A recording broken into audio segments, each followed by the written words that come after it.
As a child, you would wait and watch from far away, but you always knew that you'd be the one that would while they all play. And you'd lay awake at night and scheme of all the things that you would change, but it was just a dream.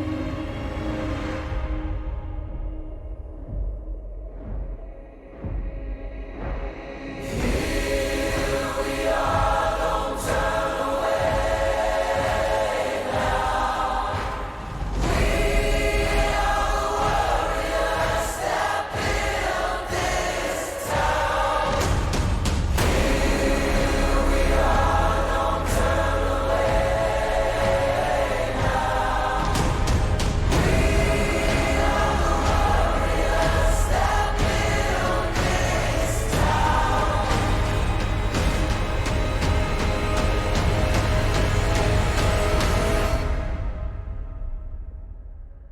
From dust.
From dust.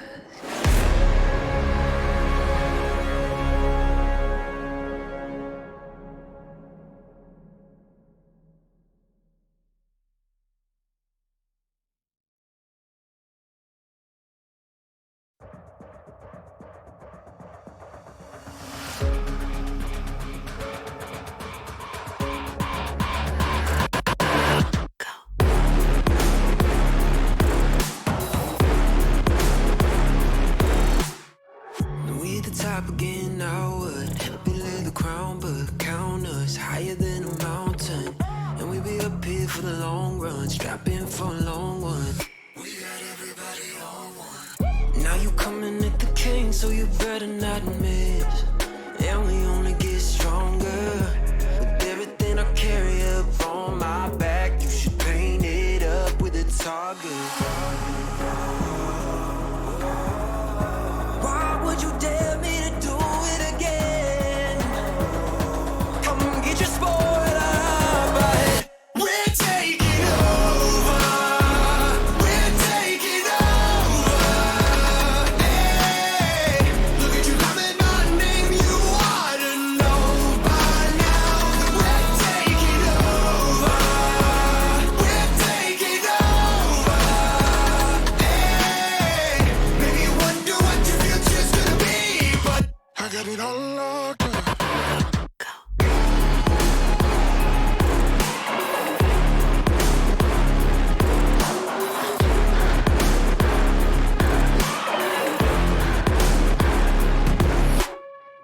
Take a lap now, don't be mad now. Run it back, run it back. I got bodies lining up, think you're dreaming of greatness. Send you back home, let you wake up.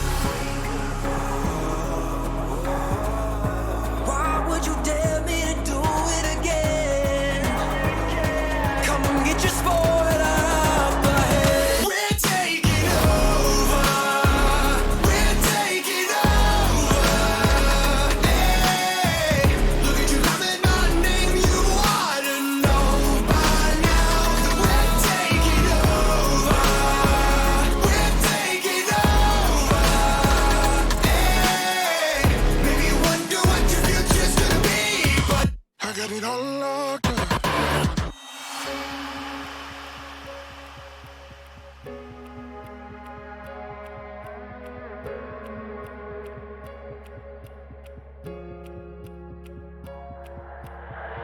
在以后，除了是傻子，还有其他吗？我左右，键盘琵琶在时间滴答着，还不够。你的固执让我来守候，哪怕太迟也不想以后。就在这时放肆的打斗。I got the heart of a lion, I know the harder you climb, the harder you fall. I'm at the top of the mountain, too many bodies to count. I've been through it all. I had to weather the storm to get to the level I'm on. That's how the legend was born. All of my enemies already dead. I'm born, I'm ready for war. They know I'm ready for war. I told them we're taking over.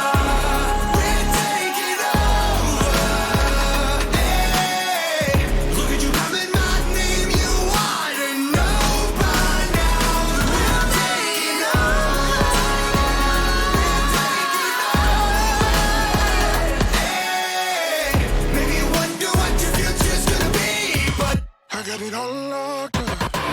Go.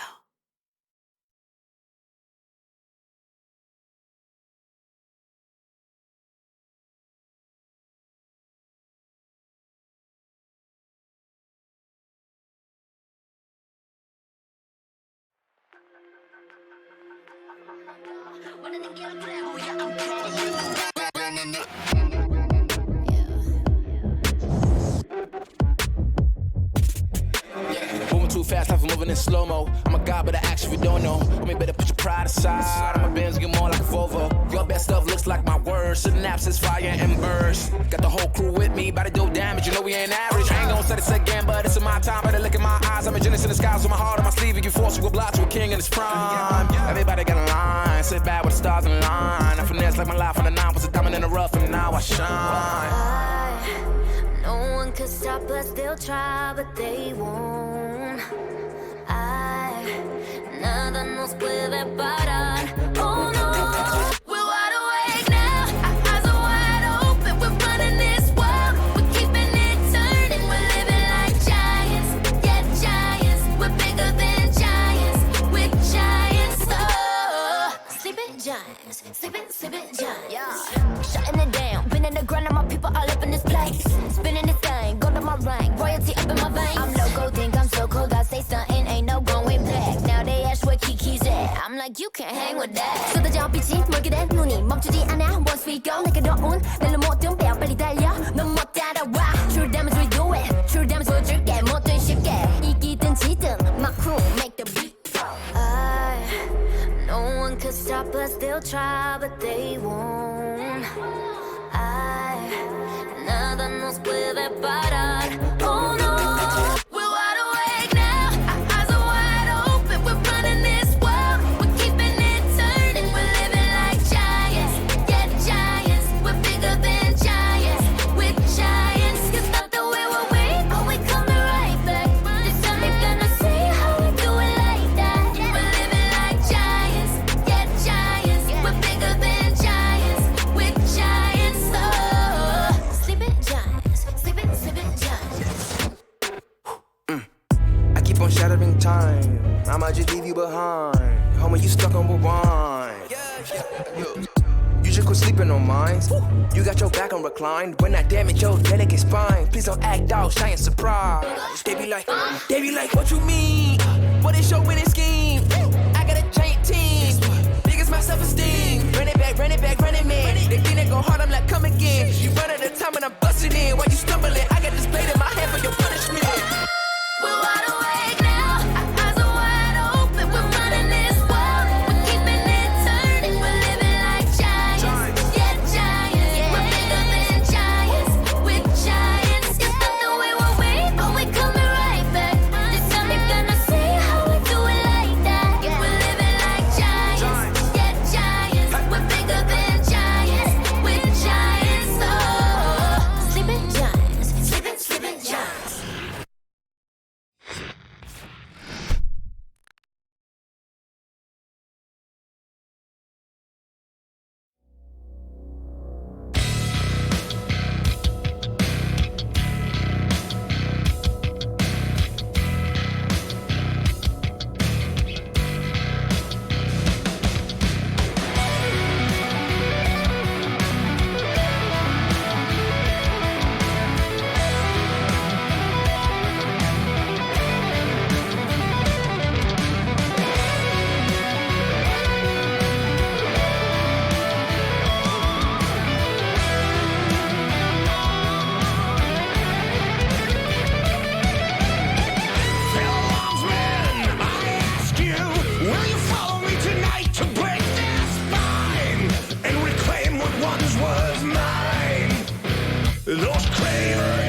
Hello, ladies and gentlemen. What's up with my mic? It's a little quiet right now, but welcome everyone to LAS Premade. Tonight is the semi-finals, and we've got a banger series coming up for you real soon. It's going to be Mint versus Backseat Gaming. So we are about to get into this one right now. Just waiting for oh my goodness! While we're doing that, let me finish my intro first before I approach that, which just popped up on your screens.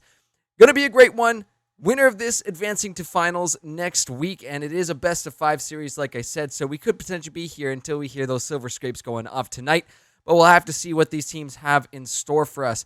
As we're waiting, though, going to introduce my lovely co-caster for tonight. It's going to be none other than B-Pots himself. How are you doing tonight, man?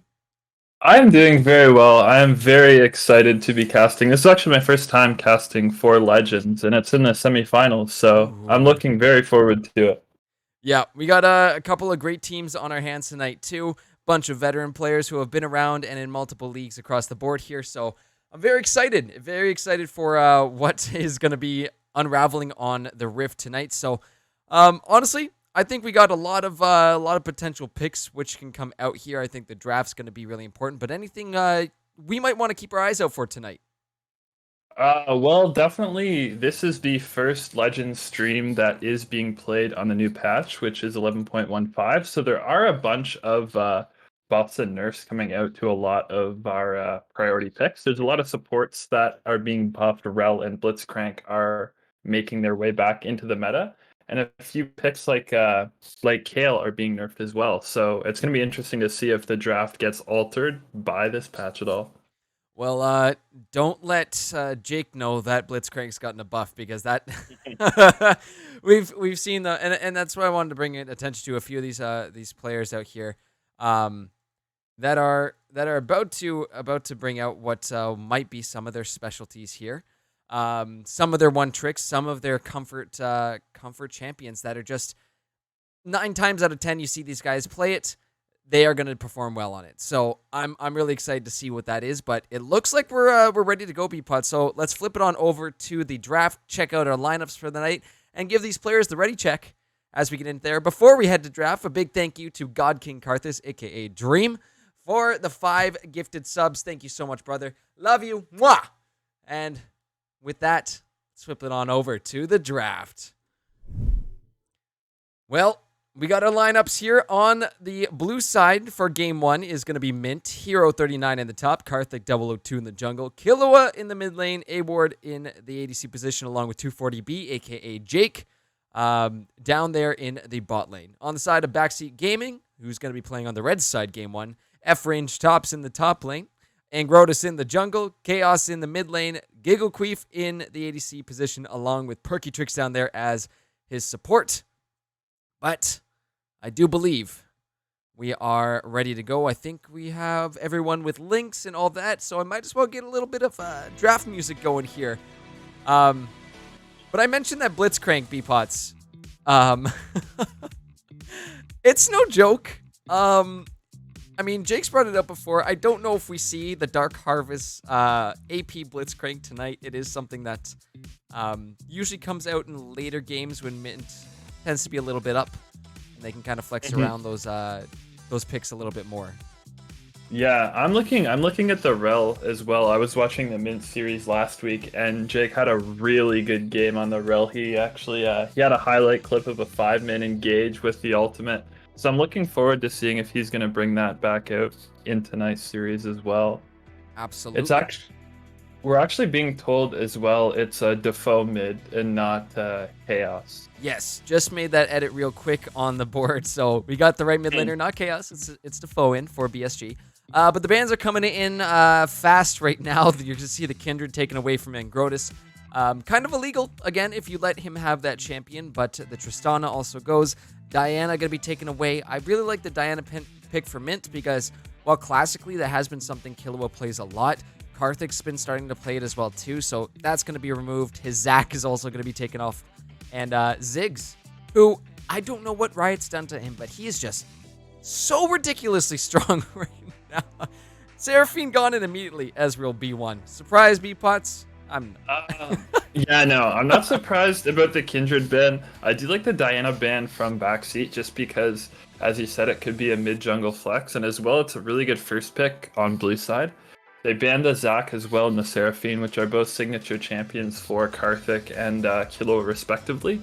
I'm surprised that Mint elected for the Ziggs ban on blue side. I feel that it's strong enough right now that you're able to flex it between mid bot and you could first pick it, but they're gonna opt for the Ezreal instead. Ooh, the Graves coming in next too, and while this is probably gonna end up in the hands of Angrotis, there is the potential to flex that mid. You get a Morgana coming in as well too, so that's mid support jungle flex potentially with that Morgana, but Mint immediately respond. The Xin Zhao, Aatrox coming through, so I mean, even though Mint's hand is pretty projected here, they still have a very strong hand coming into this. Yeah, certainly. Xin Zhao is a really good early game jungler right now. And as we said, the Graves could be possibly played in that mid lane. And then Morgana, we're going to presume, is towards the bot lane there. I feel that someone's going to get pinched too because Mint has picked presumably their 80 carry jungle and top lane. And Backseat has picked their jungle mid and their support. So it's either going to be the 80 carry or the top lane for Backseat that's going to be pinched here. Ooh. Well, the tank assassin, bruiser, whatever you want to call him, is coming through too. Ornn picked up here for BSG. That'll be heading up, I would assume, into the top lane as really hard for a lot of top laners to deal with that guy. Really the only answer, the most reliable answer I've seen recently is the Gwen. And with that Aatrox there, I don't think we're going to be seeing the Gwen this game. So you just kind of play around it and expect for this late game to be scary with the tankiness and the ornaments from Ornn. But last few bans coming through right now, B-Pots. Yeah, the Ornn's actually a really good pick. You don't have to play too aggressive in the early lane phase, and you just naturally scale regardless. It's going to be the Corki and the Kennen bans there, both a nod to Killua, who could play both of those picks. And on the blue side, it's going to be Malzahar and Brand that are taken off the table. Seen a lot of talk about LDR Corki in the community, so it's not going to be this game. We'll have Not to wait yet. a little bit till it comes. I'm hoping that it's going to be played in Game 5. Ooh, the Vayne picked up here for Gigglequeef. Last time we got to see his Vayne, pretty damn strong.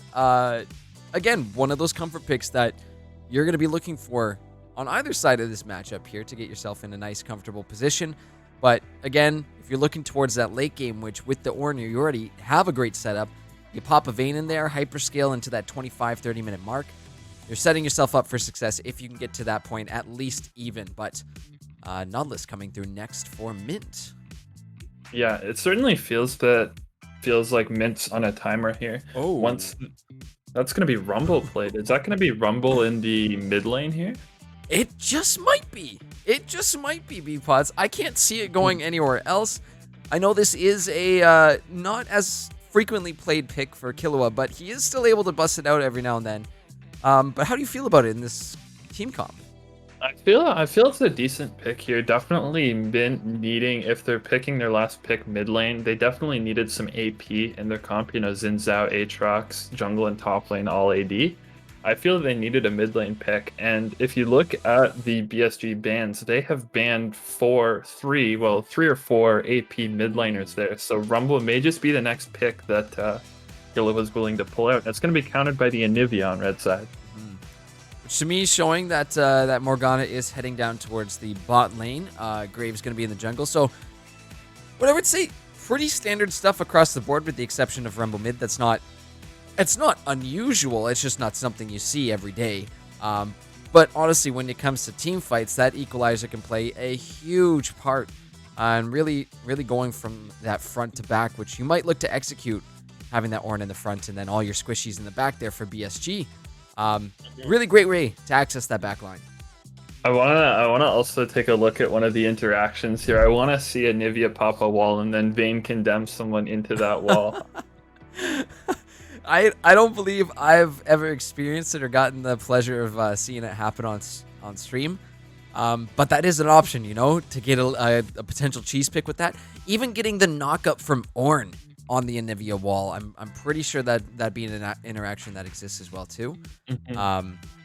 Some really, how do I say it? I mean, the term I would use if I was here with my friends would be cheese, but hey, if it works, it works, you know?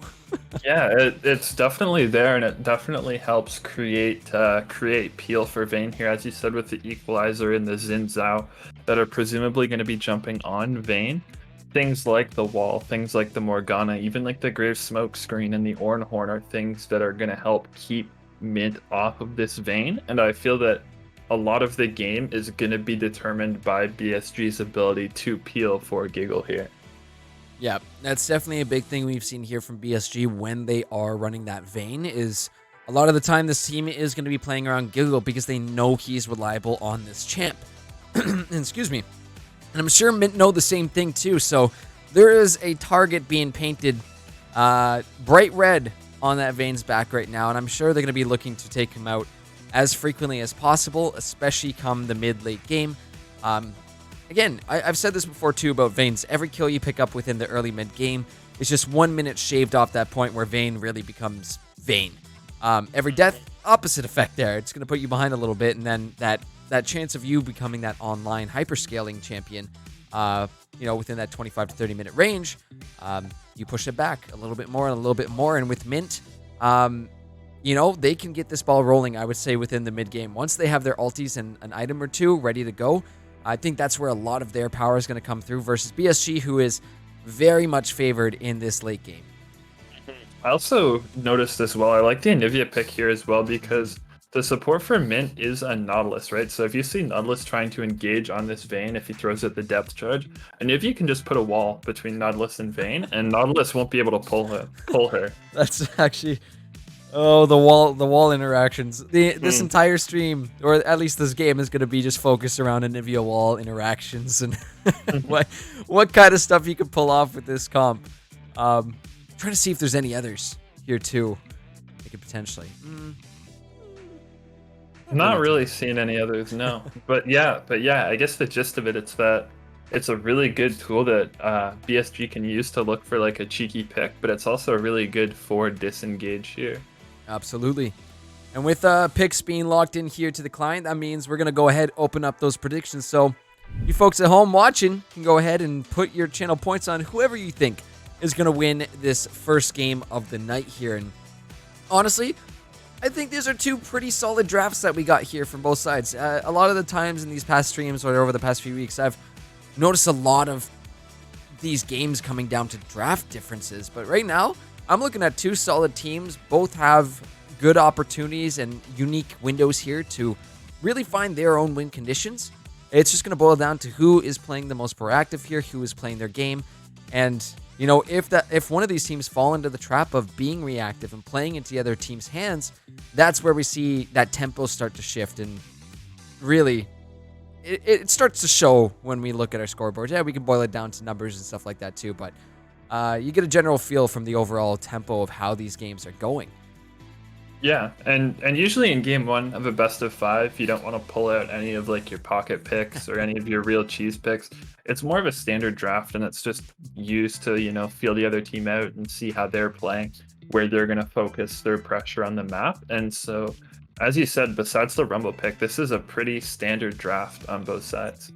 I'm liking it. I also, one point we don't tend to talk too much about here is the Xin Zhao pickup, and I know that's been really, really heavily favored by higher elo players. It's to me a little ridiculous what you can do with this champion who's been around for basically forever. But honestly, he adds so much to a team. If you're looking for mobility, if you're looking to close those gaps and get in the face of your enemies, that is a fantastic jungler to do so. So great clear time, great rotation, and great setups for those ganks. So we might see some early ganks coming out of Karthik here. If he can get up in that top lane, get an Aatrox rolling as well too, that's a potentially scary thing come mid-game. If you have a big old Aatrox running around the map, that's might be a potential angle Mint want to look for here. And I'm hoping that Karthik, I'm hoping that he gets on the map early, because as we were talking about, it's Vayne and Horn on the BSG side. So if you're not doing anything really to get yourself a lead in the early game, it just means that at 30, 35 minutes, you're going to be put in such a worse position because you're going to be against a scaling Ornn and a scaling Vayne. And that's the thing for BSG. They just got to go even here.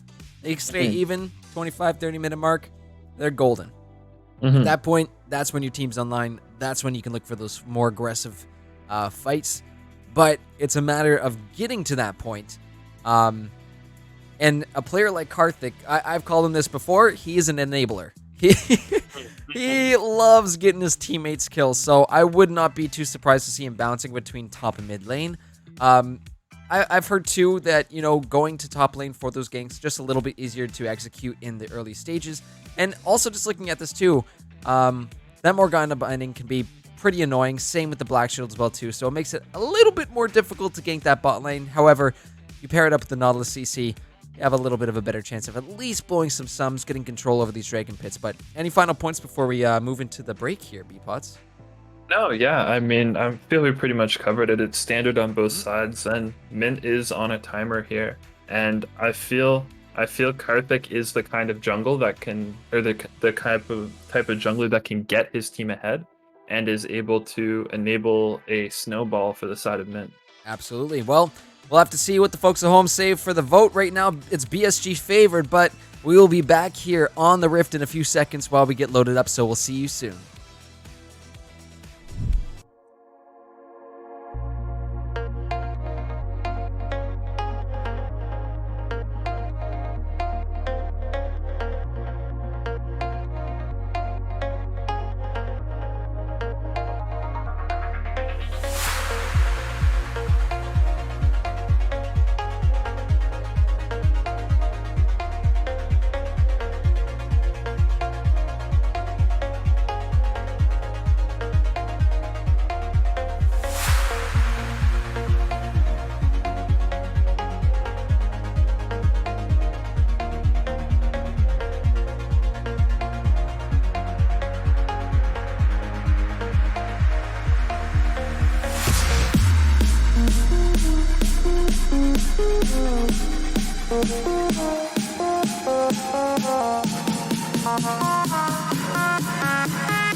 Hello, ladies and gentlemen. Welcome back to the semifinals for LAS Premade. We're just hopping into game number 1 right now. Mint on the blue side, red side containing the members of BSG. See, I almost mucked it up there, but we're all good. And an Infernal Drake to start it all off, but B-Pots, we gave him the full round, and I think, during that draft, but now only time will tell how this one's going to go. Yeah, I think Backseat Gaming is anticipating an invade from Vayne. They're stacking 5 down towards this blue buff here, but they're not going to bite, and Mint isn't going to go for that invade. I'm just playing around with something right now. Trying to make sure my mini-map is not overlapping something here. It seems we are good to go into this one, and yeah, very standard stuff. Standard draft, standard 5-point defense here. I see a little bit of defensive vision coming through from Mint in that tri-bush just to make sure no one's waiting around to do anything silly. But yeah, just gonna be a blue start here from BSG, red start for Karthik on Mint. But I do really want to keep my eyes on these junglers to see what kind of pathing they're doing, if they're looking to set up any of these early ganks, because they're both starting on the bottom half of the map. They're going to be making their way up top, so we might see them meeting around that scuttle or in the top lane with the Aatrox Ornn, which could be very fun to see.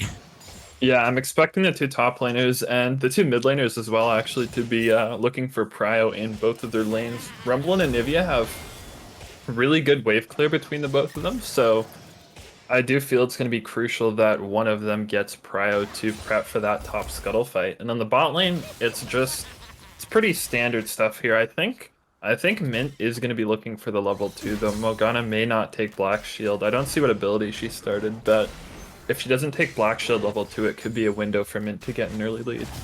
Quite possibly. We'll have to look, as these level 2s are going to be coming through soon, and you know, if that Nautilus is hitting it too, you better expect an anchor in your face. We do see a little bit more trading going on between Defoe and Killua right now, as, oh, nice tumble to get away from that anchor. As now we see the levels coming in, but back to that mid lane. The Anivia with Electrocute, and it's strong. It's really strong, Viva. It's like, you go in for those trades and your health bar's just gone.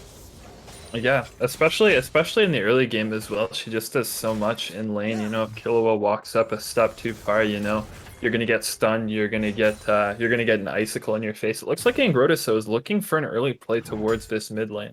Yep, same with Karthik up in the top lane. So keep your eyes peeled. As well, it does look like the Graves heading back into his jungle. Ornn just gonna dash away as soon as he sees Karthik. So no one's gonna be getting that early gank. I take it all back, because Killua right now getting jumped on. He's gonna be forced to flash away underneath the safety of his tower. So at least the exchange of a summoner is gonna come through, but no early kills getting picked up quite yet.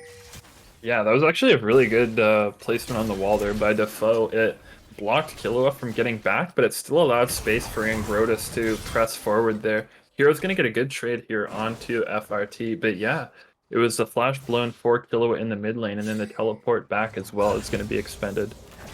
Like I said, this entire stream is going to just get devoted to Anivia wall mechanics, and that's kind of what it's going to be. But it really is interesting learning about all these different and unique interactions, even after years of playing through the game. It's like, oh yeah, you know what? I never even thought about doing something like that, because you wouldn't prepare for something like that in your solo queue games. Yeah, and to think you'd have the coordination to pull something like that off in solo queue games actually as well. And Grotus is actually going to double Scuttle Karthik here, and the binding's going to hit onto 240B. Yep, that's definitely going to be a little bit of extra vision, extra bit of gold for Angrotis. As again, one of those junglers who can make some really nice clear times, but we do see Karthik going in for the gank right now onto Defoe. The wall's going to be coming out. Takes a little bit of a whack there, but again, no flash going to be exchanged this time for Defoe. Simply going to back, has the TP to get back to lane now. And it's the wall. It's all about the wall. Definitely, it is all about the wall there. We saw it blocking the gank there, and even if Karthik was able to get by, I don't think it was going to amount to much, maybe besides the egg being blown. But yeah, it was a good look from Karthik, and even though it didn't blow any sums, it just goes to show he's already ganked top, he's already ganked mid. He is trying to get Mint ahead in the early game. Yeah, and with that though, you do have this first Infernal of the game up on the map, which unfortunately means we aren't going to see an Infernal Soul.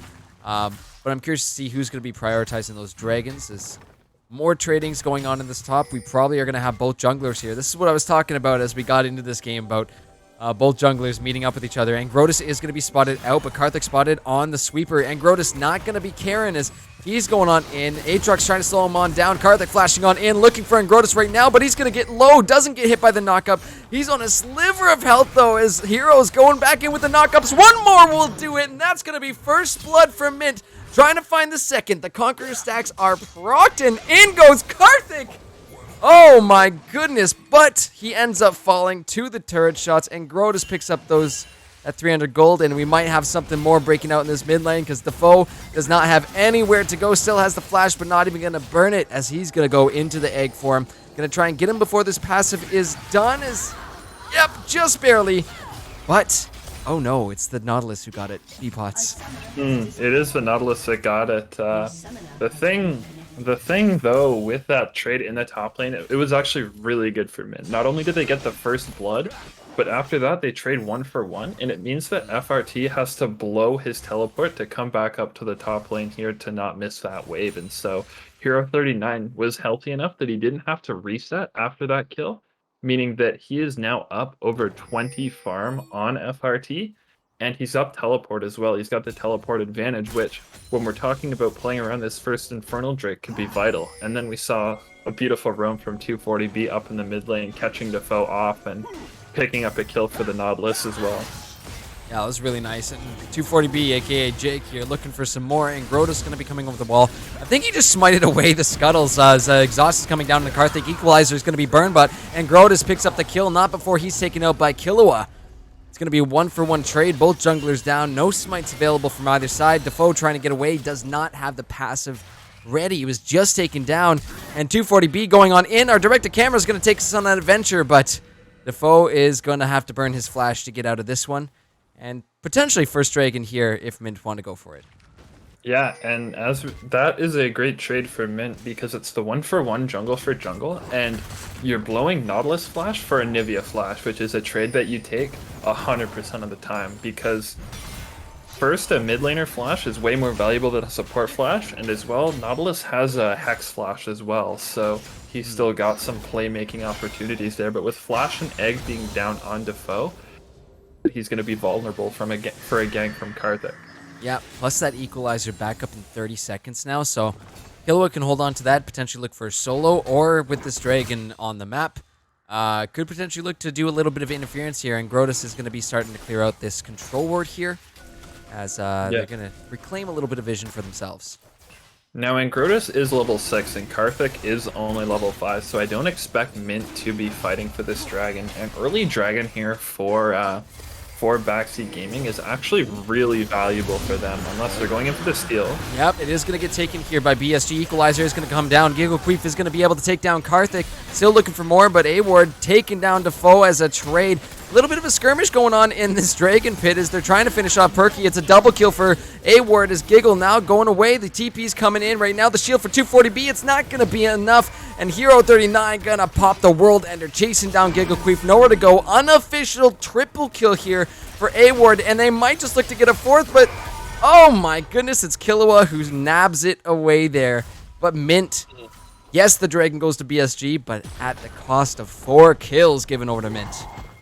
Yeah, 4 kills going over to Mint. They're only being traded by the kill onto Nautilus, and that's the teleport advantage that we were talking about that was caused from that trade in the top lane, and it allowed them to find the kill onto Giggle Queef there in that fight as well. So even though BSG got the early Dragon, which is really good for a scaling comp, it gives Mint now a 1.5k gold lead, which is very valuable for them as well, given that they have to pretty much win out on this early game. Look who's lurking in the mid lane right now is close, but no cigar on that one, as Jake is back once again looking for some hooks, but not going to be able to do it this time. He is, from what I've seen, a very mobile support, likes to roam a lot, so expect him to be in that mid lane. You really need to have that vision up to be able to not run the risk of getting hooked by that Nautilus. It's not, the hitbox on the anchor is quite large. Yeah, certainly. And Jake, as we're talking about, is certainly one of those playmaker supports. They're just roaming. They're going to find Angrotus here. He is going to go down, and that's a really good kill over on Mint now, because it's going to mean that they're going to be in position for this Rift Herald. Yeah, nice little kill picked up around the red buff, and Grotus going to lose his red buff too.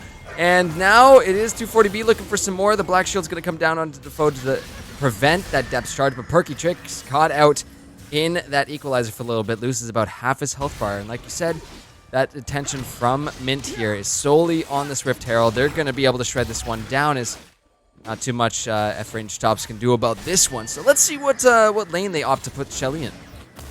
Yeah, I think they may look for a top play here after... Actually, no, he's not going to recall. Perky Tricks is going to pop the Zanyas. Yep, Killua's getting caught in the Glacial Storm, walking away with a sliver of health. He lives with 20 HP. Just barely makes it out of that one. Perky almost able to lock him down with the Soul Shackles there. In the meantime, in the bot lane, Giggle Queef is going to get taken down by that duo. That's kind of the thing there. You see that support roaming, you and your support should be immediately jumping on the enemy ADC, and Mint do exactly that. Is Hero 39 looking for some more, getting some trades off in this top lane. F-range stops not quite with that full tankiness yet, is definitely feeling the power of this Aatrox. As so, Yeah. look at Award though, bot lane. It's a never-ending fight, B-Bots. I swear to goodness, as Award, he is going to go down here. Big 700 gold shut down, given on over to Angrotis, which will be very helpful for BSG here. Yeah, teleports are going to be blown by both mid laners here. The foe got the egg popped and was out of mana at the tail end of that last fight, meaning that he wasn't able to contribute much, and that may be the reason why Killua got to walk away from that fight with a sliver of health. But yeah, as we were talking about before all that happened, 240B is such a playmaking support. He even opted for the mobility boots here rather than the standard ninja tabbies or whatever they're called now that you're supposed to take on Nautilus. Oh, they're tabbies in our hearts forever. Yeah. Yeah. Even Merc Treads wouldn't have been bad here just to deal with the Anivia and Morgana slows and CC. Even Ornn too. Smokes from Graves too. Yeah, Merc Treads. But you want to roam. Moby Boots do also hold a special place in my heart for that situation specifically. So, again, preference for each support, but I have heard word that Moby's not the most efficient, but if you're roaming and you're getting kills and assists, I mean, hey, why not? Perky is looking for something in the bottom here. Soul Shackles is going to be used, but look at this. True Shot Barrage comes through and just barely going to go wide there off of Perky. And now we get our answer. Teapots, there's Shelly. There's Shelly put in the mid lane there, although it's not going to get its full charge off. It's only going to take 2 plates, I believe. Yeah, it only took 2 plates, took half of the third, and now the next dragon is almost about to spawn here. The mountain dragon up in 15 seconds. Let's watch it, though. We have skirmishes kind of breaking out right now. It is going to be Angrotis hooked up by that depth charge coming through, getting the knock up on the multiple. Look at the equalizer coming down as well, too. Ornhorn is going to be used. Gets a 5-man knockup, but his team is just getting shredded down. There's no more members of BSG left here to answer with that Ornhorn. Mint find 2 right there. As they're looking for more, Hero doesn't realize F-range stop right around the corner here. Very nicely done by Mint, comboing their ults together. Yeah, and this is what we wanted to see from Mint coming out. We knew they had the early game comp, and they're just forcing fights wherever they can. It's been 17 kills in 14 minutes, and that is all because Mint is finding these picks and finding these fights. A big part of it is 240B on that Nautilus, and I mean, we already see the Divine Sunderer coming out from A-Ward here, so he is very strong right now. And, I mean, both junglers have their items completed, but Angrotis has died 5 times already this game. Karthik's got 150 gold bounty on him, even though the farm is relatively the same. And next we're going to look towards this Rift Herald. Yeah, I think you said it great. This Nautilus has really been facilitating a lot of these roams towards the mid lane. And the fact that you have a 5-1-1 Ezreal already on the board here at pre-15 minutes, B-Pots. That's scary. His Divine Sunder is going to hit like a truck, even though we have seen a little bit of a reduction to that item in recent patches. Any champion who's got 5 kills this early on in the game is going to hurt. Yeah, certainly. And he's got 220 stacks on his tier as well with a longsword, so the completion of the tier stacking will probably line up with when he goes to buy that mana immune, so it's going to be into the Muir mana. FRT is finding a good trade onto Hero 39, and Grotus is up here. Yep, World Ender's going to come out as well, too. They're going to try and take down Hero, but he's definitely going to be doing a lot of healing back, looking to take down Grotus. I think that's going to be the shield bow pop there, too. Looking to re-engage as well. Karthik coming up to join the fun. That's going to be the collateral damage popped out, but not going to be enough here to even scratch this Aatrox. The Dark Binding going to be used as well, too, from Perky. But now you can see Killua joining this fight as well, too. Equalizer's back up. Anivia starting to maybe look to roam, but needs to be extremely careful with this as Binding's going to come through. Hot just outside that Glacial Prison. Glacial Prison? Glacial Storm? Dang for all your champions with their Glacial stuff. Glacial Storm. Yeah, that's That was such a good play from Mint. Hero 39 buying so much time, and it's going to have severe implications on the rest of the map. With Perky Tricks having to come up and cover the top lane here, it means that A-Ward and 240B are going to be able to chase off Giggle in the bot lane and actually pick up first tower gold for themselves as well. So now the 5-1-1 Ezreal has also taken the first tower, and it gives Mint the opportunity to lane swap if they want to. You can look at the gold lead that's starting to accumulate just for the team and for these individuals across the board. 4K up for Mint here at 16.5 minutes. For that Ezreal, though, up about 1,000 gold over his enemy ADC, over Giggle there. So Yeah. we're starting to see those little leads start to come out. And again, you're playing to your tempo, you're playing to your advantages, forcing the other team into your play style. This is what we're watching Mint do right now. And we're seeing the Immortal Shield Bow picked up by Giggle as well, which signifies to me that it's almost more of a defensive pick here, you know, saying that he needs the shield to be able to survive in these team fights. You know, if this Vayne was ahead or if Mint had less gold right now, I feel that he would have opted for the Kraken Slayer, especially against the Aatrox, the Nautilus, and even like the Xin Zhao. But he's picking up the Immortal Shield Bow here. Mint is going to get this second Rift Herald, and after taking bot tower, now they're going to move their bot lane to the mid lane, and it looks like both mid and top lane towers for BSG are set to fall. Yep, again, just going to be lining the wallets of Mint that much more here with these towers. Yeah, plates are down, but honestly, looking right before they went away, I think it was about 5 plates that have been taken. 5 or 4 plates that Mint had taken there. So still doing well in this early game. We are getting close to that mid-game range, which I was saying in draft. That's really going to be the ideal time for Mint, if it hasn't been already, to really just let loose here on BSG. BSG need to find a way to hang on to this late game, and right now going into that 18-minute mark at a 4K deficit, does raise a few concerns for, how are they going to get to that late game? How are they going to make sure to fulfill that condition when Mint is just absolutely everywhere at every point in time on this map? Yeah, if you're BSG, ideally you're not behind this much gold. Like, as we were talking about, even laning phases are good laning phases for BSG just because they outscale, but Mint's up almost about 1,000 in each lane, 800 in the mid lane. Top lane, Hero 39 is up about 1,500 gold onto FRT, which is off the back of 2 kills, 4 assists, and a few tower plates as well. Good use of Herald mid lane here. It's going to get that tower, and it's also going to mean that Backseat is going to have to respond to this, which gives Mint priority for this Cloud Dragon coming up as well. Look what they're doing too, stacking in the brush if anybody decides to come and face check, which Perky is not too far away from doing. I have felt the wrath of the Death Bush many a time. It's going to go mid here. Oh, Dragon goes down, but take a look at 240B going with the depth charge time to take down Defoe as multiple ults are going to be coming out here. None of them are going to hit, as the flash comes out just to stay alive. But again, it's Mint in the driver's seat right now. They are conducting this train, B-bots. I don't want to keep talking about those Anivia walls, but 240B went for the flash pull there, and it got blocked by a good wall from Defoe, and it was honestly the difference maker and what kept him alive. We see they're stacking now in this blue buff brush, possibly thinking that Ingrotus is going to come down to this side of the jungle, which it looks like he's going to maybe come towards this side, but if Defoe steps up a little too far here, maybe they're going to go onto him as well. Although it looks like, they're just going to get the resets off. They've got gold. Possibly. Oh no, they just spotted him. They're staying. They're staying, B-pots. They were staying there, but the Nivea just showed on this bot half does have the passive up, but I don't think there's really anything to be done about this right now, as Defoe is going to be taken out. Does have these other members of BSG on the way right now, taken into passive form, but immediately this egg is just going to get scrambled, as the rest of BSG not going to be here in time to answer to that. Yeah, FRT has the teleport advantage, but there's no good wards here. Nice. Anchor the WQ from Hayward, and this is going to be a dead Morgana, that true shot barrage to finish her off. Oh boy.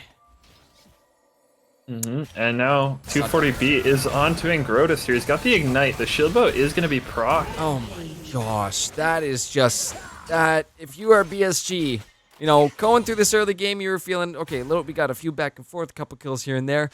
But at this point now that we passed the 20-minute mark, now we're in the mid game, Mint are starting to run away with this. And this is exactly what we wanted to see too. We were outlining the win conditions for both teams, and for Mint, it was, get ahead in the early game, and they certainly done just that. Almost a 6,000 gold lead for them here at 21 minutes, and a lot of that is off the back of beautiful roams from Karthik and 240B. Yep, the two enablers to this team definitely getting some work done. You can see 14 assists between the two of them right there. Yep, definitely. Definitely doing some help here, but yeah, you see that. The 10 assists for the Nautilus as well, too, just being a huge part of this. And Grotus is just going to get spotted out. Walking into the jungle with no vision, I can't help you with that one. Karthik flashing over, trying to look for something big here as Perky's going to get hit by a Ward's W, but no kills found out there. You know what? And Grotus is very lucky to be alive after that. Yeah, certainly. Mint's just doing a really good job of tracking him in his jungle. We saw them stack up at the blue buff last time, and they said, okay, his blue buff's not up, so what side of the jungle is he going to have to be moving to? And that's the red side. So they stack up there, they invade, and they find him, they blow his flash, and now Baron's up next, Dragon's up in just under 2 minutes, and that's going to be a crucial cooldown there for either of these two fights.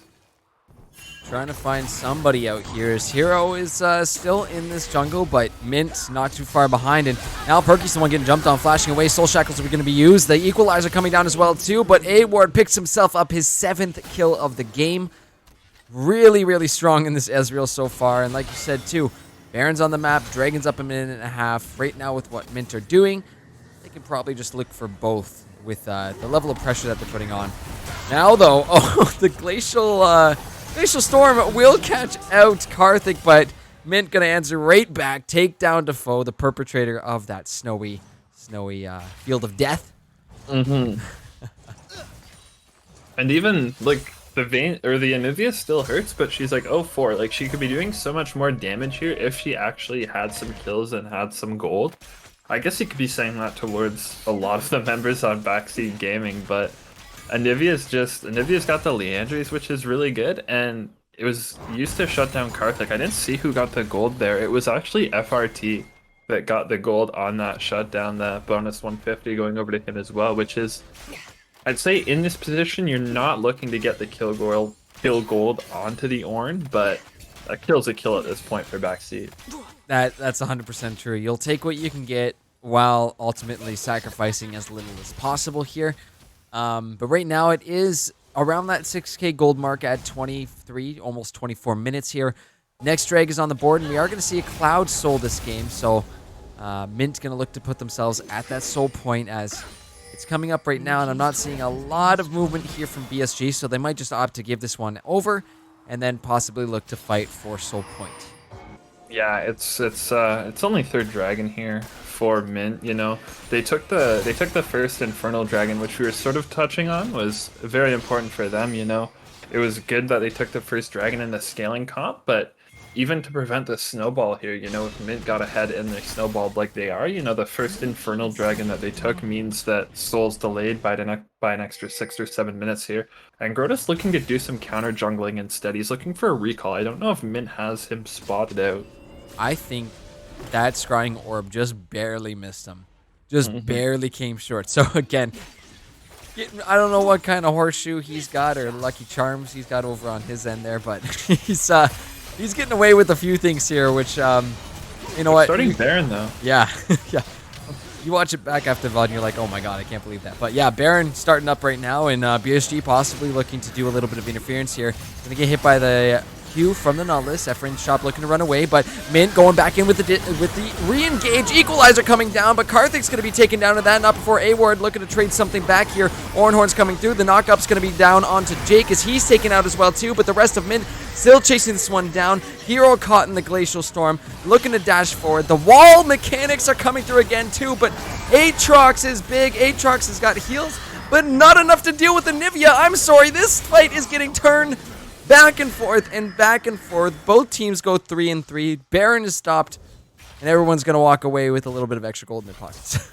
Yeah, A-Ward actually did a really good job of kiting out that fight as well and keeping his distance from the members of Backseat Gaming. That stopped the Baron, but you can see what Mint's going for, right? They started up the Baron, but they have no intention of taking it. They're just using it as a mechanism to get Backseat Gaming to come fight them. And you saw as soon as Backseat Gaming showed, Mint stopped the Baron and they immediately went for the fight. And even though it was a 3-for-3, which you could say favors BSG at this point, it gets some kill gold on the Vayne and gets some gold on the rest of their team, you can see what Mint's going for here, and it's really good that they're just looking for non-stop fights while they have this lead. And especially so because F-Range Tops is not that far off from hitting level 14, starting to get himself his own ornaments, and then those are going to start to be handed out to the rest of his team, which I would assume is probably going to be on that Vayne first and Anivia following, and that's where we're going to start to see that late game power really start to come through. Yeah, you know what? It is a 6k gold lead roughly for Mint here, but again, you get to that late game, even if you're at a little bit of a deficit, if BSG is able to play the safe, there is still a very good chance of them being able to come back into this game. Yeah, certainly. And you see FRT doing whatever he needs to. He's taking jungle camps right now. They find the hook on the perky tricks, but the block shield's going to mean that nothing's really going to come out of it. But we see FRT farming jungle camps, looking to go for his top wave. And is he going to get caught out here? Possibly. The rest of BSG are looking to answer to it, but still got to be careful within these tight corridors in the jungle. It's not somewhere you want to fight with an equalizer on the map. It's pretty risky stuff. Vayne's upgraded. Was that red just stolen by A-Ward? I'm sorry. Yes, it was. A-Ward, Mystic shots it away. Baron's getting restarted right now.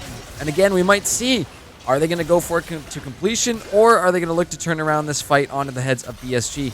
Coming on in, Ornhorn is going to get popped, looking for the knockups here. Glacial Storm is going to come out as well too. Karthik caught by the Dark Binding, but there's the equalizer onto the back line. Black Shield's going to be on Perky Tricks as he goes golden, but look at Karthik getting to the back line. Perky Tricks is getting low as well too. Killua melting down everybody. It's just Giggle left here, but Killua, I believe, finds another one.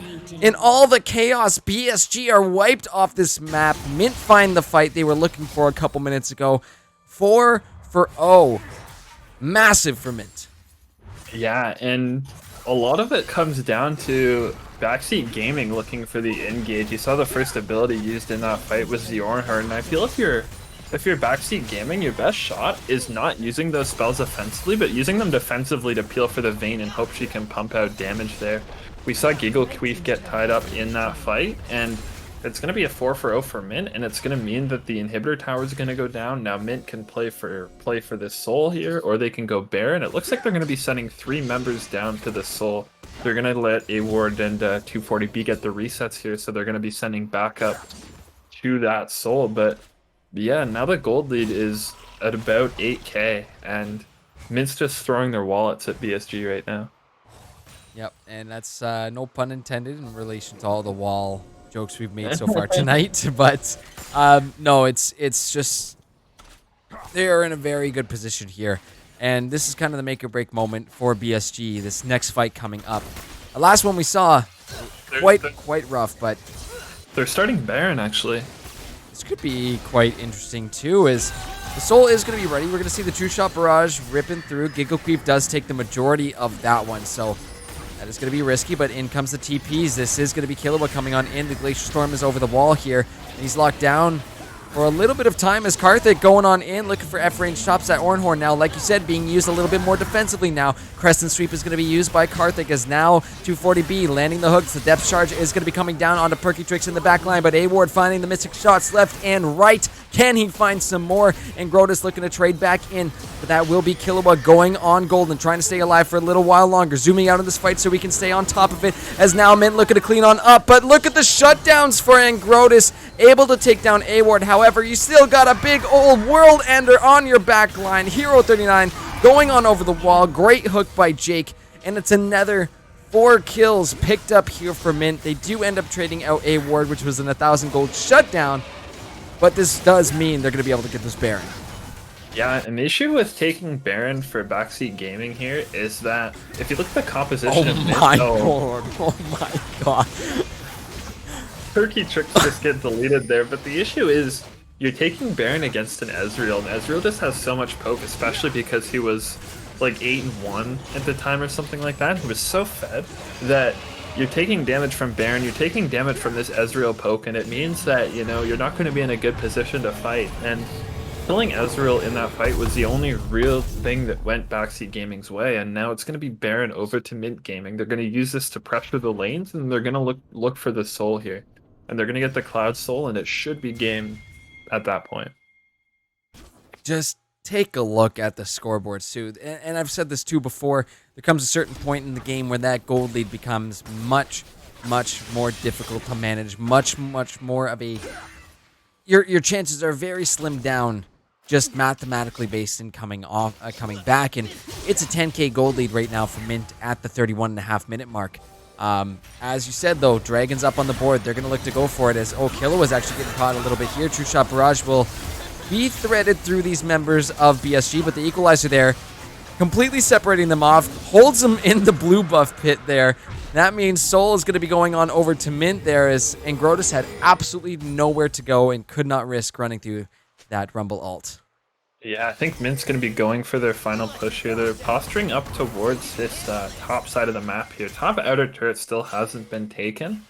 They're letting A-Ward with the Tiamat, or I guess the completed Hydra here, the completed Ravenous Hydra. He's able to push waves a lot faster than he was able to originally because he's got that AoE Tiamat effect as well. So they had him pushing mid. They're going to pressure the top side here, and they're pinging towards the jungle here. They spot out Angrotus, I believe.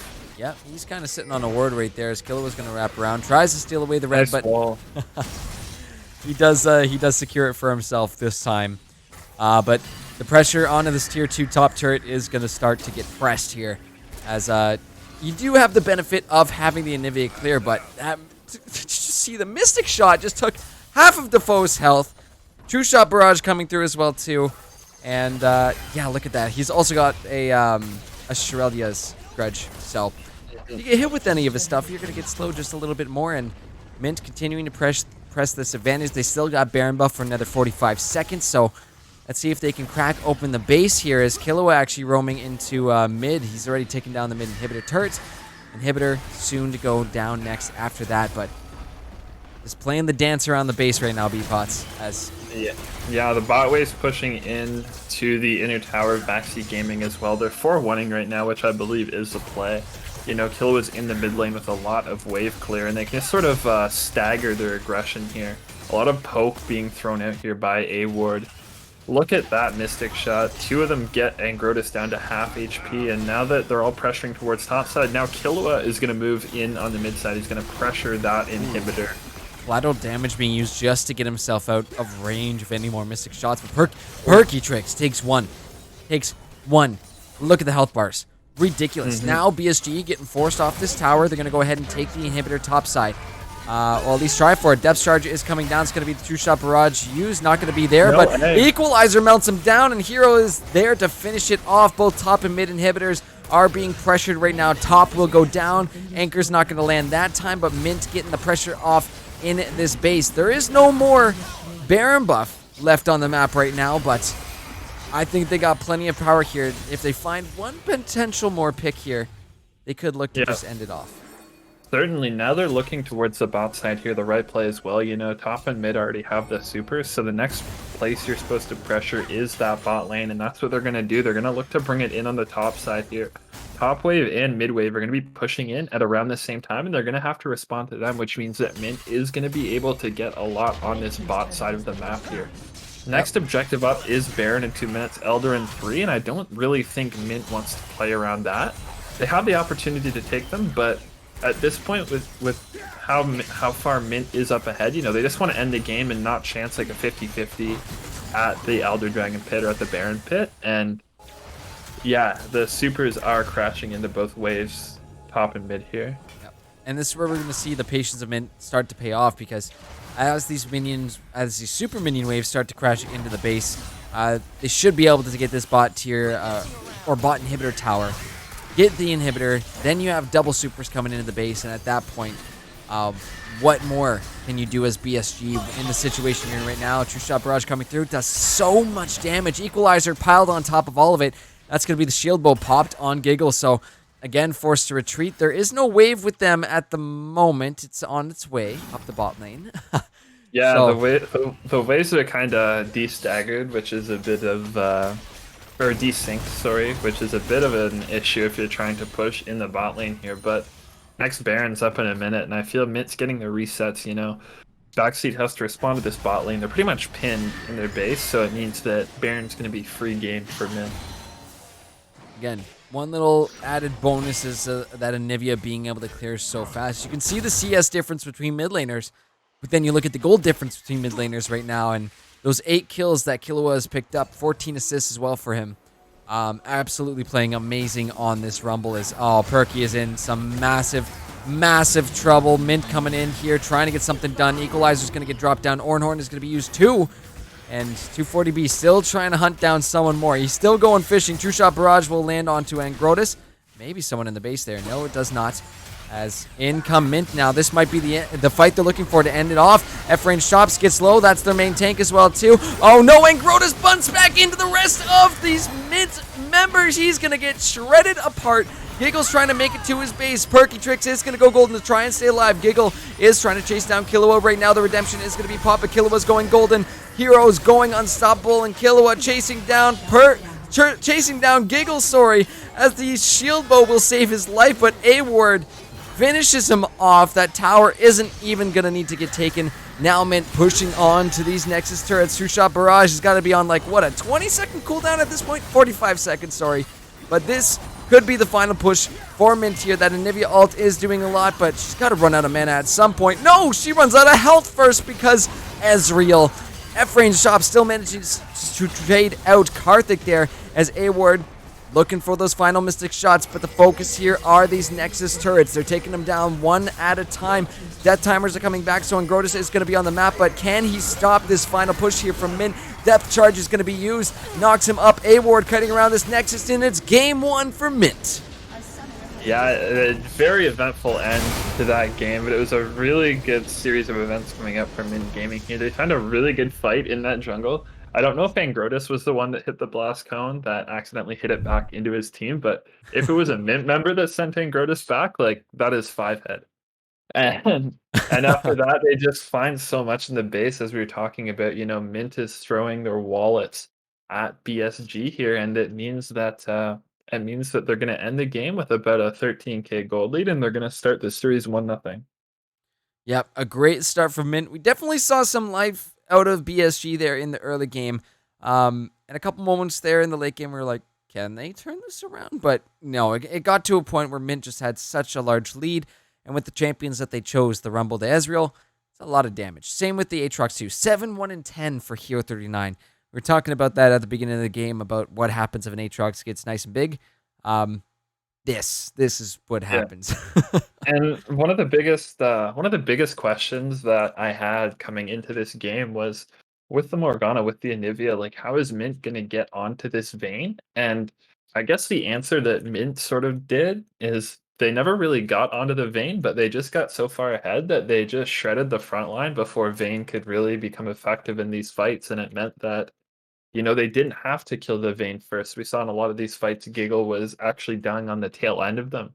It was the frontliners like FRT, Perky, Tricks, even Defoe and Angrotis that were falling first, and then they moved on to the backline there. So it was a really good execution of Mint's comp, and overall, in terms of this game, just really good for Mint playing to their win condition. Mm-hmm. And we are going to throw it to a break real quick, but before we get going, shout out to PvE Bliss there in the chat for redeeming the shout out from a caster. So I hope you're having a great night. I believe that is 240B, by the way. That is. Yes, it is. So his night started very well. Yes, the roaming Nautilus definitely played a great part into this one too. But we'll flip it to that break. We'll come back, and just a reminder, guys, we're doing Player of the Series tonight, so we will have a poll for the winning team at the end of the night. But the tokens have been dealt out. Those of you who voted for Mint, it was 3% voting for Mint. And someone just made some bank off of that, so that is fantastic to see. Anyways, guys, we'll see you back here in 5 minutes as we get ready for game number 2. Mics are still. Okay.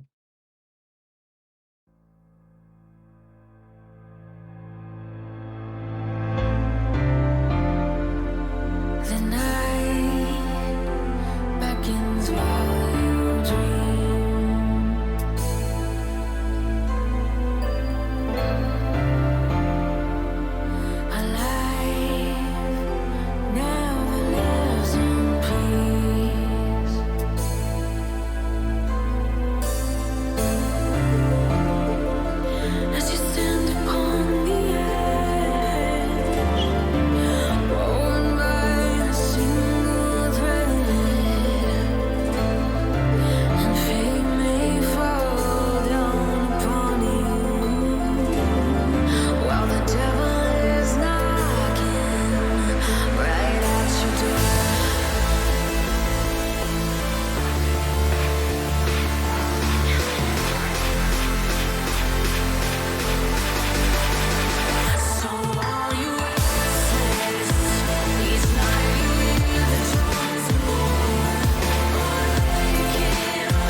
Welcome to the world, no heroes and villains. Welcome to the war, we've only begun. So pick up your weapon and face it. There's blood on the ground, go and take it.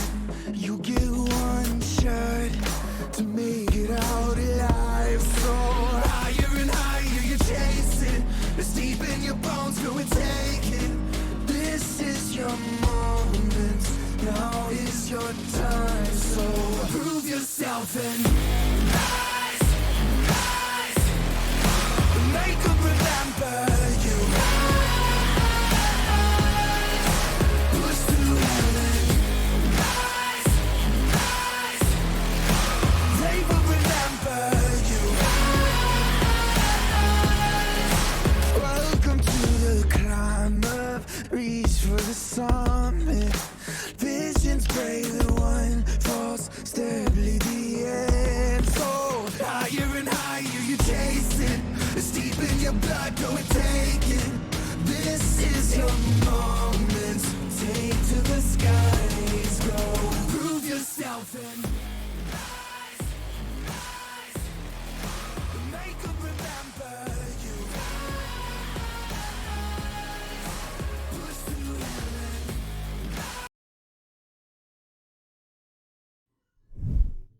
Hello, hello, hello, ladies and gentlemen, and welcome back to the LAS Premade semifinals. I'm here with B-Pots, and we're about to hop in to game number 2 of the Mint versus BSG series. We do have a side switch here, as it is BSG with game 2 selection, so they're going to be on blue side this time, but yeah, we talked plenty about that first game here, B-Pots. Mm-hmm. I'm very interested to see what kind of draft adaptations that BSG are going to make here. You know, the team comp they drafted in the first game, there was nothing wrong with the comp they drafted, but it was just mainly execution, and Mint executed their team comp and their win condition way better, honestly, than BSG did in that game. So it's going to be interesting to see if BSG stays with this sort of late game scaling composition, or if they're just going to draft an early game comp as well and play for the early 5v5s as well. And it does go back to that point too about, playing into your enemy's hands, right? That's something that Mint was able to execute game 1. Do you want to do something like that, or do you want to draft an even stronger late game scaling composition here? Because that is 2 different angles you could go for it here, or maybe something entirely different. You want to go for a heavy dive comp. We can theorize here, but I think the best thing we can do is flip it over to draft and see what these guys have to say for game number 2. Yeah, certainly. I don't think on the side of Mint you're gonna really change too much. There wasn't anything really that could be bannable that BSG played in game 1. Maybe the Anivia, just because she was so annoying, but I think with how much Killua and even Karthik dominated the mid jungle 2v2 that game, I don't really think that, you need to allocate any more bans towards that mid lane. Yep. Well, we'll definitely have to see how this one shakes down, but these guys are ready to go, and so are we. So we're going to flip it over to draft and see what they got for us in this second game here. Mm-hmm. All right.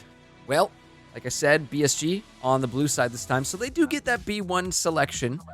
But what I've seen a lot of the time, Mint, what they're going for with those counter picks with that R5 is saving it for either Hero or Killua here, which is, we might end up seeing a bunch of those mid bans once again against Killua, but it does make things a little bit more interesting when you have to ban out stuff against those players with such wide pools. Yeah, and it's like, what do you ban even? Like, everything. Yeah. Like, do you ban the Aatrox? Do you ban the Ezreal? Like, even though Killua got really ahead, like, I don't think there's any real point in, like, trying to ban out Killua anymore. Because if you put, like, Killua's that kind of player, like, if you put 5 bans towards him, like, he has 6 picks, right? Like, he'll just pick something regardless, and even though we saw they banned out 4 of Killua's mid laners here, presumably 4 with the Diana, we saw that he was still able to pull out the Rumble, and he was able to execute it he was able to execute it to a very high level and be effective in this game. And so I feel you don't want to put too many bans towards him. It's the Zac and the Seraphine, though, still banned by BSG, and it's actually Mint banning Diana on on red side as well this game. There's the Aatrox getting taken away from Hero. The Ziggs being hovered right now for Mint. You know what? Totally fair. That like I was saying in game 1, it's a little ridiculous how strong Ziggs is right now. It reminds me all the way back in season 4 when I used to play mid lane. That was one of my champs there. I did end up choosing between a certain Yordle and him, but still up there for very strong bursty AP mages, which is, again, one of Defoe's specialties, as we saw with that Anivia last game. But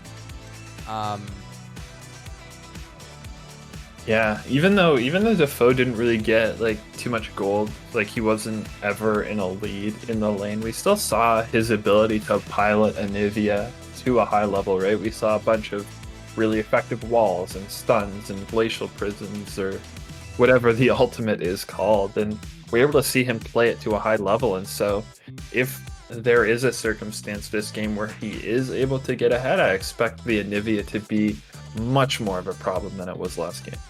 Absolutely, but BSG this time looking for that B1 Ezreal again.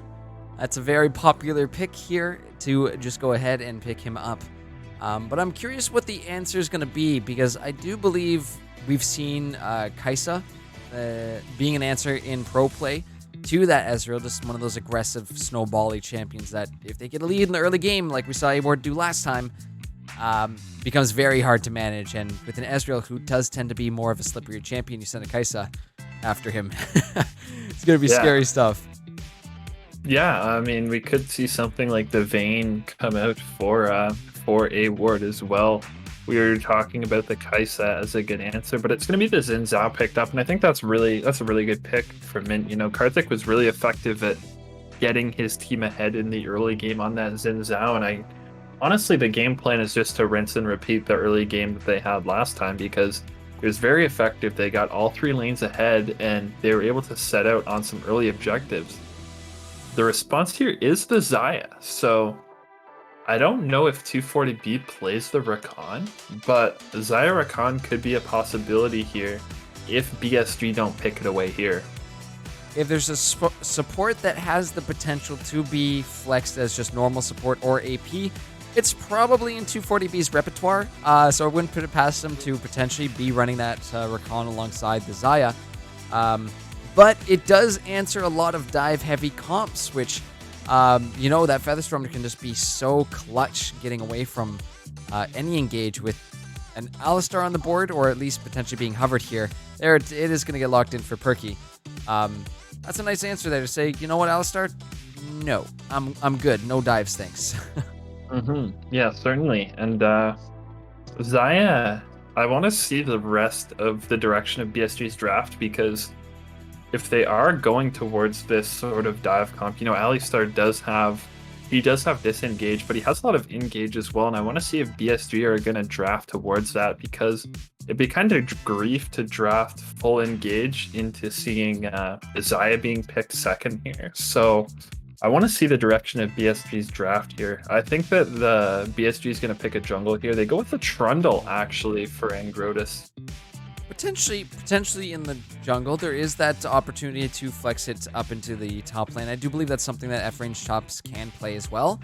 But I think Mint might know that. I think Mint might have caught on to that and are thinking that Trundle's going top. So they just say, you know what? Let's throw a Mordekaiser up there for Hero. Yeah, I like Mordekaiser. I think it's a good response to the Trundle. And just outright, even if it is the Trundle for Angrotus, or even on the slight off chance that it could go down there as...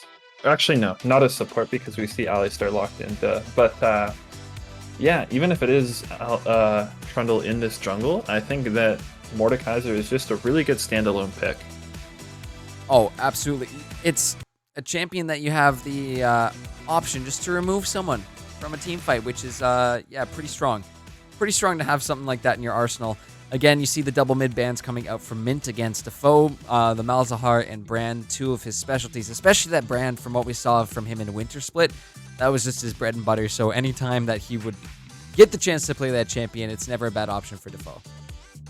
Yeah, certainly. One of the things left open, I'm surprised that BSG didn't opt for, was the Tristana. It was banned away from Mint in the first game on blue side there, but it was left open this draft, and it could be a flex. I don't know if Defoe plays Tristana, but it could have been a really good mid-bot flex had they have blue won it.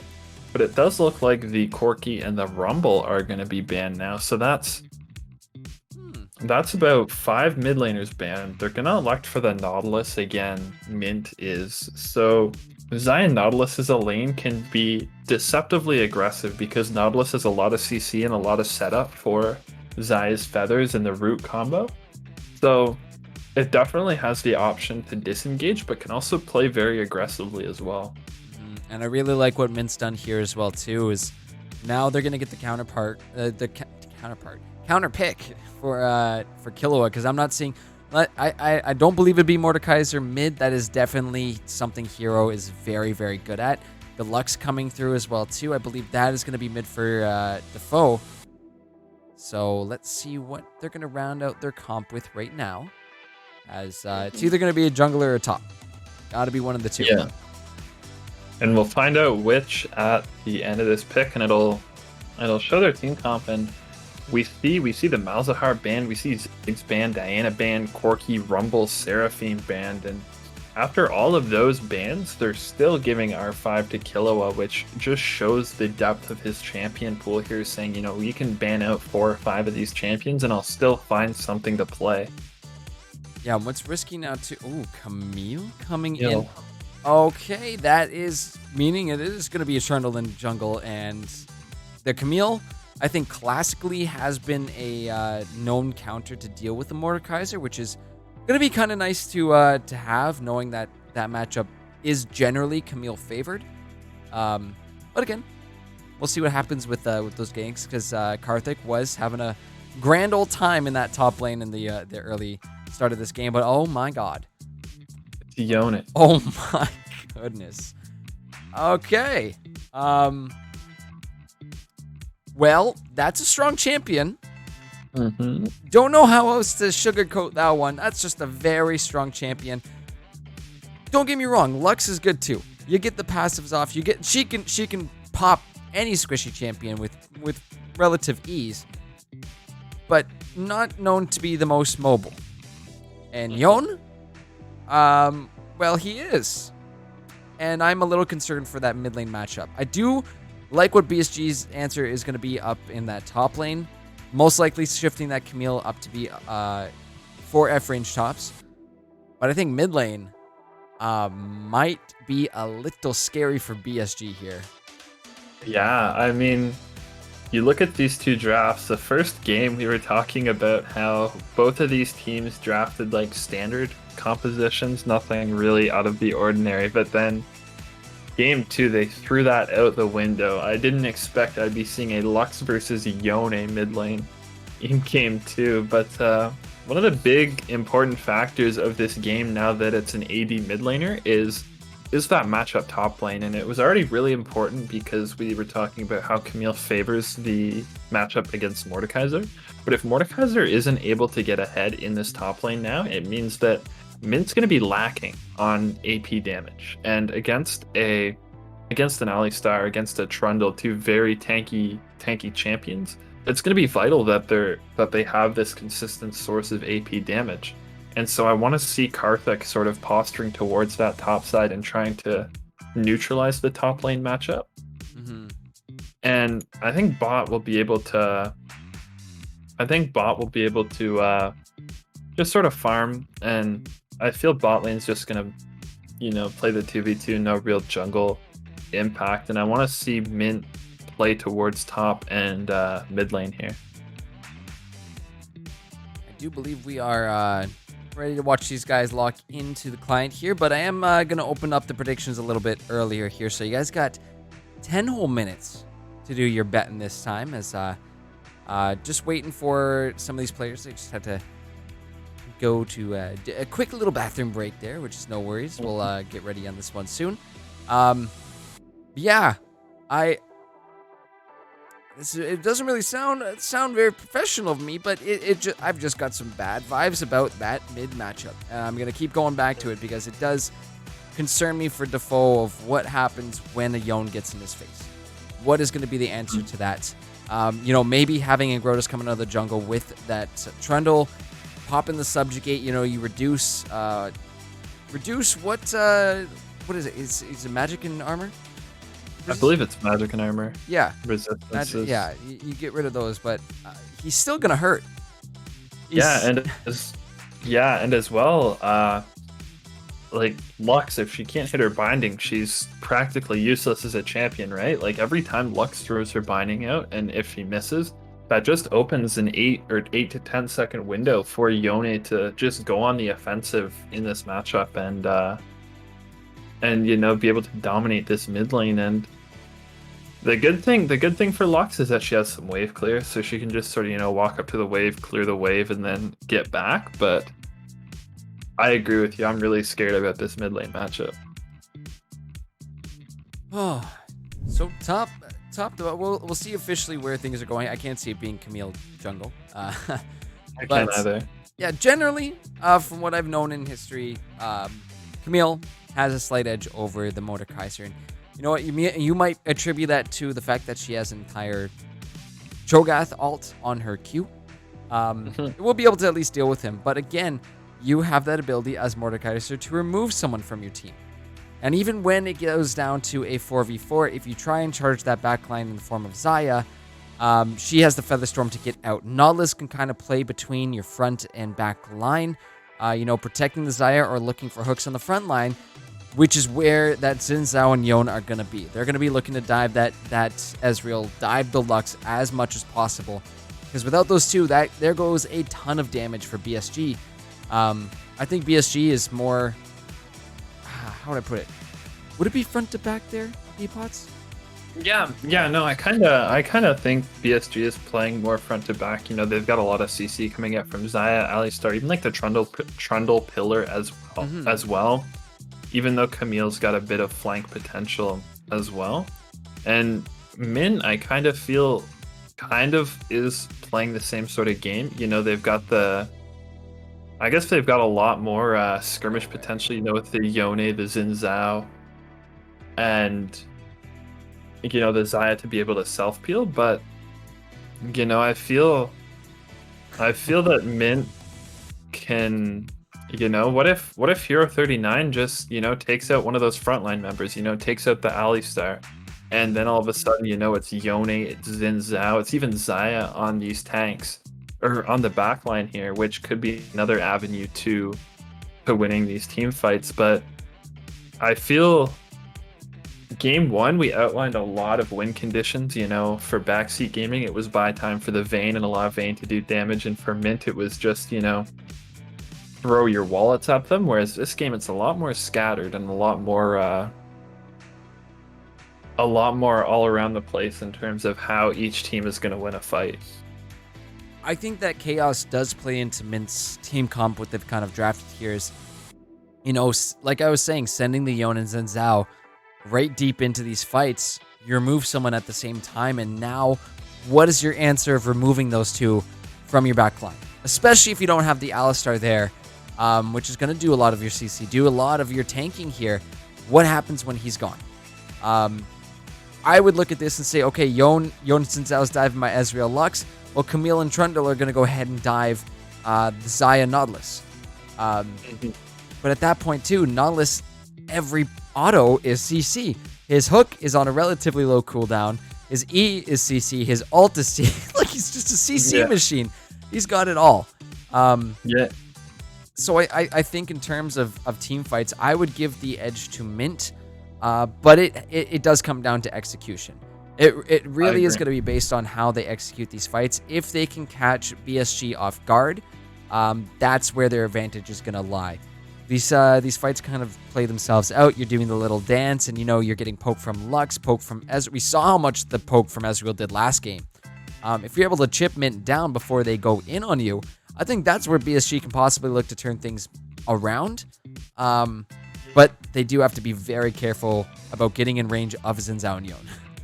Yeah, and the exciting thing, or I guess the fun thing about both of these team comps is that we can sit here for hours and talk about the possibilities on how these team fights are going to play out, but the only way they're going to play out is how they're going to play out. We're going to see them in game right now. I feel that I like what you're saying, because I also do feel that it plays into a lot of the jungle matchup, and I feel that Karthik is really good at getting his team ahead and getting leads for his team.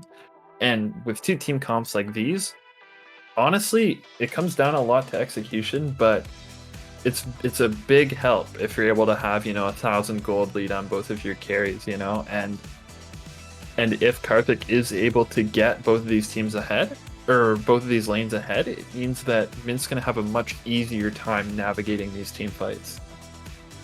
Yep. Again, my attention is going to be on these junglers in the early phases of this game. Because Trundle is another one of those champions that's really, really good at getting snowballs rolling, really, really good at ganking. Just like we were talking about the Xin Zhao there in game 1, and well, technically that carries over to this one too. I would be expecting him to probably go top, because I would say in those early levels, Camille's going to have an edge. Mordekaiser's not going to have his tankiness and or damage fully online yet. If you can get a Trundle there to slow him down, and Camille, who's essentially going to be able to use the Trundle pillar to essentially get even closer to this Mordekaiser and get that damage off, I think we could potentially see BSG looking to get this Camille ahead in the early stages of this game, which would be really, really helpful. Even if you send her the backline, even if a Featherstorm comes off, you got that, Hextech ultimatum that can go down. Now your Xayah's stuck in the cage, and that Camille is going to be popping out a Cho'Gath R for, 1,000 true damage, essentially? You're going to get hit with. Not fun if you're an ADC. I don't know what the interaction actually is between the Hextech ultimatum and the Featherstorm from Xayah. If there's any opportunity for Xayah to sort of cancel the cast of, or the channel of the Hextech ultimatum with the Featherstorm for the few seconds she goes invulnerable. But that's interesting. But we might see it now. I would think you'd wait till the Featherstorm is done, then you drop down, you rain the pain on down. But I don't know if she can get out of it, even if she Featherstorms after the Hextech ultimatums come down. Now I'm interested. I want to see it. Yeah, like while Camille is like mid jump, if Xayah channels it, like does she still get trapped up by it, or what the deal is? But I mean, you look at a lot of these engage, and you kind of have to think about the counter engage as well, right? What happens if Camille goes in? What happens if Alistar goes in and the engage falls flat? Then all of a sudden the other team is able to capitalize on that and counter engage. And that goes both ways too, if Nautilus misses a hook or Mordekaiser misses a pull, Yone goes face first into an ult that hits nobody, like what happens then? And that just lends itself to the execution that we were talking about. And the team that can play these team fights better is certainly going to be the team that wins this game. Yep, we're going to have to see how it all boils down when we hop onto the Rift. So, ladies and gentlemen, we'll see you very soon. Make sure to go get your snacks, go to the bathroom, do whatever you got to do, because we're going to be back in just a few moments for game number 2.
Hello, hello, hello, ladies and gentlemen. Welcome back to the LAS semifinals, LAS Premade semifinals.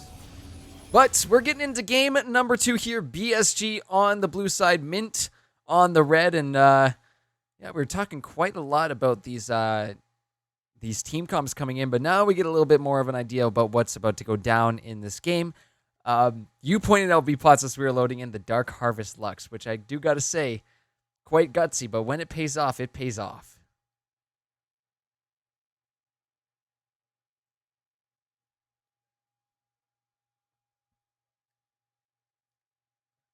Oh, no. Karthik does take a tower shot there, but not going to be in the world. Nobody is going to be exchanging any summoners here, but again, Mint showing that early aggressiveness right out of the gates.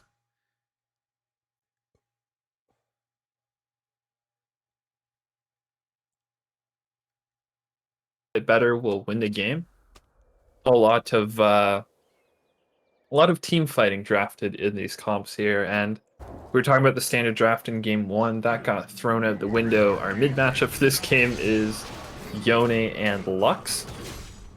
So I didn't expect to see that. This is one of those picks that, you know, we don't get to see too frequently from Killua, but and I again don't want to do the caster curse here, but from what I've seen on his own, very aggressive, very in your face, and based off his playstyle, that's generally something he usually goes for. This plays right into the hand of Killua's. Looking more anchors going to be going down to Perky. Just a little bit of trades coming through in these early levels. I like the fact that 240B is going for these level 1 trades. Even though it doesn't amount to too much, it means a slight health advantage for Mint's bot lane here. And Alistar at level 1 isn't really a champion, you know. I presume he started knockup. He's actually going to take a tower shot here for that trade, but yeah, it means they're able to get level 2 here. And yeah, you're talking about Killua. He plays certainly for lane domination, and he plays for the 1v1.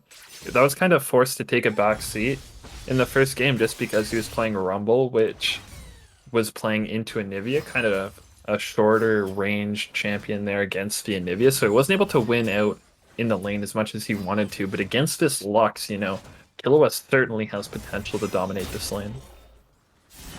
So far, pretty safe stuff from both sides here. We are going to see that Ingrotus moving up towards the top half here. I don't believe Karthik saw him, as do have the top laners trading out. Junglers should be able to meet up there in time, but Karthik is going to be there first. Hero is trying to find that pull, but not quite able to land that one. See in the bottom, the feathers.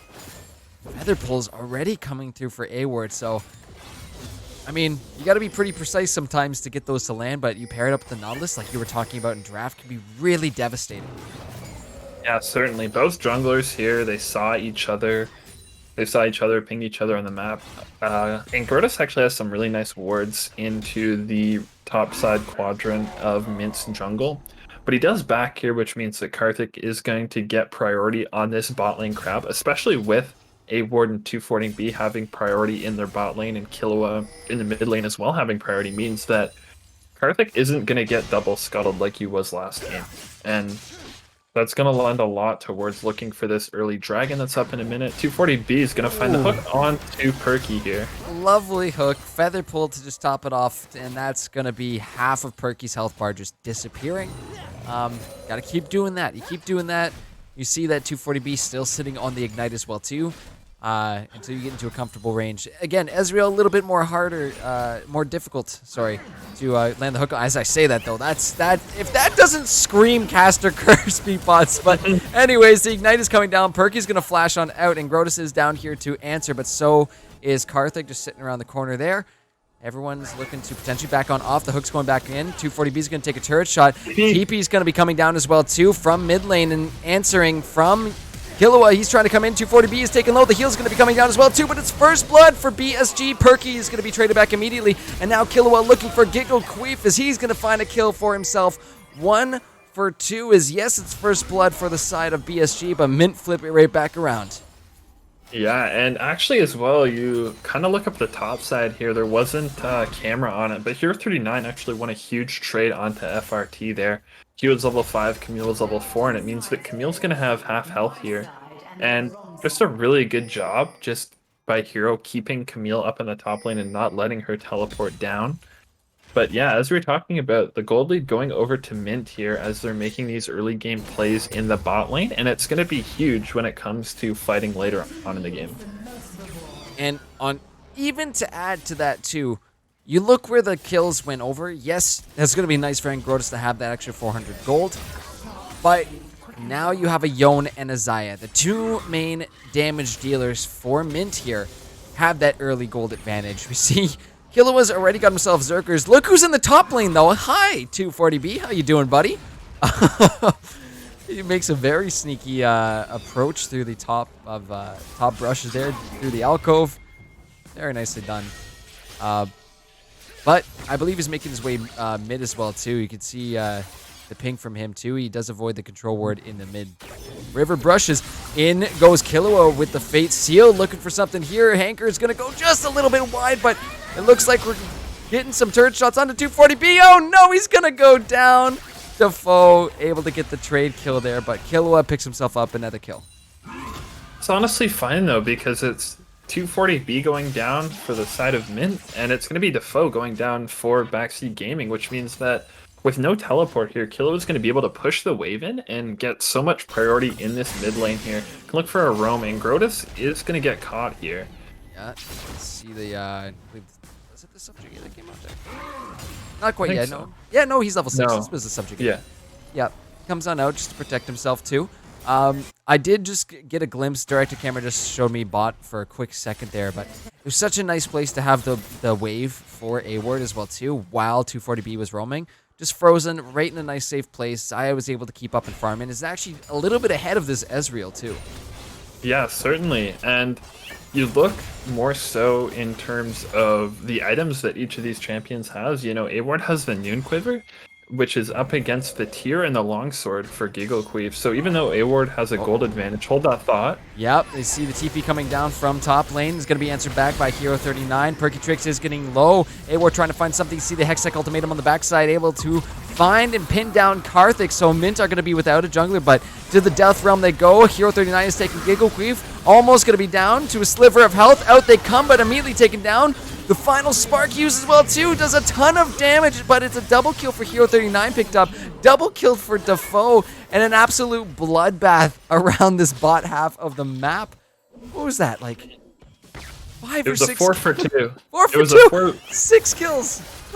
It was a 4 for 2 for Mint, and Defoe is just playing on a nice edge here, you know, getting poked up by those feathers. But what I was talking about before that fight started is that Xayah's got the Noon Quiver, and Ezreal at the time had the Longsword and the Tear. And so even though Award had a gold lead in terms of, you know, just outright gold, he had a lot more of an effective gold lead too, because a lot of that early gold from Ezreal was spent to buy that Tear, which doesn't contribute to any damage stats in the early game. So it was more of an advantage than the gold lead would indicate, but it was just a really good fight there from Mint, and now they're ahead about 1.8k here. Award is going to get caught out. No Feather Storm here, but it's not going to amount to much. Karthik's down in this bot lane. Yeah, look at the kill picked up. Lovely gank and trying to find another here. It's 240B going to give Ezreal a bonk on the head, trying to dash away with the Arcane Chip, but pulled back in. It's a double kill for Karthik. Takes a couple turret shots on his way out as well too, and Mint, again, lining their pockets nice and early on in this game already. About a 3k gold lead for them. And while I was talking, while that was all going down, Luck's still able to pick up some farm there, but we saw Killua back in a massive wave crashing into that mid tower, so does mean relatively a good amount of experience is going to be lost between that mid lane, but it does seem Defoe was able to pick up a relative amount of it, so not as big of a loss as it could have been. I kind of want to focus on the itemization here out of both top laners. Hero 39 starting the Leeching Leer could suggest that he's going towards a Riftmaker here, and Camille starting out with the Executioner's Calling first item here. So a lot of respect being paid towards the healing of Hero 39 in this lane. And another thing I was kind of looking out for, Killua's going to get rooted here, but I don't think it's going to amount to much. Let's see. Here comes Angrotus with the subjugate. The flash immediately out of Killua to keep himself safe, but going in with the Fate Sealed, looking for Defoe as the flash is going to come out from him, but there's the final spark. Karthik's going to take a bit of damage off of that one, but in come the rest of BSG. True shot barrage from Giggle all the way from downtown. Manages to find one. F-range tops is getting chased down currently by Hero. Those Conqueror stacks are proc. One more bonk will do it, but I think he just let Shelly finish him off. Oh my goodness.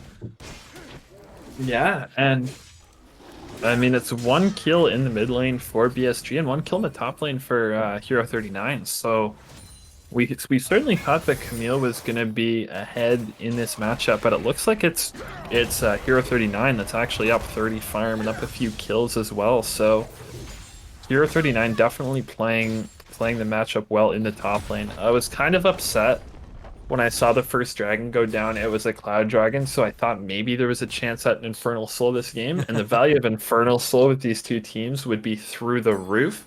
But Infernal is going to be the second dragon, so it's either going to be the Ocean or Mountain, which, in terms of team fighting, are both really strong. But hold that thought, Perkytrix is caught here. Yeah, Perky makes his way up to the top, but 240B also up there to answer, as that's going to be another kill picked up here from Mint. Lockdown down, and Grotus is getting low, but that's going to be the TP here from Lux, trying to get up there. Hextech Ultimatum is going to be popped. 240B stuck in that one. Final spark coming through as well, too. We'll take these members on the way. Quite low, but yeah, take a look at Killua. F-range shops, though, going to go on. 240B finds the kill. Trying to run away now, but F-range shops will get taken out. That kill going on over to Killua here. Now he's 3-1 on that Yone. Ping's coming down onto both mid lane from BSG, but onto the Herald here for Mint. They're going to look and see if they can pick this one up. Almost a 4,000 gold lead for Mint here, just under 12 minutes into the game. It's going to be the Cloud Dragon and the Rift Herald going over to Mint here. A-Ward is going to get caught out here, but he's got the Feather Storm, so I don't expect him to fall. Killa was looking towards that mid lane. The combo misses by Perkytrix, and he's not having the best game on Alistar. 0-4-3 here.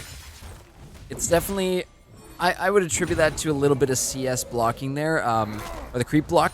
It does make it a little awkward hitting those headbutt pulverizes, but yeah, had the Feather Storm the entire time, so even if they did commit to this Xayah, could have just popped that and most likely would have been able to walk away unscathed. But this Infernal is going to be up in less than a minute now, and even though it's just going to be one, even though it's not that Infernal Soul that we wish for every single game as casters, still having a little bit of an extra edge here in this tail end of the early game is going to be nice for some fighting, which we're seeing these leads start to accumulate across the board here for Mint, at least kill-wise.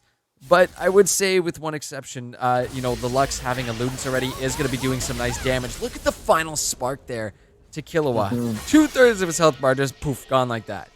Defoe is actually putting out a lot of damage onto this, onto Killua here, and I mean, both of these laners are 3-1 and 3. You can attribute Defoe's gold lead. It's about 300 right now, and you can attribute that to about the 20 CS gap that he has in farm over Killua. But no final spark here on Lux means that Karthik is going to be looking for a pick in this jungle. Plating's going to fall, so I expect this mid lane tower to be under attack here by the Rift Herald. They're going to look for the hook onto Defoe, but it's not going to matter. I think 240B is a little too deep into that one. He takes 3 tower shots, almost goes down from the Lux E, but he will make it out for now. This is a little risky, though, with this Dragon being up. Karthik has already started this one. And the rest of BSG looking to wrap around, rotate, and try to answer this, but it's just going down so fast. Simply smited away here by the Xin Zhao, and that'll be another Dragon picked up here for Mint. As see the, oh my goodness, range top takes a couple turret shots and sees the TP immediately to be backing out of there. Yeah, we see the Mountain Soul is going to be the soul for this game, which is, in terms of two compositions that love to team fight, still going to be very valuable for whichever team is able to pick this up. But we see Mint at 14.5 minutes having this 4,000 gold lead, and it was the snowballing that we were talking about, in Champion Select that was going to be so vital this game. You know, whichever team was able to get the gold lead would be able to execute these fights so much better, and we're definitely seeing that out of Mint Gaming here. You know, we saw 240B maybe being a bit too aggressive with these Nautilus pulls, but if he's able to control that and he's able to find good picks on this Nautilus, I feel that Mint's going to be set up for some really good team fights in the future. I think they're really just trying to take this mid tower down open up the map a little bit for themselves. And you see Perky harassing the Xayah off the wave a little bit as 240B making his way back down, but Ingrotus is here to answer as well as that tier 1 mid will fall. 240B has to try and find his way out. Cannot Spider-Man his way through the river on that one. That's going to be a kill picked up for BSG. Possibly another one coming in. Headbutt Pulverize does come on down. Lansley as well too. Featherstorm going to come out as well. CC from Alistar will land. Exhaust is going to be used. True Shot. Barrage coming on out. Quickly sidestep by A-Ward. So a lot of resources used. All the summoners and his ultimate used just to stay alive there. But BSG still managing to pick up a kill there on a 240B. Yeah, I just saw the, I was just thinking about it while that fight was going on as well, but we were talking about the Anivia walls last game, and everything comes back to the Anivia walls. We kind of have a pseudo Anivia wall with the Trundle pillar here. Kind of can set up the same defenses as the Anivia wall had, you know, it can block the Nautilus Q, which I was sort of thinking about in that fight where it looked like 240B was getting trapped, but now FRT. Oh my god, what a lovely hook coming out. F-range tops taking to the Shadow Realm right now. Hero's going to be taking a few shots from this turret. Hextech Ultimatum coming down, kiting around the tower. Hero, you're going to have to find it quick. It's probably going to be a trade. Oh my goodness, the kiting around the tower from F-range tops. Quite nice indeed, but I do believe the shutdown gold coming from Hero 39. I would say Camille comes out on top of that. Yeah, I mean it's the shutdown gold for Camille, and I mean you don't really need to take that trade if you're Hero. Like sure you found the hook and sure you got like the death realm, but like there's no point when you have such a bounty to be diving under tower there. Like you had flash and you know there's just no point for it, you know, and especially with such a bounty here, it does mean that Backseat Gaming had to send 3 up there to defend that tower, which allowed A-Ward to push in and secure this mid tower. Ooh. Final Spark is going to be blocked by the Xin Zhao ultimate there, and Kilo is going to find this tower down in the bot lane. Yep, again, progressing a little bit, taking bit by bit here is kind of what we saw at around this time of last game where Mint was starting to take little leads here and there, and that gold lead now extending to about 4.5k. And don't get me wrong, BSG is not out of this game. That Lux and the Trundle are doing quite well so far. But it's more of the towers, and it's more of that macro that we're seeing from Mint right now, is that anytime they have an opportunity to go for a tower, they are going to commit the resources to taking a tower, taking a Herald, taking a Dragon. They know it's worth it to put that time in, because eventually there's going to come a point where all those little wins start to add up.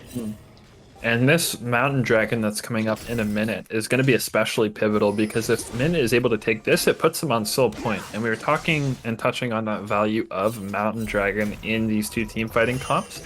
And Mint being 1 away from Mountain Soul at, you know, 19 the game would bode very well for Mint.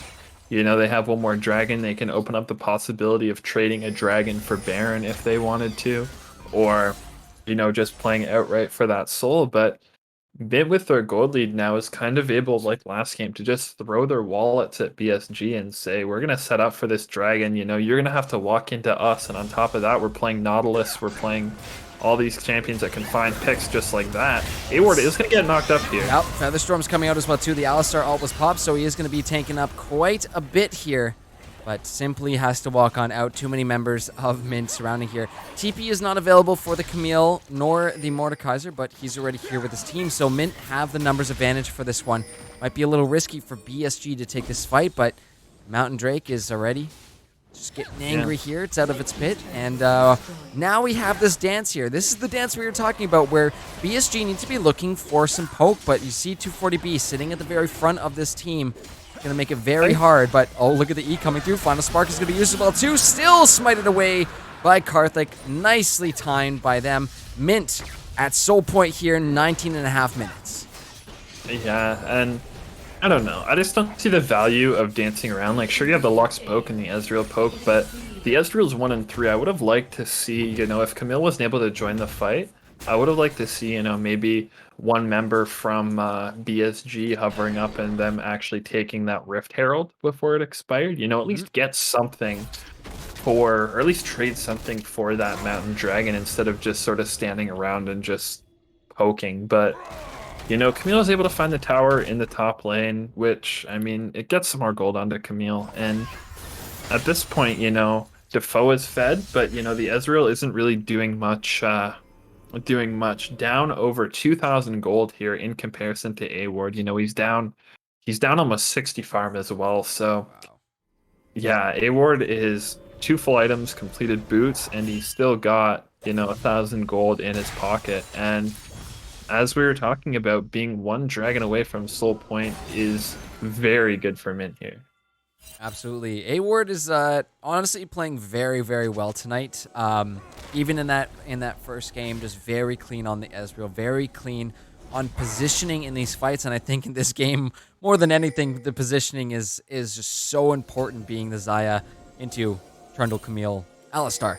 So really well done. Shout out to A Ward there for staying alive on these clutch moments here. But we are getting into that 20-minute mark, so we are comfortably within the mid-game, I would say now. And we can see that gold lead is up almost 5k, so it hasn't budged too much since the last time we looked at it a few minutes ago. But it's more of, we're getting to that point where Mint was taking more and more fights at this point in time last game. They found a fight, they found a skirmish or two, they forced an early Baron, and they might just look to do that here too, as Hero is still harassing up top. 240B getting some vision up in the jungle too, really just choking BSG off of this side of the map. Yeah, and we were touching on the importance of Hero 39 in this game just because of his ability to bring AP damage into their comp. Mint's sort of lacking that besides Hero 39, and we see he got the Riftmaker, he got the Demonic Embrace as well, so he recognizes he's strong and that, he's going to be pumping out a lot of AP damage in these fights. And now the next objective on the map right now is Baron, if Mint want to try something. They have a pretty good Baron take, actually, but they may just elect to play it out here, just play for the soul and then fight around Baron when you have the Mountain Soul shield on you. You're keeping an eye on the mini-map too. The True Shot Barrage was used to check out whether or not Mint had started that up, because you can see the vision pretty defensive here from BSG, just making sure that Mint don't do what they did last game, which essentially you saw them take over the entire top half of BSG's jungle there. So really trying to avoid that, as Angroda's going to clear out to ward there. Really just taking their time. We don't have another dragon for a minute 40 here. Baron is on the board. And really, I think we're just going to see a little bit of maybe fighting. I say maybe fighting because it doesn't always happen. But more of a focus towards vision right now. It's, both teams are just getting set up for these next objectives. And we've seen Mint do a good job of, scaling their gold lead up. The gold lead now is just over 5k. Earlier when we checked in a few minutes ago, it was at 4k. So, they're getting a bit more of a gold lead. But what's important here is they're also in position and they're collecting these neutral objectives as well that don't really reflect on the gold chart. And I know I keep stressing on it, but Mint's 1 dragon away from Mountain Soul, which is very important in these team fights. And if they're able to set up and fight for it here with their gold lead, FRT is going to get caught here. Going to have to use the hook shot to get out of that one. But yeah, I think Hero's playing a little bit of chicken up there, saying, go ahead, walk near me, I dare you. Yeah, certainly. And I mean, Karthik's got the crab, Mint is going down and setting up around this dragon. Yep, 30 seconds to go until this mountain is on the board. And like you said, big one for Mint if they can find it. They already got some shields in their arsenal. I believe, Mordekaiser, Nautilus, Zinzao, question mark? Yeah, they already got shields. Let's just add a little bit more to those tanky players, which is going to make it that much more difficult for BSG to get through them, because really, the majority of damage coming here from BSG is in the form of that Lux. Yes, we do see the Divine Sunder built here for Ezreal, so that poke is going to be doing a little bit more damage now, but Dragon's on the board. Both teams are starting to move their way into this river, as we're going to see this Dragon potentially started up here by A Ward on the back, but look at 240B going in for the hook. That's going to be Alistar ult. He flashes in, gets the knock up here. Look at the Yone, though, coming from the back line, trying to find BSG there as the Hextech Ultimatum will come down on him, stops him from taking down Gilgaqueef and Defoe, but the rest of Mint are just chasing these members of BSG down. Featherstorm comes out as well, too, and Angrodas possibly on the wrong side of this. Karthik is going to know exactly where he's at here. Hero 39, a couple other members on some low health bars here. Still need to be cautious. That Lux ulti is on a very low cooldown relatively here, 42 seconds, so it'll be back up soon. Yeah, both junglers still have smite here, so they can go for a 50-50 if they want to, but I don't think Angrotus is going to be here in time. Oh, he is! It's gonna go to Karthik. Mint pick up the Mountain Soul. Just barely. It was a nice attempt here from Angrotus, but Karthik is the one with the quicker finger. Yeah, it actually got down to 300 gold there. I couldn't see if that was from Angrotus' smite. Actually, yeah, both junglers still have their smite up. I don't know how the smite sequence happened in that fight, but it turns out that Karthik is the one that's going to get the dragon, and it's going to be Mountain Soul for Mint Gaming. I believe they're gonna just try and push their waves here and then look for something at Baron. I mean, now that you've got all these shields on you, even a shield on like the Xayah and the Yone is just so huge in these fights, especially just to sort of lessen the damage on that engage. But 240B is going to get caught out here. Yeah, he's going to try and get out of here, but Defoe is on the way as well too. Binding's going to go just a little bit wide, but still the damage is pretty insane. F-Range Shop's going to find that one, and now it's going to be A-Ward in a bit of trouble. Caught in the Hextech Ultimatum as now in comes Killua with the Fate Seal, trying to find some more. Karthik's going to be leading this one in. We can see the Immortal Shield Bull popped here for this Yone, and Mint flip it right back around. Little bit of a questionable pathing there, but it's just both supports traded out. Yeah, certainly. And both supports traded out, but Mint has the priority on the Baron pit here. I did a quick check as well. I was interested. Defoe only has 6 stacks right now on his Dark Harvest, so it's not paying too many dividends this game. Mint is going to start the Baron. As we were talking about, they have a pretty fast Dragon take with A-Ward, Hero, and Karthik here. Angrotus is in the area. They're going to suss out this Baron take, but I don't know if he'll be able to do anything. It's a little risky going on in. True Shot Barrage will be coming through, but immediately Hero just takes Angrotus to the Shadow Realm, takes him into that, and he's going to be coming out a little bit lower, still alive, but the rest of Mint waiting for him as soon as he comes out. That final spark, though, will just eviscerate Hero off the map. Karthik taken down quite low as well, too. He's going to be going golden as Perky in the back line here. Getting shredded down, though, is now F-Range Shop's looking to hop in as well, but A-Ward is dominating, doing so much work on that Xayah. Still have some resets left to go, but the foe will get taken down there as he gets sent over with the Blast Cone, too. Mint find 4 and a Baron, and BSG facing a very similar situation as they did in Game 1. Yeah, this honestly could be the end of the game. You know, they've got the Baron minions. They have a pretty good tower siege here. It's only Giggle Queef up. He doesn't have the Tiamat just yet, so he can't clear the wave. My. Killa was looking for it for sure. Not able to completely get off the damage here, but the Fate Shield will land. And Mint simply going to take that mid inhibitor, walk on out, look to reset, and maybe actually use that Baron buff bot if they want to.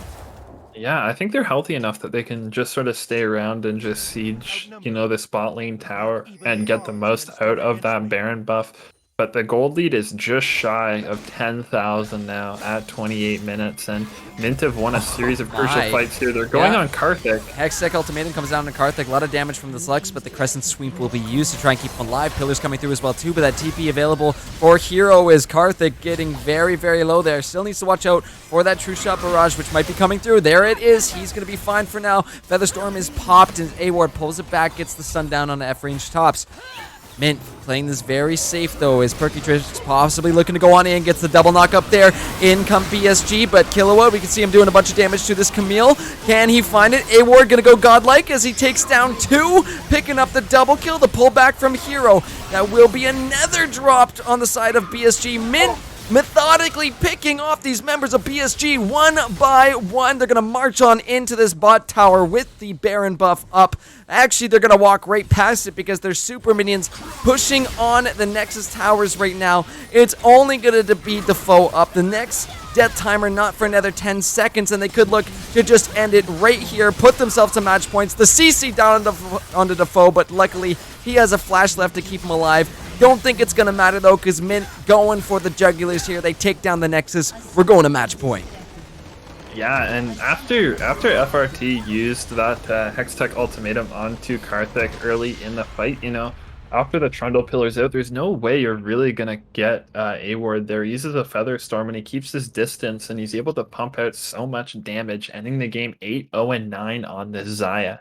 And now the question you need to ask if you're Backseat Gaming is, what next? You know, you tried to play for late game, but Mint just ran over you in the early game. So then you pick 5v5, and Mint just got a gold lead and snowballed it. So now what are you gonna play if you're backseat gaming? And that's kind of the situation you're dealt with in these series, is that when you have a game one that is ends up being so dominating near the end, the team that did the dominating doesn't really have to change up too much to their draft. We see the Xin Zhao and Nautilus come through once again, and that just seems to be working in terms of engage. 240B and Karthik are just rotating everywhere around this map to get these lanes rolling. But as BSG, you got to ask yourself, okay, what can we ban out now? We saw, and don't get me wrong, what they banned out in game 2, as we see on our screens there, not bad bans. They are very specifically targeted. But what now? Right, B-Pots? What is the answer now? I think that's a good question to ask. I think they need to find the answer now, because we're going into match point here. We're going to that potentially final game here. And if Mint just do what they've been doing for the past 2 games, they're going to get the 3-0. So BSG need to find something. But any final points before we head to break? I mean, it like you touch on like the Xin Zhao and the Nautilus, but it's not even that. It's just Mint style, right? Like, what happens if you ban the Xin Zhao and the Nautilus? Jake gets another engaged support, and Karthik gets another engaged jungle, and they're just so good at roaming and so good at like supporting not just the bot lane but the rest of these solo laners, and it just allows them to get leads all over the map, and it allows them to snowball the game, as we saw right there. Well, we'll have to see what happens in Game 3. Guys, we are going to a quick break. I'm going to hand out those tokens real quick, but just a reminder, it is Player of the Series, so we will save that vote for the end of the series tonight. So just keep track there, and those lovely brains of yours, what and who you want to vote for later on this evening. But we will see you back here in 5 minutes. Make sure not to go anywhere, because we've got another big one coming up soon.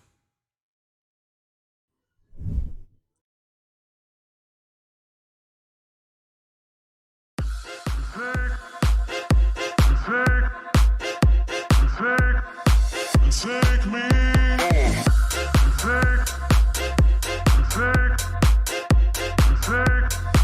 take me.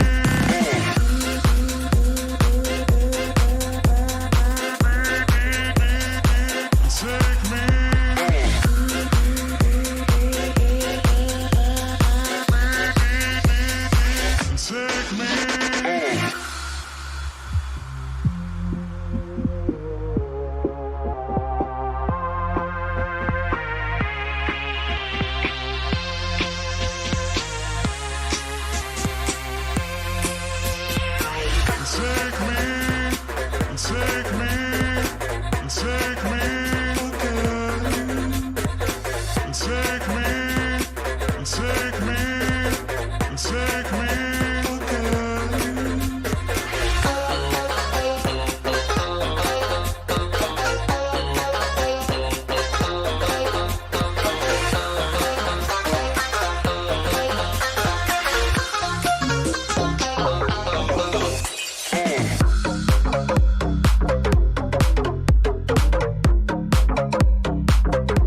quiet that down for a second there. Hi, guys. Welcome back to the LAS Premade semifinals. We're about to hop into game number 3 here. Both teams ready to go. Mint with side selection going to be opting to go back on to the blue side, but from what I've seen in games number 1 and 2, we were talking a little bit there at the end of that last game here.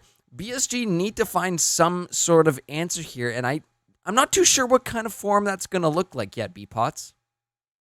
I mean, they're on match point here. This could be the end of their season, or it will be the end of the season, actually, if they lose this game. So anything you have in the tank, any sort of crazy pocket picks, any sort of weird composition or strategies that you're saving for crucial moments, this is that crucial moment. And it's going to be interesting to see if BSG has any of that to pull out here, or these 2 drafts we've seen, like the Trundle picks and all that, if this is their hand and this is all they have, and if it is, then unfortunately this is going to be honestly a mint 3-0. But if BSG has something that they can use to play and hopefully counter what Mint does here, then maybe this series will be extended.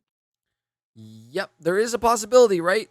Anything can happen in playoffs. I've seen reverse sweeps happen multiple times across my time here at Legends, but there needs to be an answer. There needs to be something that can deal with this aggressiveness that just seems to you have a little bit of a spark there at the beginning of the game for Mint, and then it just goes to a full-fledged inferno come mid-game. Once they have those we get a Herald here, we get some plates here, we take mid-tower, and now all of a sudden we have 5 members that when we fight together, we are just going to overpower you at every single situation. So I don't know what that answer is going to look like. Hopefully BSG's got something, a little secret, a little something spicy waiting for us here. But we'll send it off to draft and let the picks do the talking for us here. Well, technically we do the talking for the picks at the same time, but not to worry about that. Let's flip it over. We'll give these guys the ready check here and see what they have in mind for us for potentially the last game here tonight. Yeah, Backseat Gaming either has to match the early game aggression that Mint has, or they have to neutralize this early aggression, stop Karthik and 240B from getting out on the map. And honestly, at this point, I think the play is to try and match it, because we've sort of seen what happens when Backseat Gaming has tried to stop this. We've seen winning lane drafts and all that, and a bunch of wave clear lanes, which sort of tried to prevent Mint from roaming, but they were still able to get across the map and do everything they needed to do. So now I kind of want to see full out aggression, probably even more than that second game was in terms of getting out on the map early game. Absolutely. You got to have an answer for it. Honestly, go back to game 1. I kind of like the Ornn, but there was a very important point that you brought out about using the Ornn as a disengage tool. So if you can build a kiting comp around that Ornn, I think that might be something that's very useful for BSG here, considering it is Mint being the proactive team here, Mint being the ones to initiate the majority of these fights. So if you have something like that can deal with Mint chasing at you, if you can deal with that, I think that's a potential area that BSG could look towards.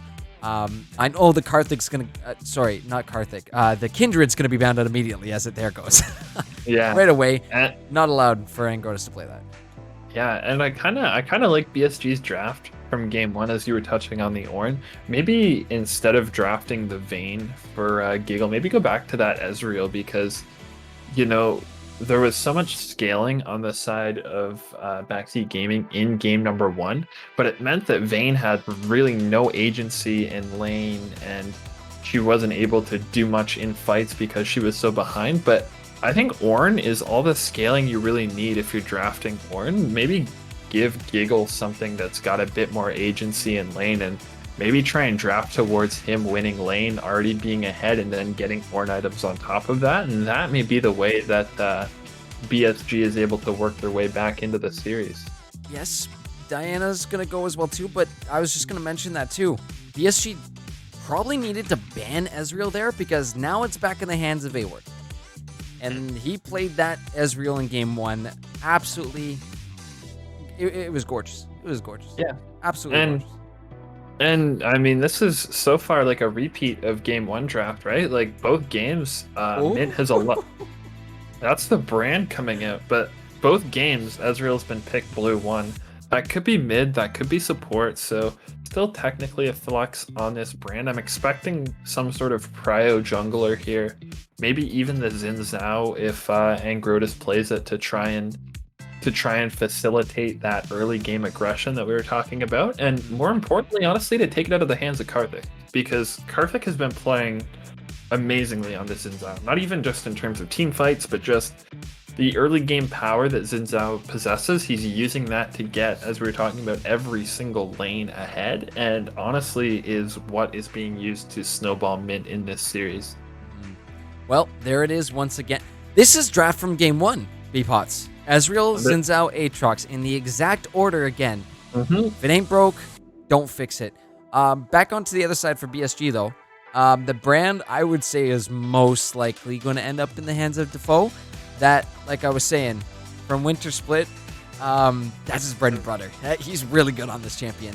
So hopefully they can make use of it. The Ashe is also going to get locked in, I believe, for Giggle Queef here. A little bit more of defensive stuff coming out. I guess the Ashe slows and the Ashe arrow can be helpful, but not the most mobile champion. Darius. The Scary Dairy, though. Against the Scary Dairy main himself. Goodness me. Love to see it. It's going to be the Nautilus ban, actually, from BSG as well, so this means that 240B is going to have to pilot a different champion this game, but I kind of like the spot that Brand got picked here in this draft. I mean, as we're talking about, it's probably going to go into the hands of Defoe. I don't know what Perky Tricks plays. If he can maybe play this Brand and, you know, maybe Defoe gets a really nice winning matchup in the mid lane here after they see Killua's pick. But it's actually going to be the Blitzcrank band out as well. That is...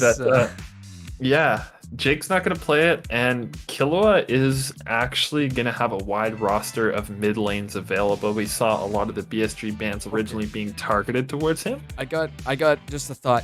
BSG, they got to send brand support and take Corki mid right now, because it's on the board. It's been banned out every single game so far. They're going to go for the Olaf, but now there's a Corki open for Killua to pick up, one of his best champions. So's Yone. Yona's also there.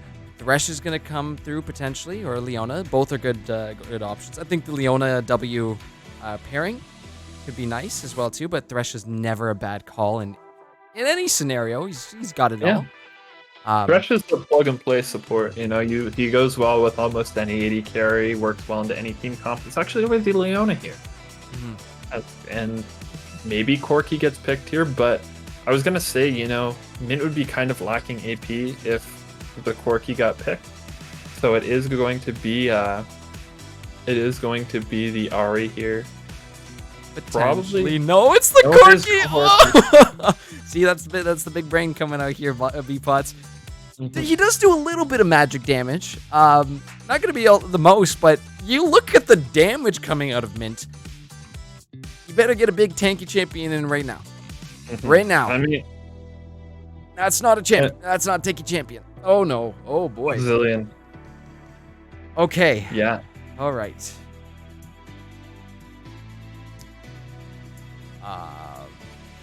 See, Corki generally builds AP, but I was going off the premise that we were going to see the LDR Corki this game, because why wouldn't we? There's no maybe we would see the LDR Corki if we got another tanky champion on Perky Tricks here, but it is most likely going to be Zillion bot lane, Brand in the mid lane, and I kind of see the direction that Backseat Gaming's trying to go in here.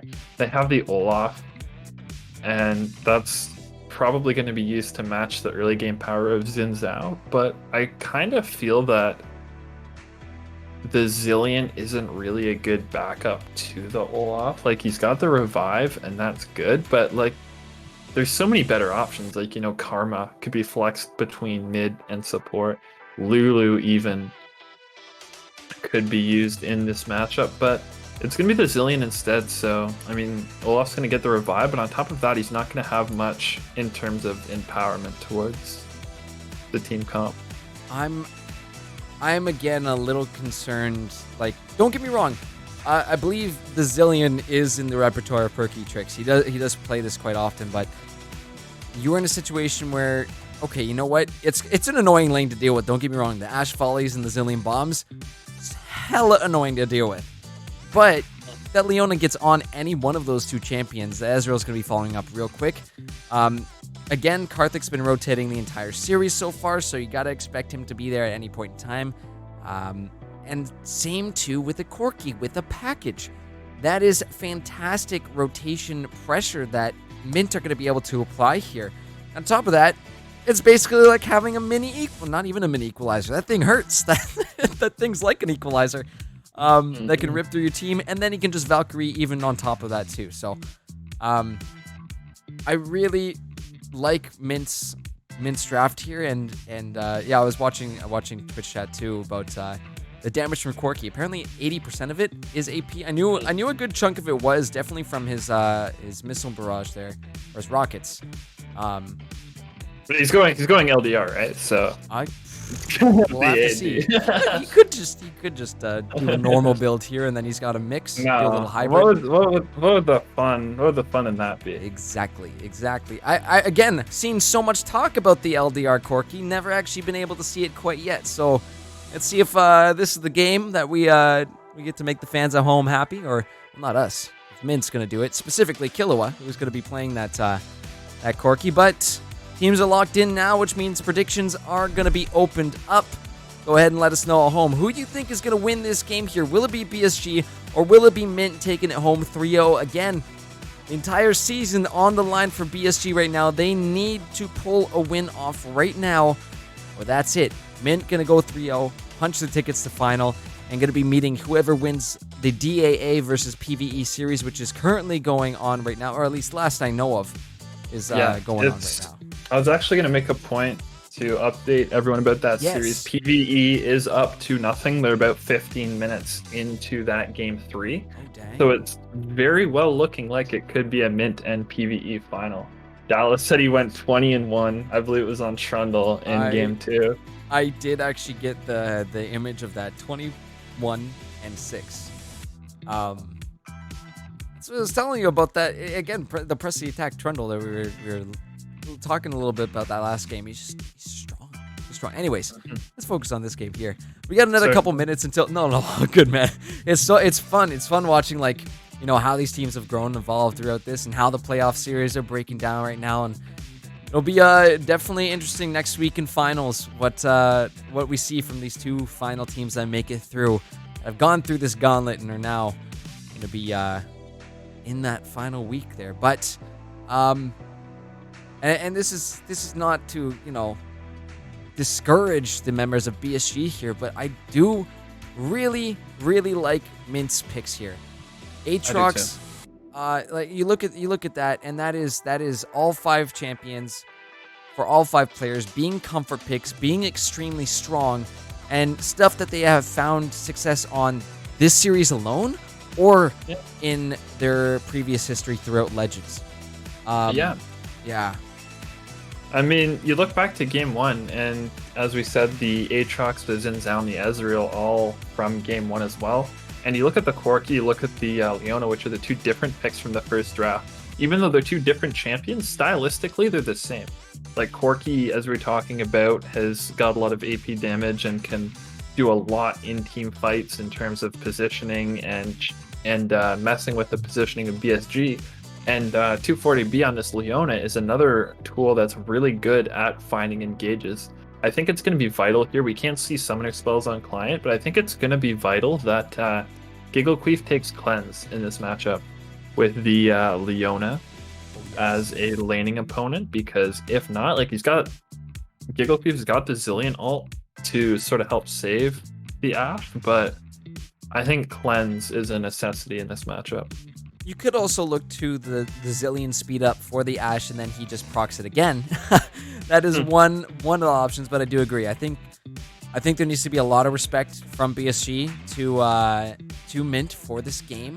I'm curious to see how this top lane up's gonna go. Again, having another spicy matchup in the top lane between these two guys is Classically, hero known for his Darius F-range top is going to be taking it into him, but we'll have to see how this one shakes down, if Mint's going to get the 3-0 or if BSG can take us to that game 4. Guys, make sure to get those predictions in, but we will see you on the Rift in just a few minutes for game number 3 of the semifinals.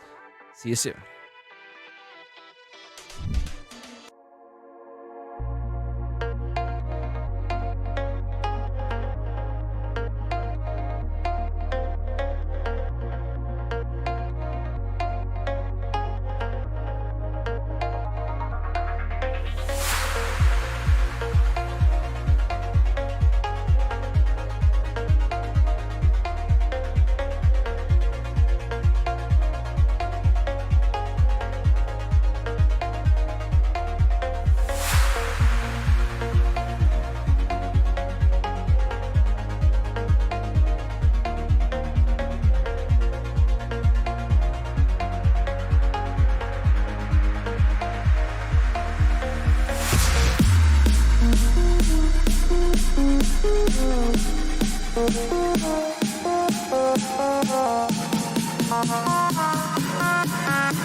Hello, ladies and gentlemen, and welcome back to the LAS Premade semifinals. We're hopping into game 3 right now, and you can see on the top of your scoreboards there, Mint at that 2-0 mark, looking to take it home right now, and BSG got to pull out all the stops here if they want to keep those playoff dreams alive. But a lot of stuff loading into this game, B-Pots, that we were taking a look at, and maybe had a couple questions here and there. Yeah, biggest thing for me, I don't know what happened to Defoe's Masteries, whether this is intentional or an accident, but we are going to see him playing Hail of Blades brand this game. Mm-hmm. And I don't know how to feel about that. If that's intentional, then I guess we're going to be excited to see what sort of items that synergizes around. But Minions have spawned. Very interesting pick. I usually you would see the Dark Harvest as he's brought in previous games. But I also wanted to shift our attention down towards our ADCs as well too. And something you were mentioning getting into this draft was the respect with the cleanses coming through. And we have seen one ADC come out with a cleanse this game. And that was actually being the more mobile champion, the Ezreal. And we can keep talking about this as the junglers start up their buffs here. Pretty standard stuff in terms of starting this game. But yeah, it's more the runes and the summoner choices that have caught our attention here early on.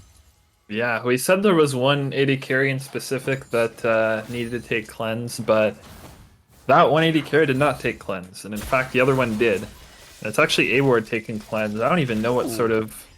That's a lot of damage. That's just some good poke coming out. The Zillion Bomb landing, the volley as well too. Like I said, this is a very annoying lane to deal with, especially level 1 from these two guys. So I would think 240B and A-Ward are definitely going to be coming online once they hit their levels, once they can get the combos off with Leona. That's where they really shine.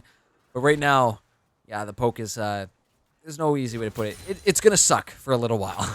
Yeah, 100%. And they don't even get level 2 advantage because they're pushed off the wave. So it's not like they can look for any sort of real engage off of the level difference. But Hero's going to find a pretty good trade up here. Yeah, Gonna hit all 3 Qs. Ooh, nice damage coming down on F-range shops, and maybe just showing him what happens when other people take his Darius. But F-range shop's gonna be trading back quite nicely. The Ghost is gonna be popped as well too. Look at the bleed damage coming through, and it's gonna be first blood for BSG. F-range top says, you know what? Maybe I'm the new scary Dairy in town now. Definitely coming for that title, but a really good play there. Just allows the passive, the hemorrhage to stack up there. Uses the Ghost to secure the kill here. Hero actually making a smart play. After he was about 200 health, all the stacks on him, he actually didn't flash, which is actually really good. He saved his flash. They're gonna look for the bot lane now. They get on the Giggle. Exhaust is going down as well too. That W is gonna be popped, but the heal used for Giggle Queef. You see the bombs being used, flash for flash coming through, and the cleanse actually being used from A-Ward to stop the slow, just to get a little bit closer. But the kill ends up going on over to 240B, trying to gift this one on over. A-Ward will pick up that. Gonna be 2-for-0 in this bot lane as Mint getting the gold onto that Ezreal nice and early on into this game. Yeah, and that's huge because we were talking about how crappy this lane was going to be for A-Ward and 240B, but now with a kill each, they kind of have a gold advantage now, which translates to an item advantage, which means that they can look for more engages than they originally would in this lane.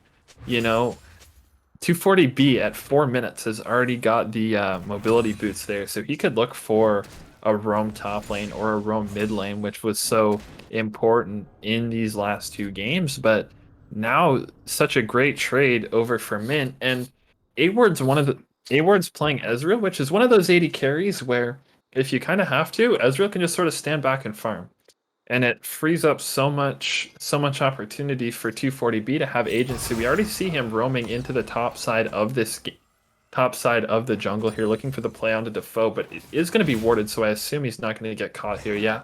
But just so much freedom for 240B now. Yep. And Ezreal more of a ADC that can sort of hold his own in the lane. In this scenario with the bombs coming out, is going to be a little bit more difficult for him to approach any of that CS. But that's usually what we see from 240B. You get your first back, you're able to buy Mobies right off the back, and I'm going to try for any sort of roam.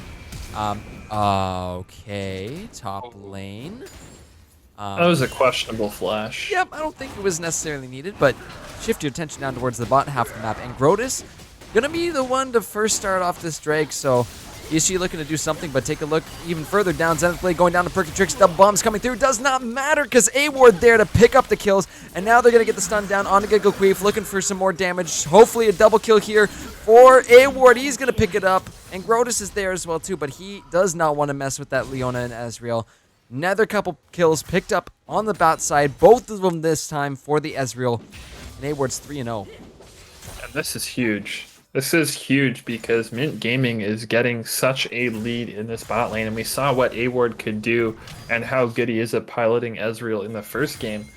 I'd like to see a bit more early aggression from Angrotis. It was good that he got the dragon, but he hasn't visited a lane yet to my knowledge, and so we see that mid and top lane are keeping up in farm. FRT once again electing for that executioner's calling, sorry, to sort of slow down the healing on Hero's Aatrox. But yeah, it's such a good advantage for A-Ward. He's already up 1,000 gold in this lane. Oh boy. You see the Sheen, the Phage already built. I mean, just having the Sheen alone, you know, pre 7 minutes into this game, those Mystic shots are going to hurt even more. Anything after a spell, which is kind of Ezreal's whole deal, is going to hurt even more. So this is going to be very scary. Any Zenith Blade that comes out might be a potential kill here. The exhaust is back up and available for Leona, so really, if they can catch someone here. But right now, Jake is looking for the roams mid right now as he's going in, looking for Defoe as he's going to take the Zenith Blade to Freedom. Takes a turret shot, but a lot of damage coming out of this Corki. That will be the Pyroclasm popped off there. But that Brand passive not going to be able to get that third tick as he'll just use that to defend himself. And even though they don't find the kill, it's going to force Defoe to recall here. There isn't any neutral objectives up on the map, so it's not like Mint can pressure some other area. But it does mean that if Defoe wants to farm this wave, he's going to have to burn his teleport. And Kalua's teleport is already a quarter of the way done, so a minute and a half of the way done, meaning that there is a minute and a half window where Mint will have teleport advantage in mid lane. And on top of that, Hero's teleport's almost up as well, so there could be a window where Mint has 2 teleports up, and FRT running the Ghost means that their backseat gaming won't have any teleports. There's less than 2 minutes on the Aatrox TP, so with the next Dragon up in, well, 2 minutes, that could line up quite nicely. Seeing some trading going on in this top lane right now as Ephraim's Chops is going to pop the World Ender, or at least force it out, but Luca's up in the top lane. Dunk's going to come down, Noxian Guillotine. Will it be enough? The bleed will, but Karthik looking to trade it on back. He's going to be really careful now. I think we have another fight breaking out bottom. Gigglequeef was able to take down 240B here. Back up to the top lane. Karthik gets the trade on back. Overall on the map, 2 for 1 in favor of BSG. Yeah, certainly. And it was a good play in the bot lane, sending Angrotis to this lane, and that's what you need more of from BSG, right? Like, Olaf is supposed to be this early game jungler, and with 1 kill participation in 9 minutes, in terms of these early games certainly having a lot of kills, it's kind of disappointing to see just 1 KP. But Mint being able to find FRT on the top side and seeing Angrotis in the top lane means that they're going to be able to start this Rift Herald up without any penalty here. Next Dragon is Infernal, going to be in a minute and a half. And Mint are in position for it. A-Ward's still 3-0-1. And you were touching on the Sheen too. I also like the Phage pickup here. It's very valuable in this lane. It gives him the health, and it gives him a bit of sustain to be able to deal with this poke. And so, yeah, Ezreal's just really online to have a big impact like he did in Game 1. That gold lead is slightly creeping ever up in Mint's favor, up about 1K so far. Coming into this 10-minute mark, it is, I would say, one of the more even matches in this series, but I would attribute that to Ephraim's Shops doing quite nicely in this top lane so far, and the bot lane of Mint doing also quite nicely so far in this early game. Just sort of balancing things out right now. As keeping an eye on this this Brand so far. He's holding his own for now. Infernal Dragon up in 30 seconds. Gigglequeef and Perky Tricks are actually going to have some prio in this bot lane just because they're going to arrive first. 240B is going to clear out Vision, and with Brand having so much wave clear against the Xin Zhao that's currently stationed in the mid lane, it means that they're going to have prio in 2 lanes to set up for this Dragon. We already see Angrotis on the way. And that's it. Solar Flare coming down in with the Zenith Blade. 240B there to get the CC off, and Killua finishes it all off. Double bomb here, plus the Crystal Arrow. He's going to have the package, though, to escape out of that CC. As Mint pick up one there and manage to escape unscathed, but they do have the lower health bars when it comes to taking this dragon, so they do have to be relatively careful here of an Olaf charging their faces. Yeah, that was a really nice buffer by Killua on the Enchanted Crystal Arrow there to buffer it with his package there. Rift Herald is going to get some plates in the mid lane tower, and it means that Mint's going to be able to move towards the Infernal Dragon here. See if they can do it. The TP is going to be coming through from Hero. Let's see if he can make it through. Yes, he can. I believe Darius walking up and trying to interrupt it. But he gets down there in time, forces these members of BSG off. And that's going to be the first dragon here picked up for Mint. And unfortunately, no Infernal Soul. Going to be another mountain in this game. But honestly, I think it would benefit either team at this point. We are going to reach a pause in the game. No neutral objectives up now. The Rift Herald is about to spawn, but nothing really right now. I have another update for you after we see this bot lane play out. It must just be a little bit of poke, but do we have an update from our other series, Beatbots? Yes, PvE won 3-0 over Divine Ascension. Whoa. So the winner of this series is going to be playing PvE in the finals, and from what I've heard, it was a very good series from PvE, just 3 dominant games. And it'll be a good matchup in finals, no matter which team wins this series. Well, congratulations to PvE on your win, and good luck in finals next week. We'll come back to that point in a second there, as 240B was looking for something again mid lane, forcing the flash out of Brand.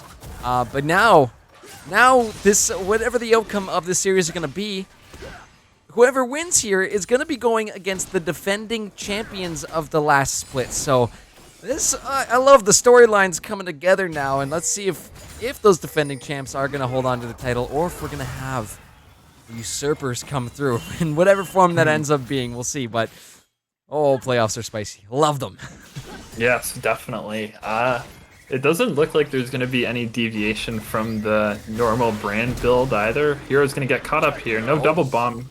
Boy, he's pulled on back, a little bit of damage, but luckily he's able to make it to the safety of his turret before that Darius can get on top of him.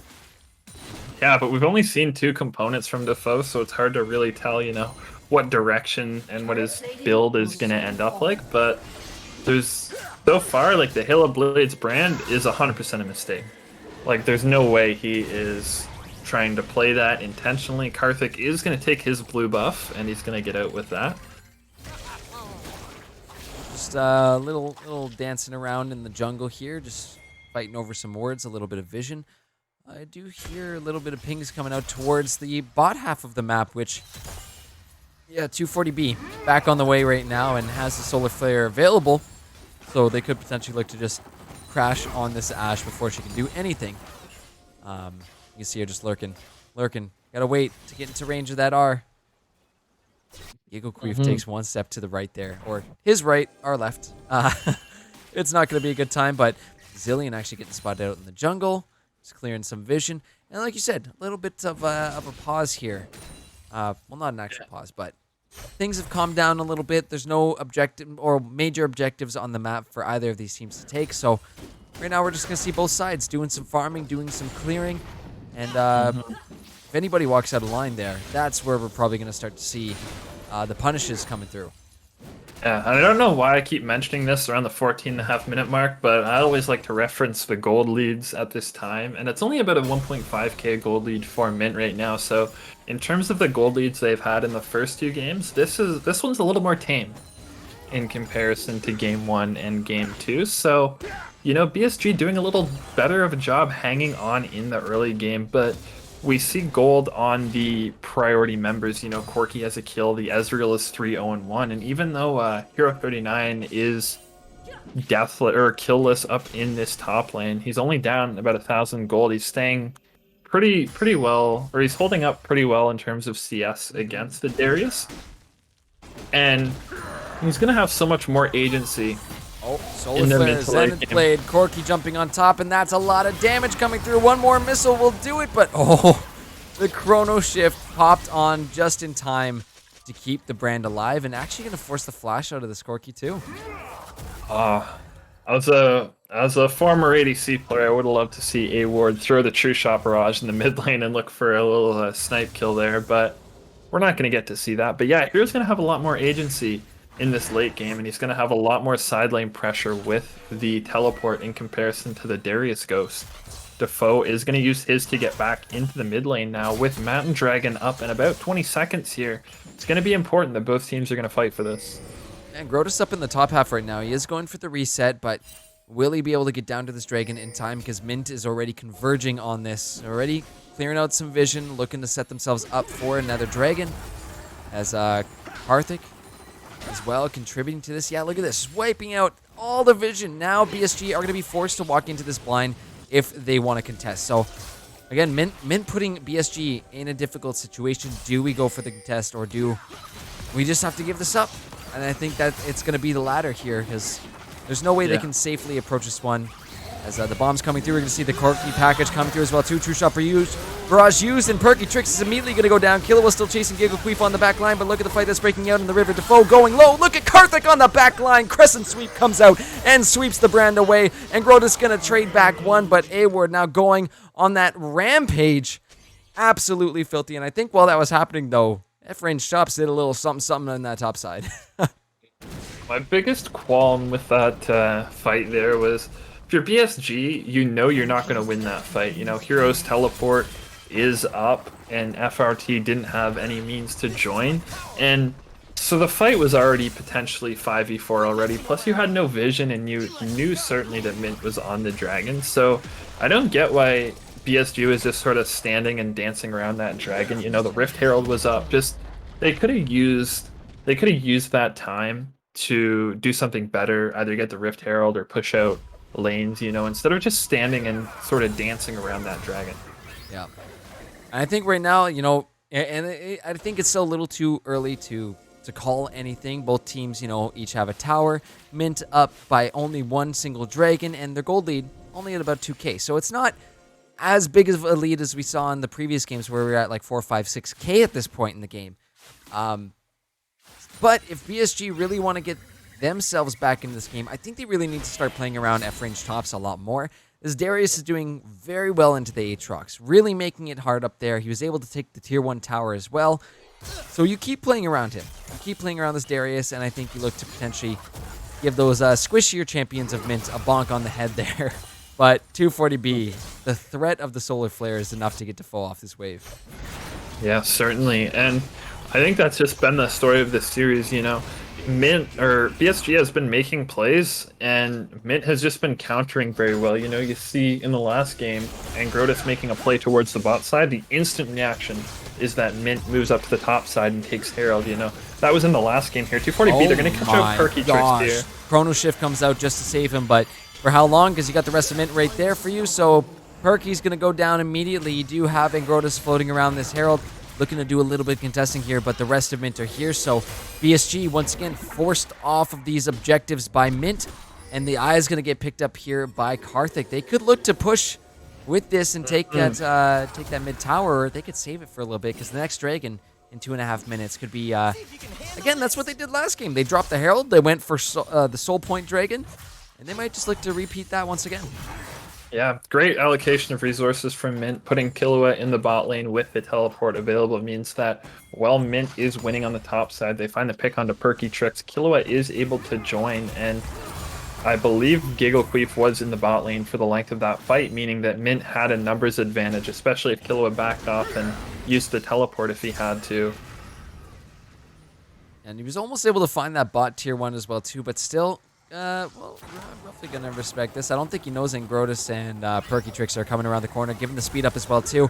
He does have the Valkyrie available, so he will get back for a little bit. The bomb's coming down. He's stuck in a tiny bit of a rough place here. They just dive him 100%, and that kill is going to get picked up here by Angrotus. Just nowhere left to go. The zillion bombs, again, being very, very tough to deal with.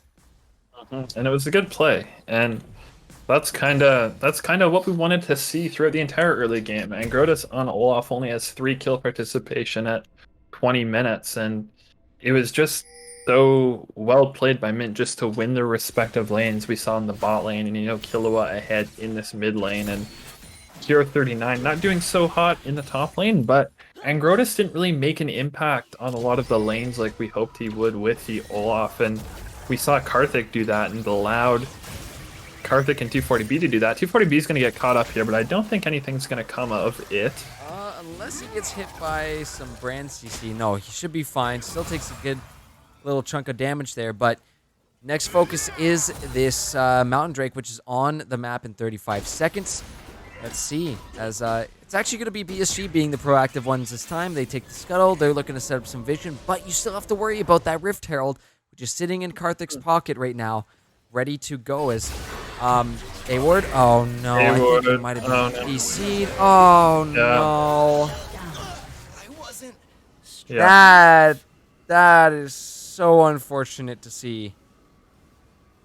Now the pause is out. Yep. No, hopefully he's back soon. That's a Ripperino. If I've ever seen one before. That's actually extremely monumental, actually. It brings the gold lead to about 700. Not only that, but Mountain Dragon, as we were talking about, is up in 18 seconds. So that is insane priority over that. We see FRT moving down to the bot lane, actually walking down from top lane to fight around this too. So as unfortunate as a DC kill is, that could be backseat gaming's way back into this game. Yeah, and you see the death timers are really starting to get up there. 38 seconds until this Ezreal's back. He's not going to be there in time for this dragon. Maybe True Shot Barrage comes ripping out in the middle of a fight that's breaking out during that time, but that is, very unfortunate. And did you see who got the kill on that one? I'll re-look at chat. It says that FRT shut down Ezreal. Oh yes, it's right. Oh yeah, it's right there on my screen too. Again, more gold for the Darius, right? And some decent gold at that. So, it's definitely where they want to be allocating the resources right now for BSG. And the unfortunate part is too that it was A-Ward that had to have died, because if it was Killua or if it was Hero, like whatever, but if BSG posture towards this dragon, Mint can just, drop the Herald in the mid lane and go for that inner tower. But a lot of that tower siege is gone. Yes, they have the Herald, but Ezreal's a big part of that tower siege, and now he's dead. Yeah, well, it's not the end of the world to lose this next dragon. Would have been ideal for Mint to pick this one up. But hopefully A-Ward is back with us sooner than later. We will switch it to the break screen just to keep competitive integrity alive here. So we'll be back in just a little bit once we are all ready to go once again. We'll see you very soon.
Yep.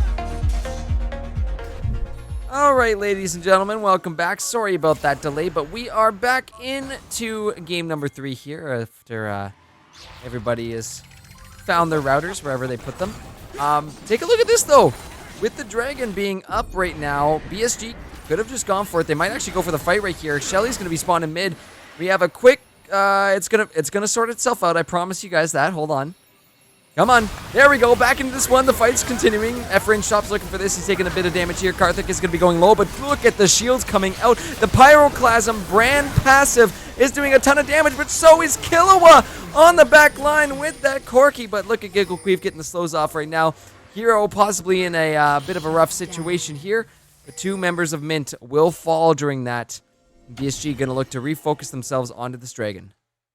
Yeah, it was actually a smart collapse by BSG there. Mint thought they were on the Dragon, but they didn't have enough wards to 100% confidently say that. So BSG turns around and actually collapses on Mint with the 5v4 there. They're going to get the Dragon as well, and now the gold lead is only 500 for Mint.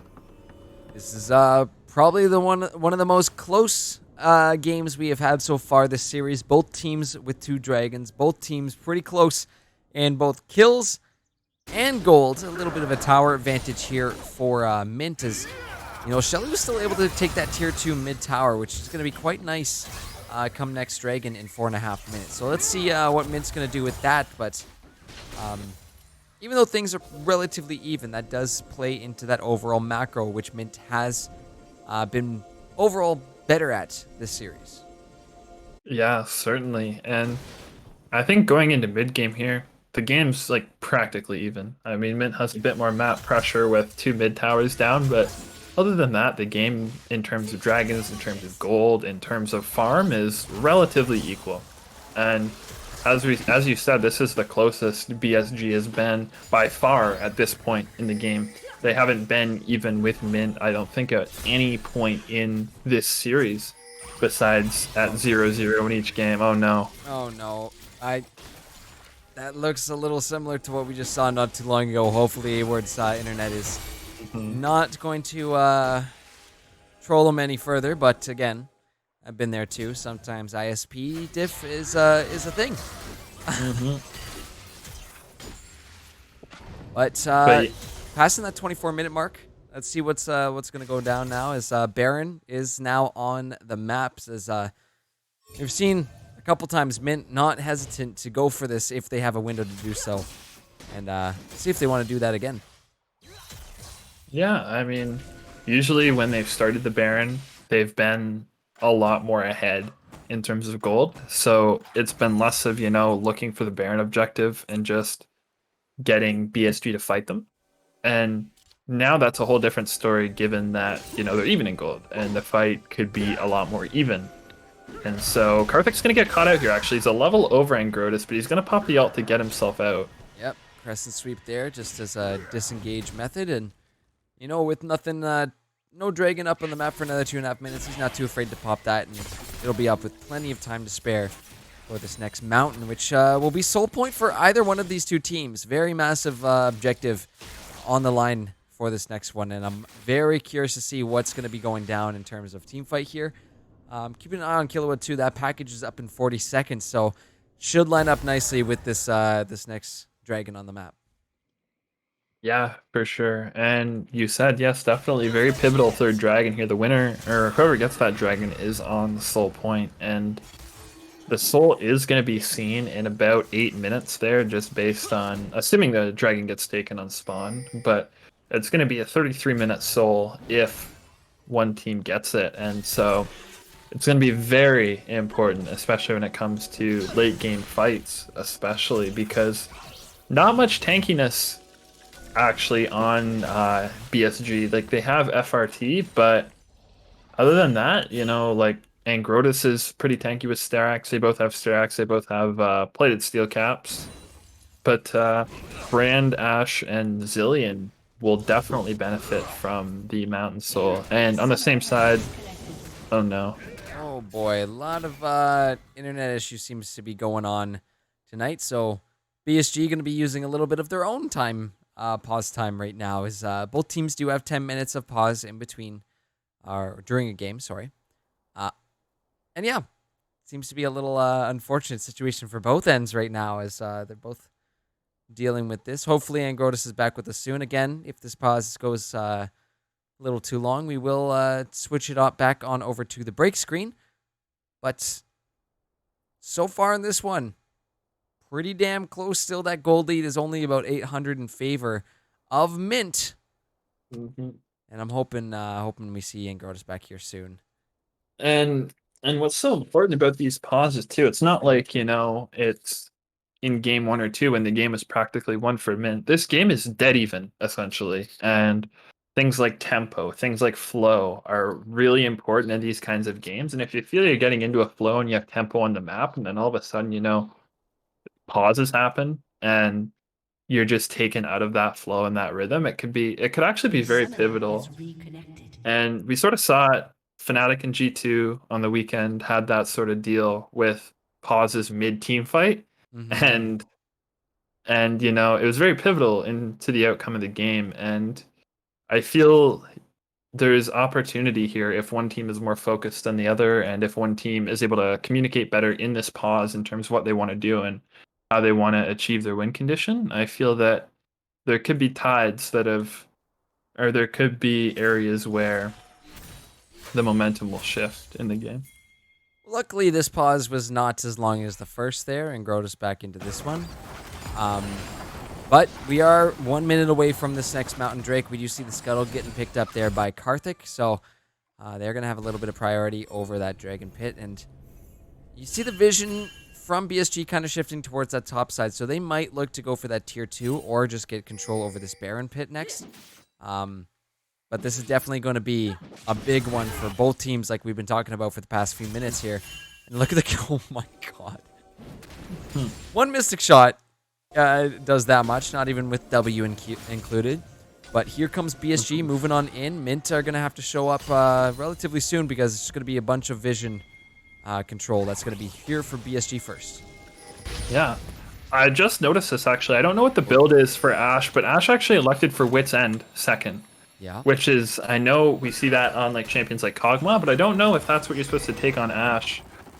Anyways, Karthik could be caught here. Possibly. The double TPs came down. The Crescent Sweep, again, like we were saying, back off cooldown, ready to go, but used maybe a little early into this fight. Killua does have that package ready, and they're going to look for Darius as F-range stops might be the target here. Look at Olaf chasing around. True Shot Barrage will land on 3, and Heroes trying to find something. Then on the back line, Killua trades out 1 for 1. Angrotus is going to find it. Karthik is going to be getting low as well. 2 double kill for Angrotus and the Chrono Shift as well, too, to keep this Olaf alive. And BSG are winning this fight. 240B is going to get chased down. A-Ward trying to get the poke off. The Solar Flare is going to get dropped as well. Can 240B find it? A-Ward going on in. A-Ward popping the cleanse. A-Ward taking down the Olaf. Can he do it? He just needs to stay away from that brand passive. It will be...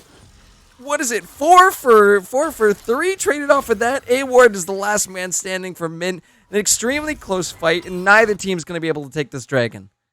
A-Ward saving that fight there. That could have been so bad for Mint, but A-Ward was able to find a few kills on the tail end of that fight, and it means that dragon is going to be prolonged, though. Although Defoe is teleporting to this dragon. Remember, both teleports from Mint have been used, which means that without any package from Corki, BSG is going to get to this dragon a little bit quicker than Mint is, but Mint is pinging towards the Baron. Yep, pings are coming out. True Shot Barrage is available as well, too. You can see it. It's coming down the laneway. Can they do it? The brand passive's going to go off. It's really close. It's really close, but no, Defoe is able to pick that one up, putting BSG at that sole point, but entire They have rest vision on this. Oh my goodness.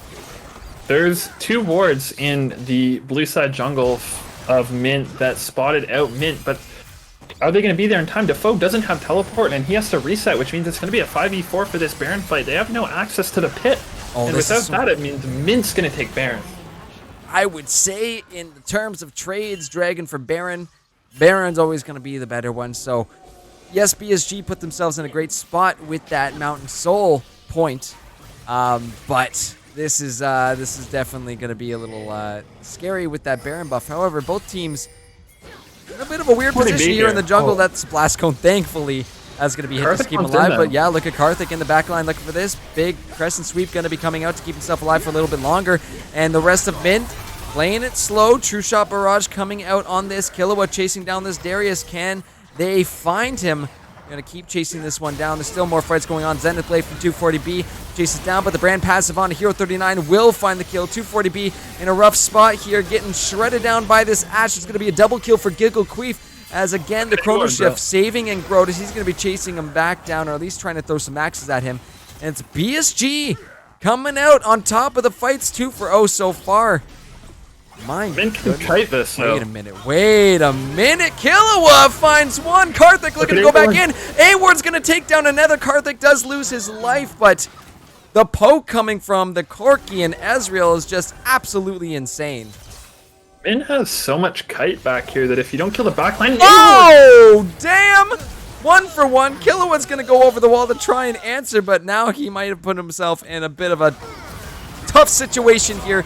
Rand goes golden, and F-range toss will just finish him off. But yeah, even though Mint lost that fight, we still see the potential, right? If Angrotus and FRT don't get onto this backline with between the Corki and the Ezreal, they have so much poke and so much kite that A-Ward we saw almost like pretty much not one shot, but did a lot of Angrotus' health bar and was able to take him down with just a WQ combo there. And it's going to be so pivotal that FRT and Angrotus are able to find this backline. Oh, this is definitely one of the most spicy games we've had so far this series. Very close. Lots of great back and forth between these two teams. And I do believe, did anybody survive with that Baron buff? Did Killua walk out with it? Where'd the Baron buff go? Question mark. No more Baron. Yeah, Baron's off every member of Mint. Done now. It's just done now at this point. It's weird. Yeah. I guess I can remove the timer then from the top corner. Anyways, 32 minutes into this game, we are starting to get to that late stage where full builds are starting to come through. We're going to start seeing level 18s probably in the next few minutes. And this is where these team fights can be very explosive and very scary for either side, depending on how they play it. Honestly, Darius getting to the back line, if he can do that, that's going to be huge for BSG. But as long as they can keep the Ezreal alive and keep kiting back, the damage coming out from the Mystic shots has been incredible for Mint.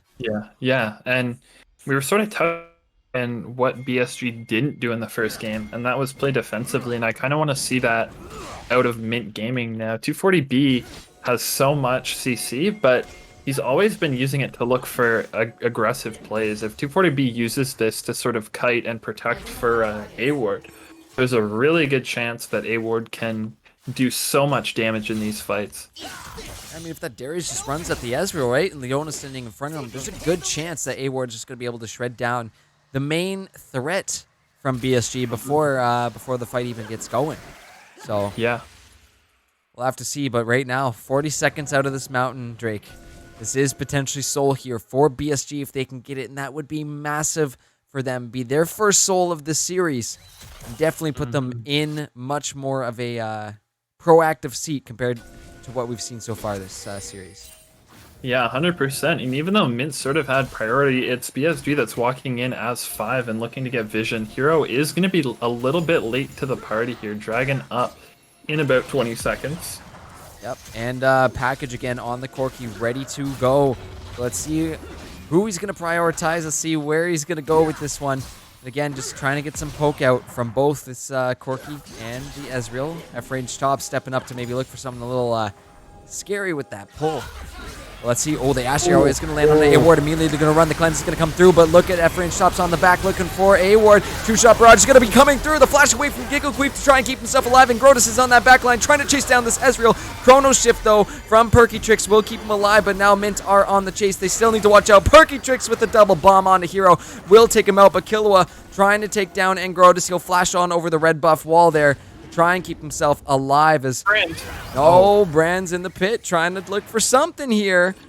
As I may have fat-fingered a couple buttons here, but Karthik trying to pick someone off in the tri-bush. He's cut off, though, from the rest of his team.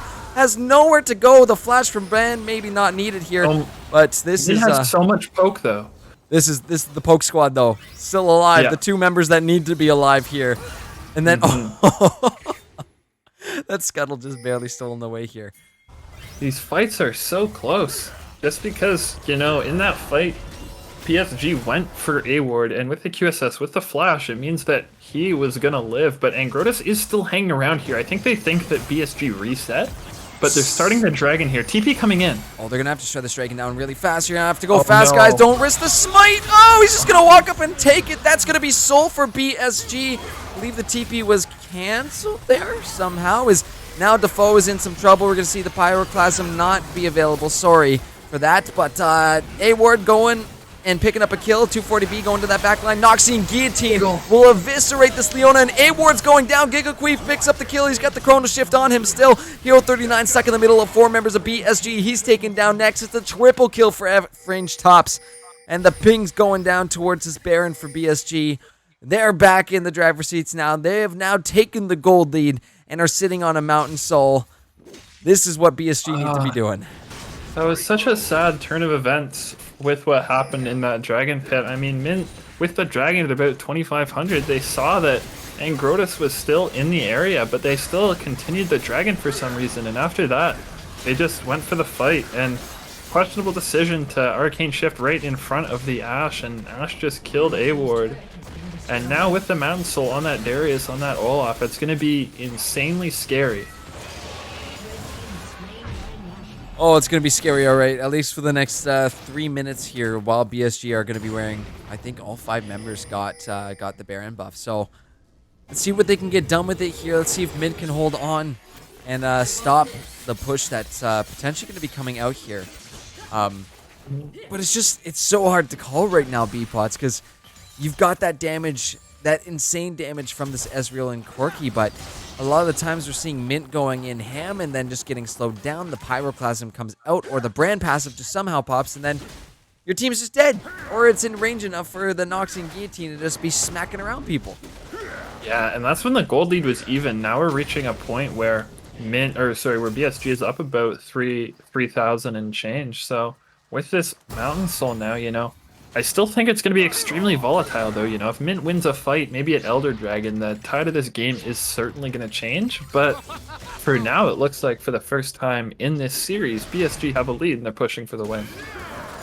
See, this one's getting late too. 37.5 minutes we're at, and BSG looking to push down this mid lane with their Baron buffs. A-War, oh, buddy, you do not want to be standing there as Grotus maybe trying to find something here, but they are going to find Karthik. They pull him in. The Crystal Arrow as well, too. He's going to pop the Crescent Sweep, tries to get back to his team, and he does. The shield's coming out as well, too. Manages to stay alive, even though the positioning there was extremely questionable. Karthik will somehow hold on for dear life, and Mint will slow down this Baron push just a little bit more. Certainly, and I mean, Mint threw everything they had. They threw the Ezreal ult, they had Karthik go in, but they're just so tanky and so much sustain over on BSG now, with the Mountain Soul especially.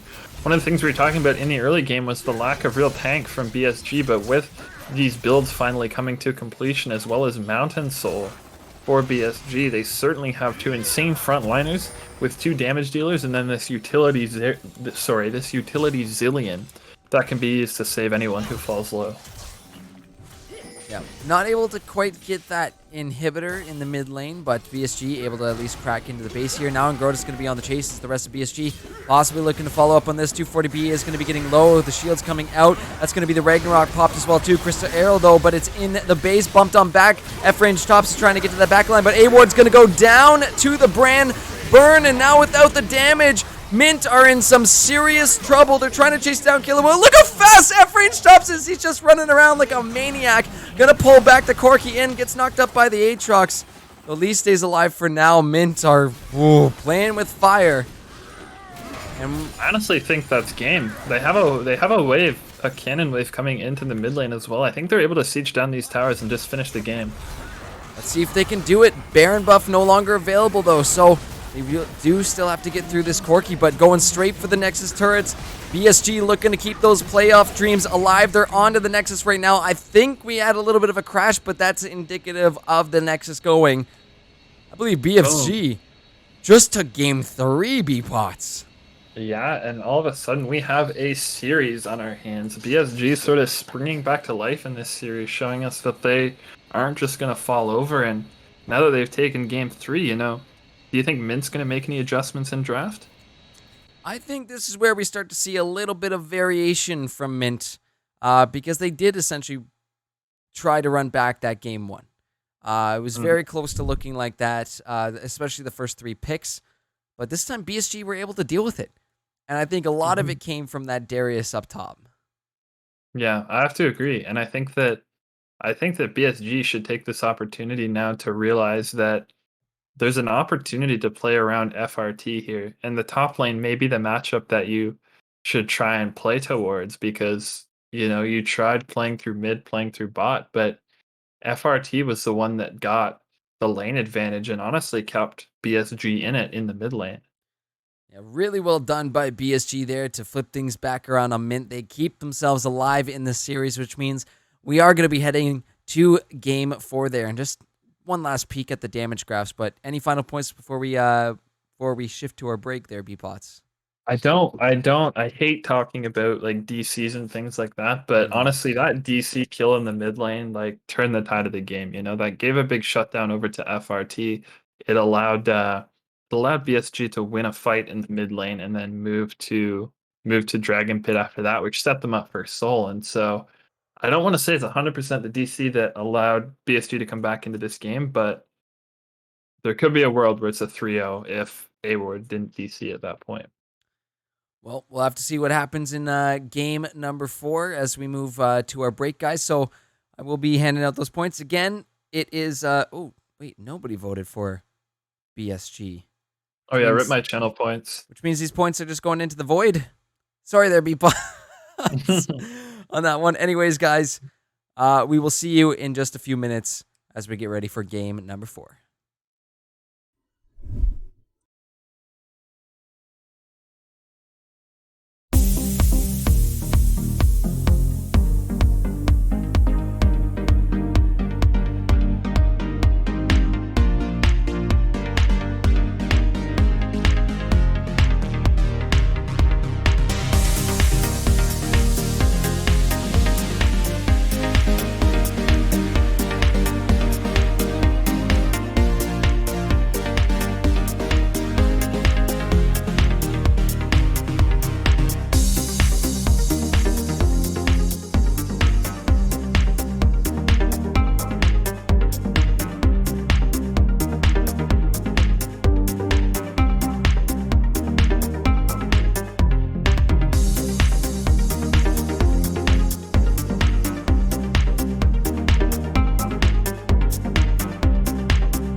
All right, ladies and gentlemen, welcome back to the LAS semifinals, LAS Premade semifinals. We are about to hop into game number 4. Players are ready to go, so I don't want to hold them up too much. But in TLDR, BSG pull back a game. We're going to game 4. They keep their playoff dreams alive. Let's see if they can do it one more time and take us to a game 5, or if Mint are going to close it out right here and right now.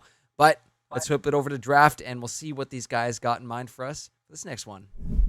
Yeah, certainly. I mean, last game we saw a lot more focus being put on FRT in the top lane, and he was able to carry, in my opinion, at least, able to carry BSG through the early in the mid game, and it allowed them to reach that point where they hit Soul, they got a Baron, and actually I'm not sure if they got a Baron, but they got Soul, and they were able to win the game from there. And we see now that there is avenues in which BSG can win the game, and I would say there's a lot more hope among us now that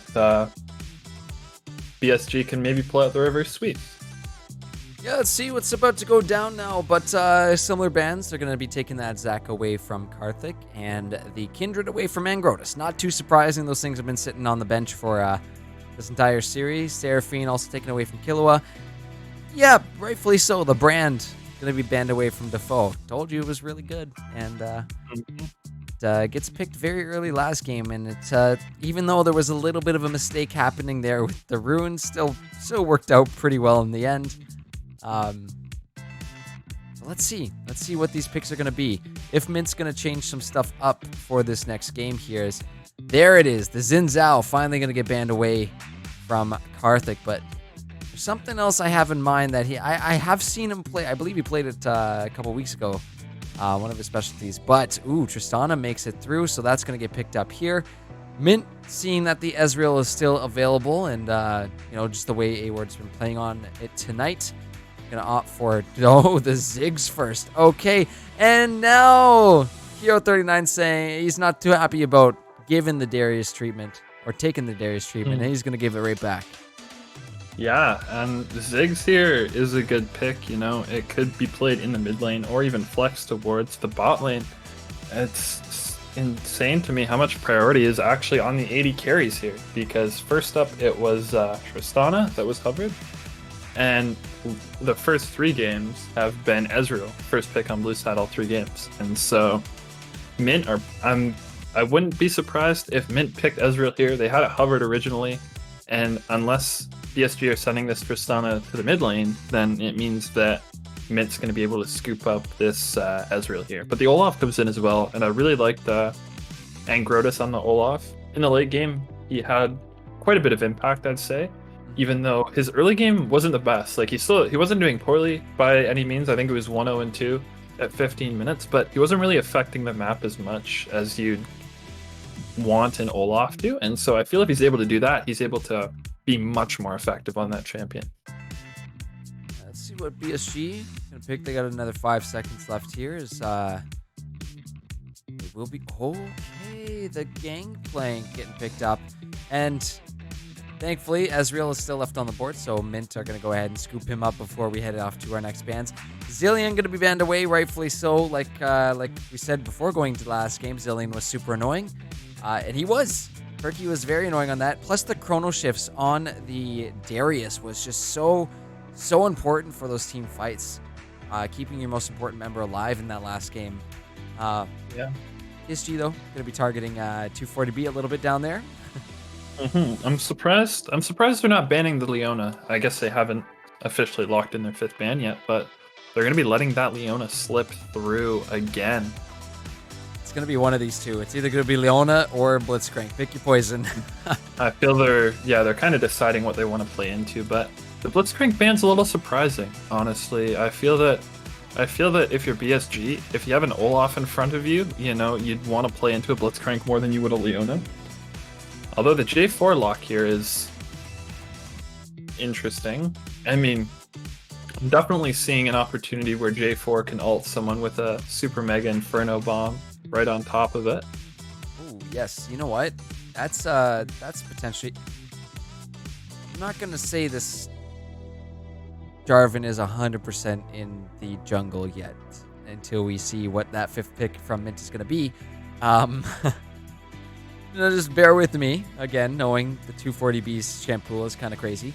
Leona, though, going to be picked up here by BSG, and yeah, it's kind of a nice pair up with the Tristana and Leona. I think they need a little bit of AP coming in here, because GP Olaf Tristana, it's a lot of attack damage. Let's see. And that could also be the other reason why they banned Blitzcrank over Leona. Maybe because Perky Tricks just felt more comfortable on the Leona, and they were looking to play the Leona. But yeah, I kind of like this comp from BSG. It's gonna be determined based on what they lock in for this 5th pick here, and who they're gonna give counter to. But it's Ziggs mid, we know that. Actually, LeBlanc for Defoe. LeBlanc comes through, and then a set. I believe that's a set support. That is set support. Oh my. Jake likes playing set. This is a spicy draft from both sides. I want to take some more time to digest this one, but what are your initial thoughts on paper about these two? I want to say Mint has a deceptively large amount of lockdown. You'd think, you need the champions like Thresh, Leona, champions like that just with hard CC in order to lock the enemy team down. But with a Jarvan EQ and ult, with set pull, Darius pull, set ult, there's a lot of ways that Mint is able to actually lock down their opponents. And we sort of touched on it before. The Jarvan Ziggs combo is good here for the mid jungle, and I like the LeBlanc pick too, because LeBlanc is able to escape a lot of this hard CC. She can just jump over the wall, jump out of set pull.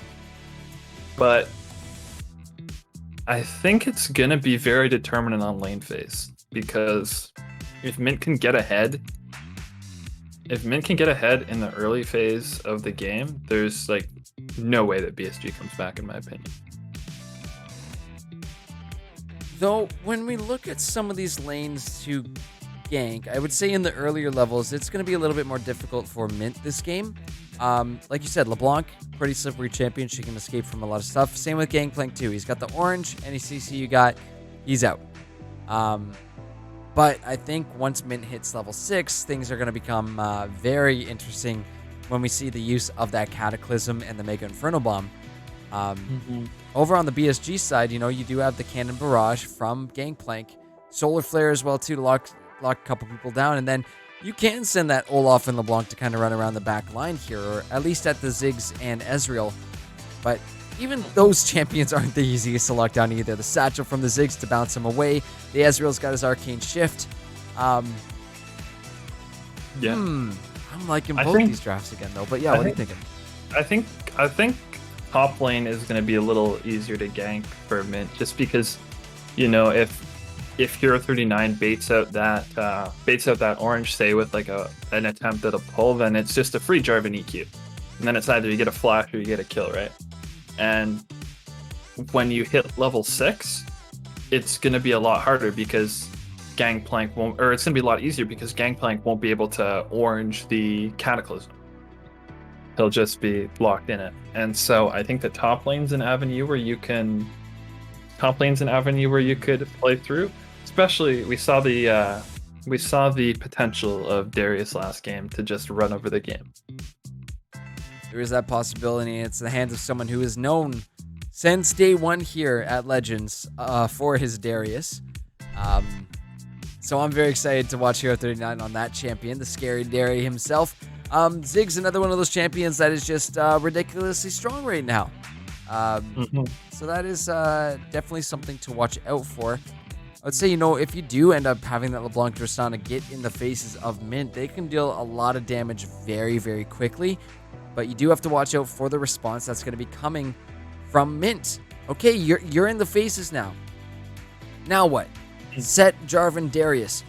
How are you going to deal with this? That is the question I'm going to have, is how are these teams going to be approaching these fights? And while we're talking, though, King Karthus with another 5 gift subs. Thank you so much, brother, for that. Another 5 tonight. We appreciate you. We love you here. Hope you're having a good one, buddy. But if you got a gift sub there from Dream, make sure to give him a big shout out and use your Make It Rain emotes to celebrate the God King Karthus himself. Spam Gurf emotes in the chat. No, not for me. Unless I'm popping off casting here. But right now for Dream, that's his emote there, the Make It Rain there. Awesome stuff. Yeah, true. Awesome stuff. But we got another couple minutes until we get into this one. It's kind of hard to call. It's definitely hard to call. I don't know. And the thing is too, like BSG has a lot of dive, with like the Leona, I guess the Leona too, but the LeBlanc. But like Set has ultimate. They have so many peeling mechanisms to like keep them off the carries, and so if LeBlanc isn't careful about staying in fights for too long and maybe just doing a burst of damage and blinking back, there could be windows for Mint to actually just lock her down. And so it's gonna be very hinged on Defoe's execution in these fights. And I like the aggro bot lane from BSG. A lot of level 2 potential, and if Mint doesn't respect it, I think it's a way to get Giggle Queef ahead in this lane and hopefully snowball the game. That is definitely one of the more aggro bot lanes that Tristana and Leona. They do end up hitting that level 2 mark first. I think both the Set and Ezreal need to very much be careful for that damage output. Just the bomb from Tristana. If you can fully stack that, which is not too hard to do with the Leona backing you up, does set them up for some success in that early bot lane. But I'm very curious to see how this one breaks down because, like you said, a lot of kiting potential here for Mint, and it's just gonna come down to execution because both drafts are good, both have damage and their own forms of CC and tankiness, whatever. It's gonna come down to execution, B-Pots, I think. But any final points before we move it off to break? Yeah, I think we covered it. I'm very excited to see what the potential of Mint's comp is, and on top of that, how BSG responds. Me too. Well, we'll leave it up to the folks at home to keep those votes coming in right now. 71% in favor of BSG. But ladies and gentlemen, we will see you back here on the Rift in just a few moments as we load into game number 4. So don't go anywhere because you're not going to want to miss this.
welcome back, ladies and gentlemen. Hope you got your votes in. You probably got another couple minutes to do so because I might have accidentally left the timer on 10 minutes. Whoops.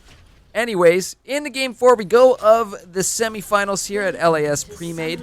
Mint on the red side, BSG on the blue side for this game. And let's see, again, it's do or die for BSG here. They got to find the win to keep those playoff dreams alive. They pulled it off in Game 3 here. Let's see how these teams are going to pull through in this one because, honestly, 2 good drafts. It's going to come down to execution.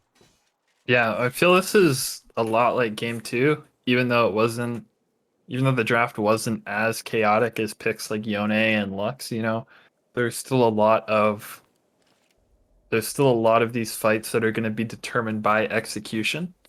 And honestly, I like that. I like the execution fights where it's just, fight after fight, and whoever team fights better wins the game. But it looks like it's pretty standard setup from both teams. We haven't seen too much in terms of invading. I'm surprised Jake on Nautilus when he played. I believe it was game 1 and 2 that he played Nautilus. That he didn't really go for any sort of invades. Oh. Nice little angle on Ziggs there. Yeah, I'm playing around with the 3D camera there. But we're into this game now. Buffs are getting started, and generally standard stuff we're seeing from the junglers to start things off this game. Just on the bot half of the map, looking to potentially path up towards the top lane. And honestly, keep an eye on the bot lane for those level 2s, especially if Gecko Queef and Perky Tricks can hit it first. They need to be looking for those engages. Jarvan's also Jarvan as a champion is known for his little cheeky level 2 ganks, whether it's mid or whether it's bot. And so maybe we see Karthik pull one of those ganks out now, but it just looks like he's going to farm wolves. I think this gives him level 3. Should give him it here. Let's see. Just keeping an eye on the experience here. One more. Come on, just one more. There we go. Level 3 for Jarvan. Level 3 for Karthik. So he's got all 3 abilities now if he wanted to look for a gank. See that level 2 was hit first by BSG's bot lane, but Mint just playing back very, very safe. Do not want to take any extra risks that they do not need to take, especially early on this. You were talking about the early ganks, though, and we might just have one about to go down as Karthik with the blue buff potentially looking to go on in. And Hero 39 is just sort of baiting this. FRT's level 3, though, so I assume he's got orange up. That's going to be the flash, though, from the Gangplank, rightfully so. Just get that out. Zenith Blade is going to land. Facebreaker is going to come through as well, too. You see that Tristana Bomb get stacked up, doing some damn good damage. Sorry. Haymaker and Facemaker. I mix up the two sometimes. Facebreaker, Haymaker. Basically sets combo there. Nice combo from Defoe there as well, bringing Killua to about half his HP bar. But yeah, that's a crucial cooldown in the top lane that Jarvan can possibly abuse if he goes back there for ganks, especially playing around these early Rift Heralds that have always seemed to go towards Mint. Facebreaker available for set probably very soon, or it is at this point. I would say it's off the cooldown. Yep. They're going to look for Giggle Creep, knowing his jump is down, but oh no, just comes up a little bit short on that one. Perky will eat the WQ from the Ezreal. You might see again Karthik looking for another gank, but LeBlanc, not the easiest one to gank, and you do have Angrota sitting not too far around the corner from this, so he could be here to potentially respond. Both junglers, I think, opt in for these scuttles. Yeah, they're gonna sort of split the map here. They're gonna each take their respective scuttles here. The early dragon is first in an infernal. So 4 games we haven't seen an infernal soul yet, which is kind of unfortunate. But Angrotus is kind of hanging around. Oh, look at this mid though. We got multiple fights breaking out mid lane though. Defoe is able to get out, and the bot lane Giggle Queef is going to be getting low. The ignite ticks down. It's 240B with first blood of this game.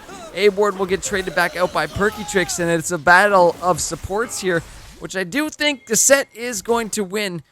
You have the pings coming through from the river, but I don't think he's going to be down there in time. 240B. Oh, so close. 29 health left on that Leona. And now he's going to have to deal with an Olaf. Maybe a little bit of greed here he's about to get punished for. And Grotus here to pick up an extra 300 gold for himself.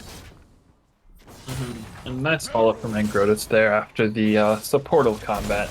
Kind of a shame that Perky doesn't go down there, but And Grotus now moving towards this dragon. Going to be interesting to see if he starts it. I think he's going to, but Award's coming back on the map, and Karthik is on this bot side quadrant as well, but I don't think they realize that Angrotus is on the dragon. No, not at all. They're about to, and Karthik walks up here, and no, he walked right past him.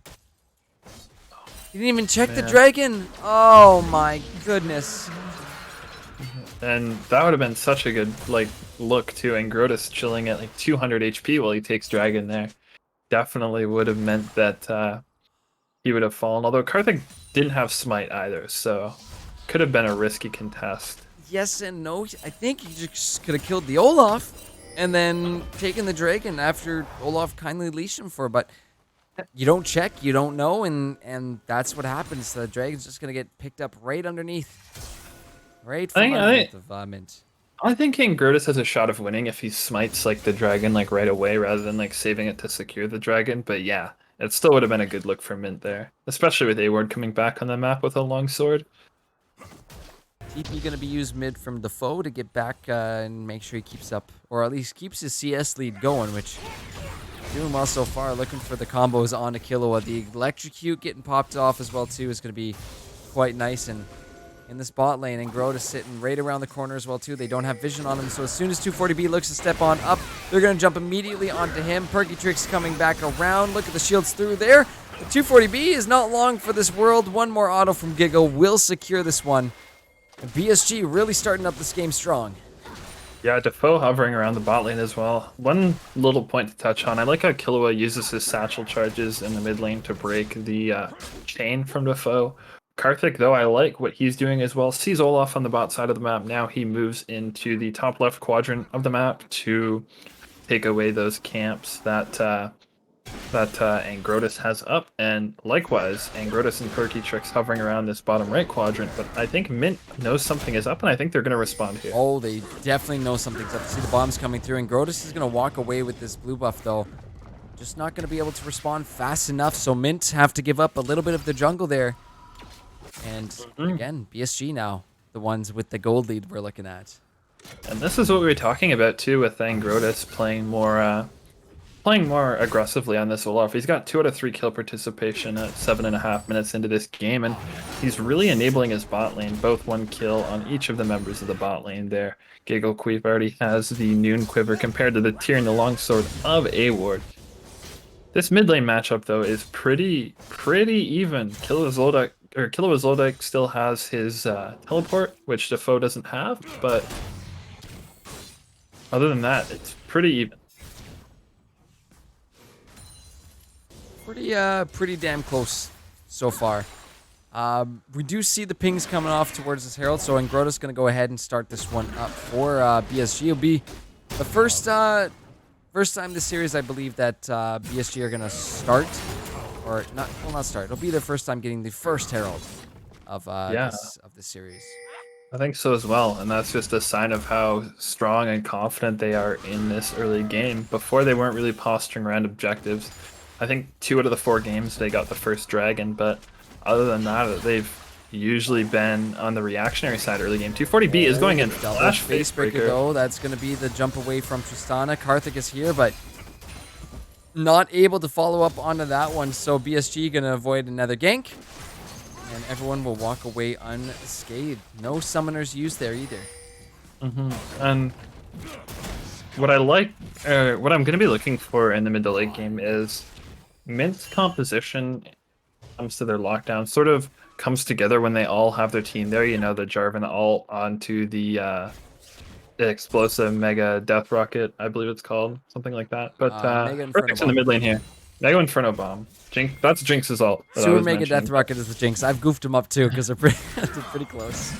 Yeah, but like Mint's composition like comes to line when they're all together, and so it's kind of like, I don't want to say they're not supposed to win these skirmishes, but it's definitely harder to win out on these skirmishes when their team comp is like mainly based on 5v5.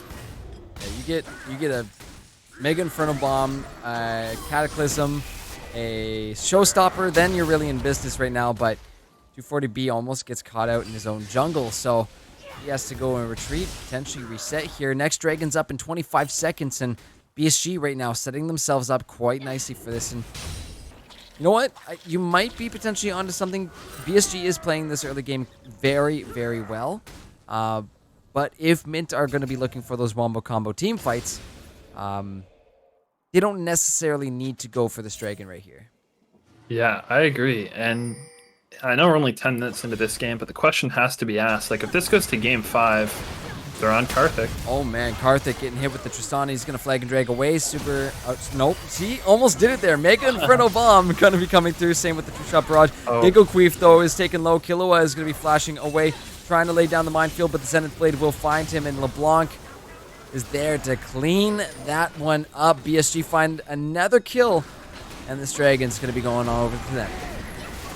Yeah, as I was saying, like, that's the Rift Herald dropped. I think Angrotus was trying, or whoever was holding the Herald was trying to ward and actually drop the Rift Herald there. Oopsies. But either way, I think it's gonna get a pretty solid use out of it. But yeah, what I was thinking about earlier is, if we go to game 5, like, do you consider banning the Olaf? Because it's honestly been the catalyst for these last 2 games. I think they're looking to dive here on the bot lane. They are. They definitely are. Solar Flare is going to come down. The Gangplank ult is going to be used as well, too. The Showstopper to try and get Giggle Queef on out of this. Look at the Facebreaker damage, but 240B is taken down by Angrotus. Caught in a lot of damage now, but A-Ward definitely has a setup to look for Giggle right here. They might try... okay. Right. He's dead. Flag and Drag over the wall. Karthik is trying to chase someone down. He does have the Cataclysm available, and Perky has no mana here. Let's, I don't think he's going to overchase that one. But maybe even could have picked off the Leona there if he wanted to. It was like one of those clay pigeons Giggle Queef was. He was jumping through the air and A-Ward just sniped him out of midair. Yeah, there isn't too much Giggle could have done on that end here. Just caught in a bad spot, but BSG are looking for it. They're being very aggressive, and so far it is paying off for them. This is what you expect to see from BSG, looking for the tower dive with Angrotus in the bot lane. And I was sort of talking about, do you ban the Olaf? Because BSG banned Xin Zhao on blue side, and with how priority it's been in this series, if you're banning it on blue side, you're probably telling Mint that you're not going to play the Xin Zhao. So, like, you won't play the Xin Zhao. If Olaf gets banned, like, that's going to shut down a lot of Angrotus' early game power, and could be Mint's way to winning game 5. If we go there. We're still only 12 minutes into this game, but it is going to be another Mountain Soul. Oh, very tanky series indeed is so. I'm curious, though, if Perky did actually land that Zenith Blade with the Flag and Dragon motion, if he really would have wanted to be in that back line with the rest of Mint, who was waiting on the other side of that wall. But it looks like they're gonna make some sort of pressure play around the mid lane now. Perky Tricks and Angrotus are moving behind this tower here. Hopefully Karthik can sniff this out and respond in time. Yeah, Raptors are just gonna be taken away there, and Angrotus is gonna be waiting potentially for Karthik to... Yeah, they're calling it off. Oh yeah, they're playing a little safe here. Just the chickens. That's all they wanted. Yeah, for sure. And Defoe finding a nice combo onto Killua, but Killua breaks it up again. He's done that almost every time that Defoe's tried to jump in with the chains here, and it's honestly very well played by him. And now the next objective is going to be that Rift Herald spawning soon. Next dragon as well. Third dragon, sorry, for BSG could be that Mountain Dragon if they want to fight for it.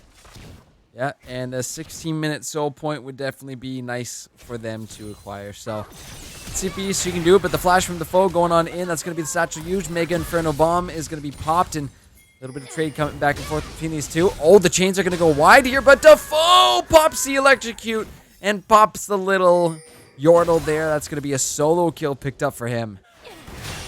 And that is not good for Mint, because now Defoe is 2-0 in his lane. The bot lane, they are relatively even in gold, and in the top lane here, you know, Hero 39 is up about 20 farm, but you know what the old saying goes with Gangplank, and even lane's a good lane, and Gangplank will certainly outscale that Darius, and so it's looking kind of grim for Mint here. And Grotus moving into the bot lane here. They find the... There's the jump, the Solar Flare coming down as well too. Showstopper to try and bring Gingle back. True Shot Barrage is going to be popped, but the Ragnarok is used as well too to try and chase these members down, but again, under the safety of that bot tier 1, not going to over push over push there. They don't want to get punished for doing something that they don't need to do.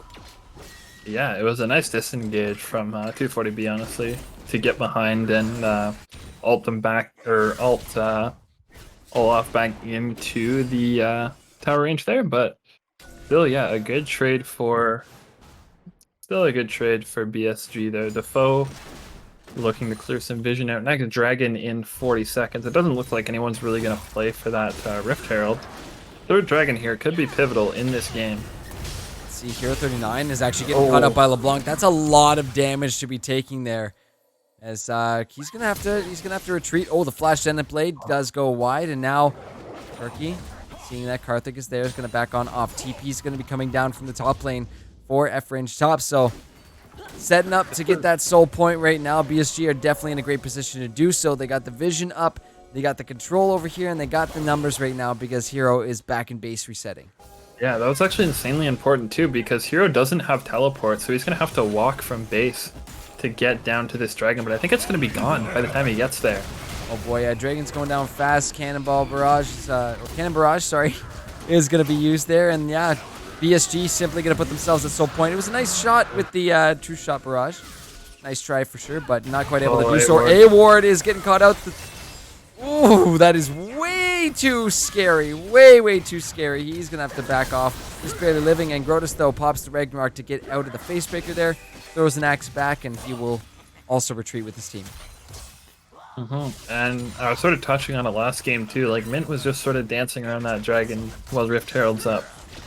Like, you could go trade for Rift Herald there. I get you have the steal potential with the True Shot Barrage and whatnot, but Hero's walking from base.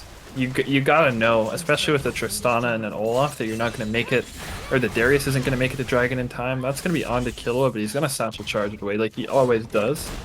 But yeah, I think there was a missed window here where Mint could have picked up that Rift Herald and sort of neutralized this gold lead.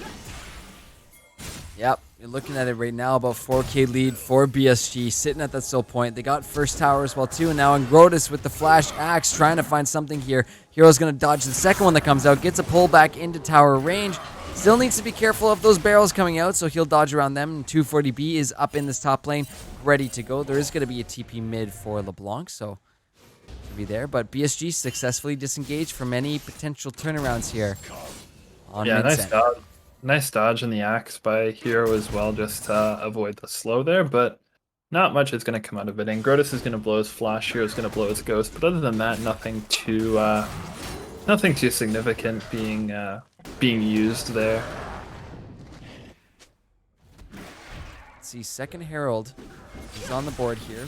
Berkey's going to be on the back, clear out that vision, but another ward immediately placed down. So Mint fully aware of where these members of BSG are, and A-Ward is going to lose a ton of health, but look at 240B looking to go back in. Oh, that's the Cataclysm and the Mega Inferno Bomb, the Wombo combo. They find it. This is what we were talking about, and Grotus is next to go, and it's 3 kills picked up here for Mint. The Herald's going to go down as well too. Cannon Barrage is being used. I believe that was picked up by Mint, yes. And Giggle Queef is looking to go in and re-engage. He's going to immediately take down Hero 39. It's going to be the showstopper use. Giggle is low, and he's just smacked out of mid-air, but the barrels are going to find Killua. A-Ward on the run. He's quite low as well, too. One more Q will do it, but can they find him? 240B still on the chase. He's got double buffs as well, too. A-Ward's trying to get... Oh, that was very close with the barrels, but Mint take 5 kills. BSG find a couple on the back end there, but it's the Herald picked up for Mint. That's exactly what you were talking about. Oh god. Oh god. Oh god. Oh god. Run. Okay. That was very close.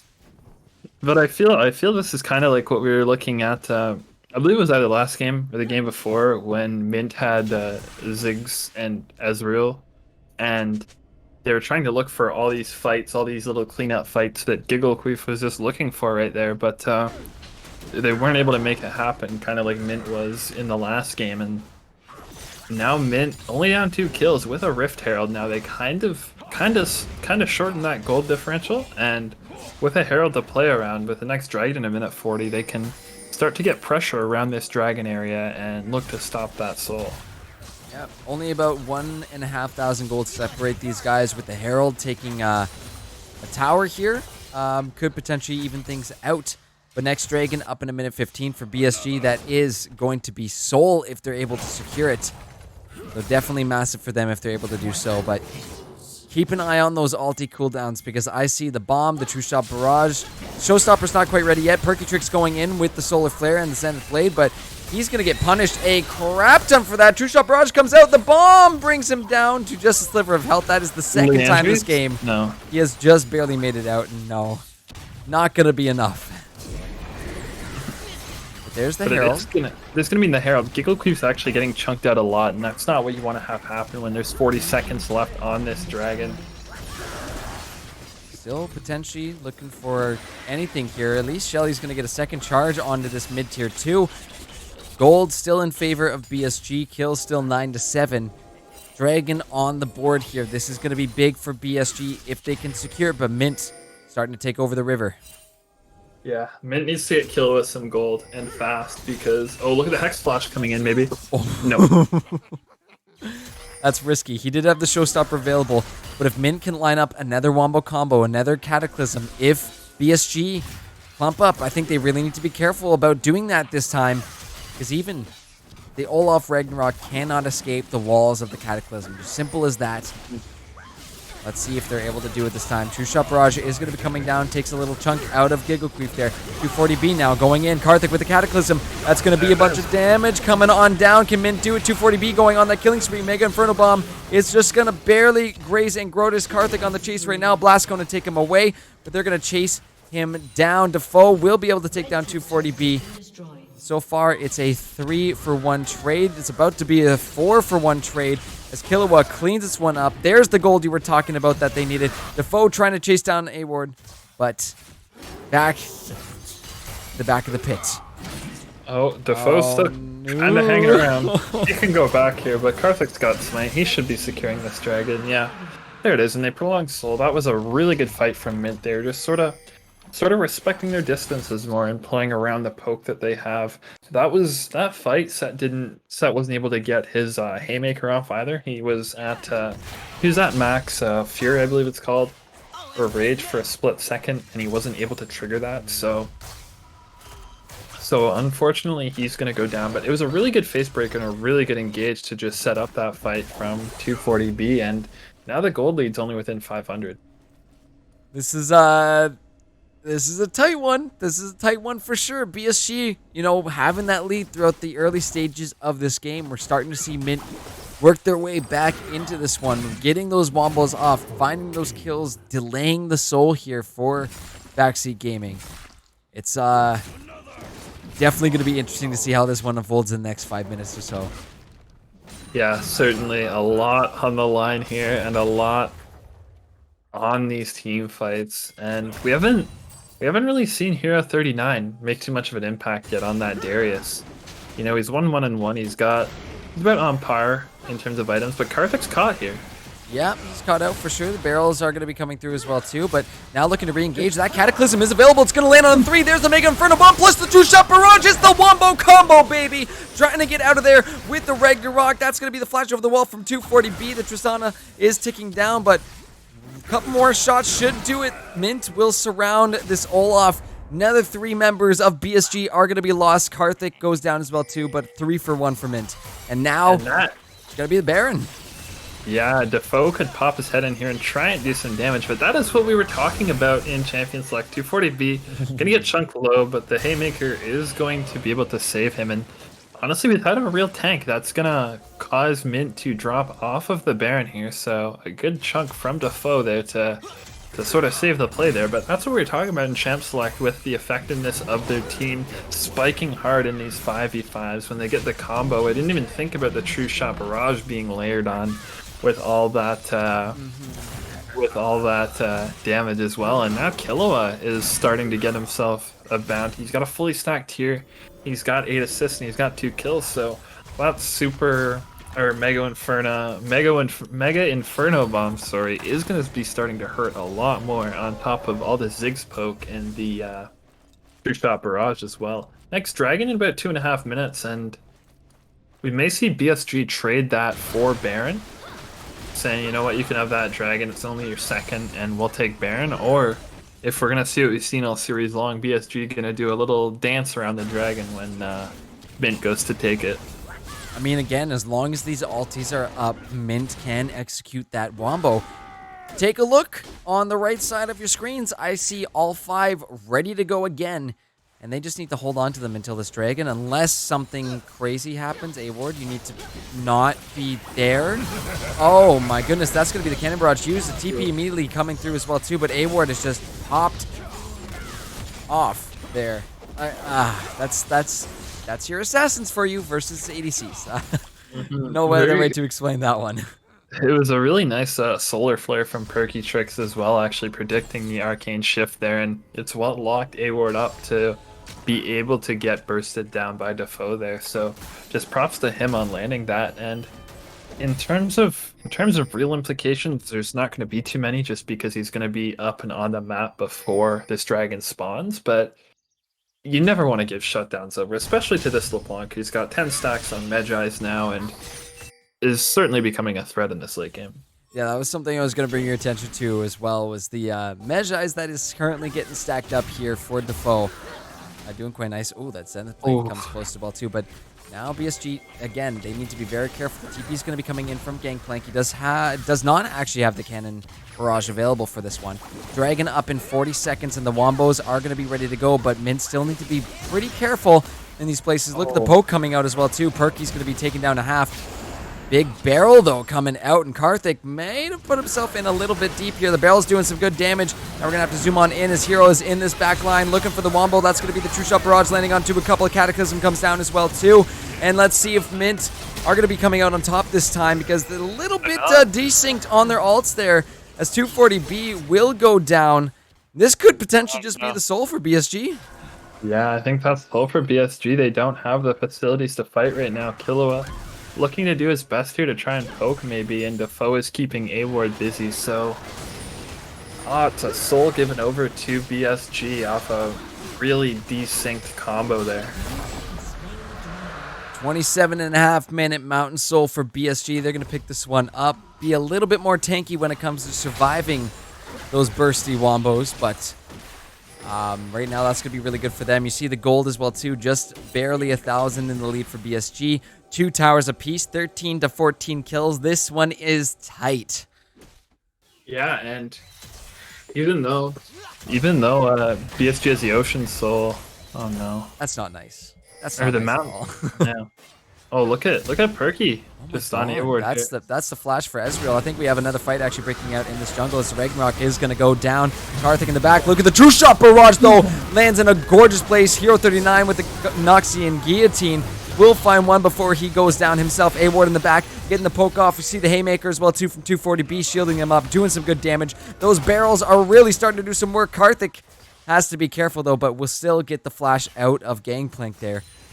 Defoe is so low right now, and one more Q from Ezreal could have spelled the end of his life, but 240B and Killua aren't done.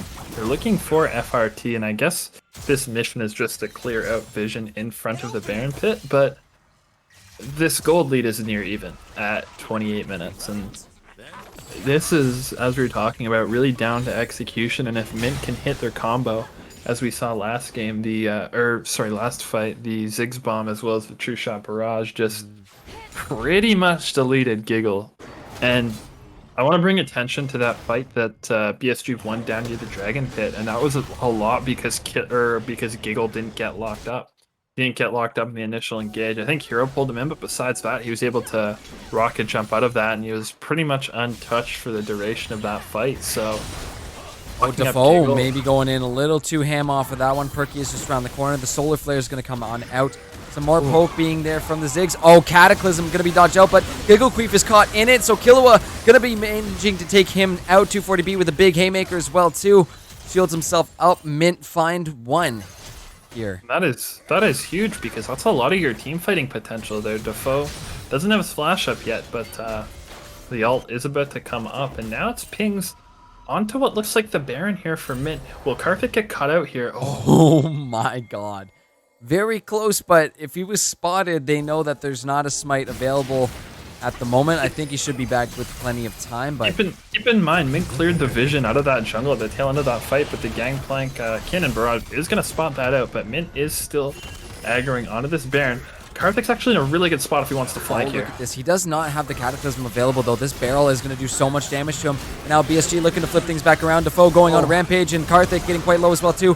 Grota's still on the chase. Perky going to be ulted back with the Showstopper. Can they do it, though? The Ezreal was taken down as well, too, and Hero 39 having it flashed away. He's going to heal up just a little bit more, but BSG finding them right now. 240B manages to take down Perky. And now the pings for Baron are going to be called by BSG. They're looking to take this for themselves. Yeah, now Giggle's back up, and that means that their Baron take is exponentially faster here. 240B, Defoe's actually playing this really smart and just sort of looking for the flank here. The chains aren't going to hit, but... Mega Inferno Death Bomb, that's going to be a lot of damage coming down. Can they still stay on this? The Tristana Satchel is there. Karthik has the Cataclysm available. Baron going to be reset again. Second time during this extremely extended fight. True Shot Barrage? Oh. No. Nope, we're good.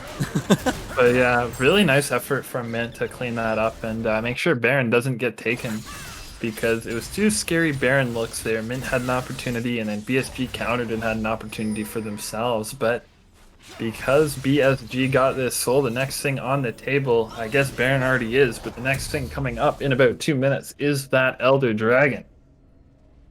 And it'll be the first Elder Dragon of the series. Yep, if either of these teams picks them up. Haven't gotten to see one quite yet, but this game is on a knife's edge. You see that gold is only about, what, 700, 800 apart at this point. Still even in towers. The kills are only separated by 2. But he's still that mountain soul that is definitely helping out BSG in a couple of these cases here. But again, like you said, if the Wombo can be executed properly, even if they find more, at least one or more members in that Cataclysm and wind up their Wombos together, that's what Mint really got to get done in this next fight. 100%. And yeah, usually the formula to end the game has been soul to Baron to ending the game shortly after. So we haven't seen an Elder Dragon, and it's definitely going to be spicy here with how close these fights have gone. You got to think. Just one Ziggs bomb plus True Shot Barrage. Oh, and Grotus could be caught here. Yeah, they're definitely looking for him. That would be a great pick for Mint if they're able to take him out before this Elder Drake is on the map.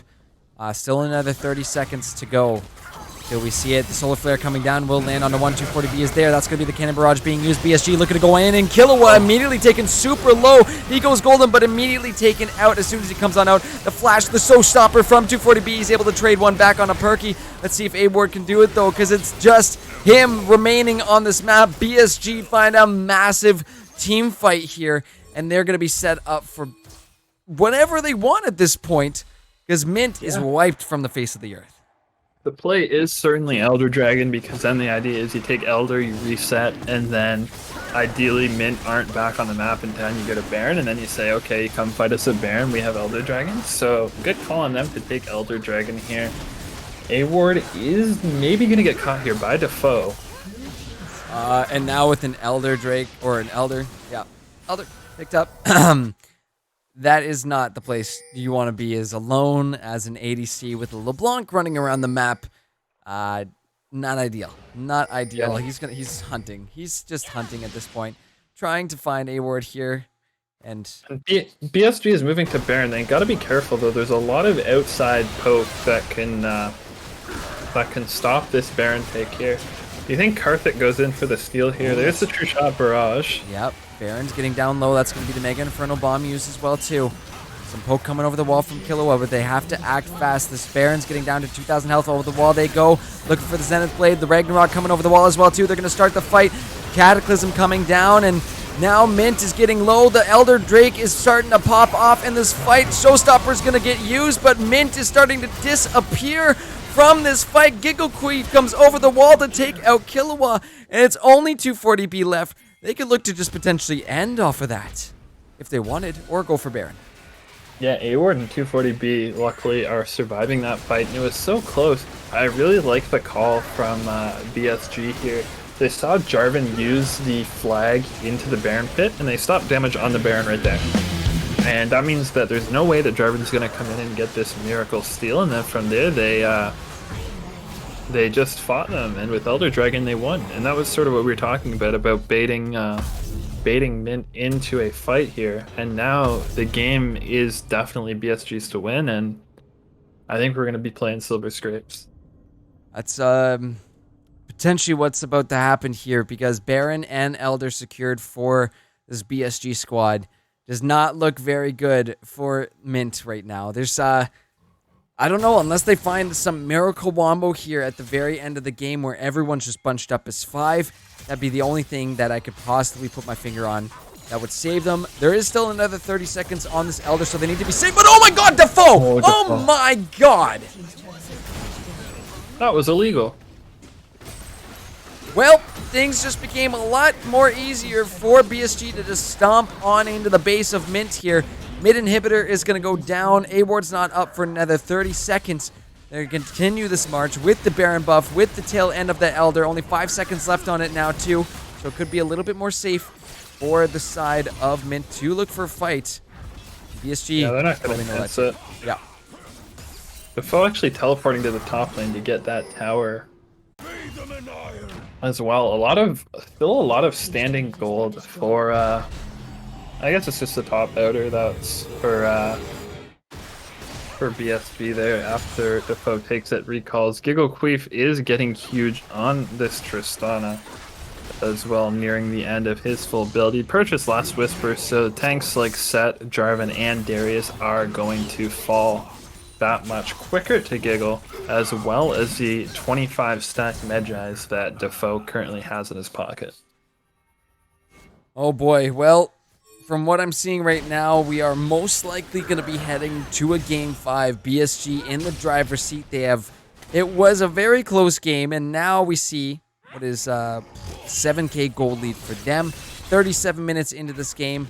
They do still have roughly another minute left on this this Baron buff right now, but definitely going to be scary for Mint in these last few minutes. Yeah, I agree. And now the fight is BSG's to take. They can take any fight they want, really, on their terms, as long as they're not L5 standing in a very small circle that can all get cataclysmed into Ziggs Bomb, into True Shot Barrage. I think the game is pretty much won for BSG here. It's going to have to be the Wombo, but those barrels from Gangplank really starting to do a lot of work. Defoe sitting off on the side, waiting for anybody to show themselves. And we might have a potential tap here. Mega Inferno Bomb just going to barely graze that wave, being all baroned up. And now that top inhibitor is going to be next to go down. BSG sieging in on the base of Mint here. Slowly dismantling this Mint squad, as Baron buff is going to run out now. Yeah. BSG are certainly playing this game, or ending this game, quite methodically. You know, they're going for top inhib. They already got mid inhib, and now it's just the bot inhib that they have to play towards. And with supers pushing into the base of Mint, it's pretty much a free inner tower there. And even the inhib and inhib tower can be a pretty free push for BSG, especially with the amount of tower siege they have with this Tristana. Yep. There goes bot tier 2. Just some more gold into their pockets, but I don't think it's exactly what they need right now. That's going to be the True Shot Barrage down. Defoe looking for some more, and he's just immediately going to find that Ezreal wiped off the face of the earth. Defoe being protected by that Cannon Barrage, so no one else can chase onto him, and Mint are going to be down a very pivotal member as the Solar Flare is coming down. Hero 39 will be the one caught in it, but I believe he just popped his Ghost there. Do a little bit of extra movement there, along with his Dead Man's Plate, but this is very risky. BSG taking it nice and slow, though. No need to rush, no need to fret over this. They're the ones that are commanding this game so far. Yeah, if they really want to, they can go take Elder Dragon again and then just come in and end the game. But Defoe is hovering around here.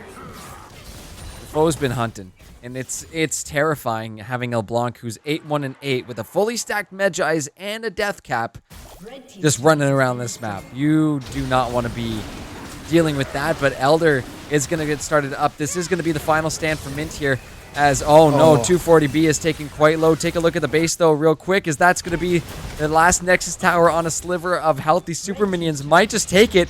Minions are on the base right now, and Mints now have to decide, do we have to go back and deal with this? But no, Elder's picked up, and that's going to be BSG ripping apart these members of... Oh, wait, Percatrix might go down. Okay. But still an Elder Drake. Still a lot of damage coming out of BSG. A-Ward's going to be next to go. Popped by the Elder. Look at the super minions on this base. Killua's got nowhere to go. Cue up the Silver Scrape Speed Pots. We're going to Game 5, baby.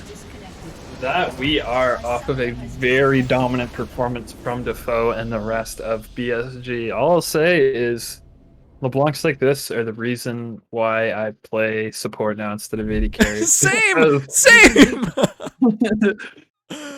Oh my god. What a game from BSG. And if... I just... You know what? Let's take a peek at the damage charts. Defoe played out of his mind on this LeBlanc, dude.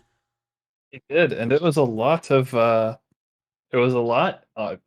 lot due to a silent helper in Angrotus who did so much in the early game for BSG, just allowing them to get these early leads. And what we saw in the early game from Karthik there in games 1 and 2, we're sort of starting to see now from BSG, which is why I think the biggest adaptation that Mint need to make is to end up denying Angrotus these early game junglers like these Olafs. We talked about how we don't think they'll play Xin Zhao and allow Mint to win back the early game, because even though the last 2 games have been relatively close, it's always been the team that wins the early game wins the game. And so I think that if you're on either side here, I think that's your biggest priority. Well, we're not going to keep these guys waiting for too long, so we're going to send it to break real quick, and we'll be back ready to go for game number 5. So, ladies and gentlemen, you are not going to want to miss this. Make sure to go get your break, get your snacks, do whatever you got to do, because we will see you very soon for the final game of tonight.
Alrighty, ladies and gentlemen, you can hear the silver scrapes out in the distance there. It is time for game number 5. We're not going to make you or these players wait any longer. I think we've said all we can possibly say. We just got to leave it to this final game of the night, but we'll flip it on over to draft, give these guys the ready check, and get this one on the road. Yeah, definitely. And we need to do the I don't know what the word for it is, but we need to do the official 5 gifted subs from God King Karthus again for that BSG win. He said he gets 5 subs every game that BSG wins, so thank you again for those 5. Much appreciated, buddy.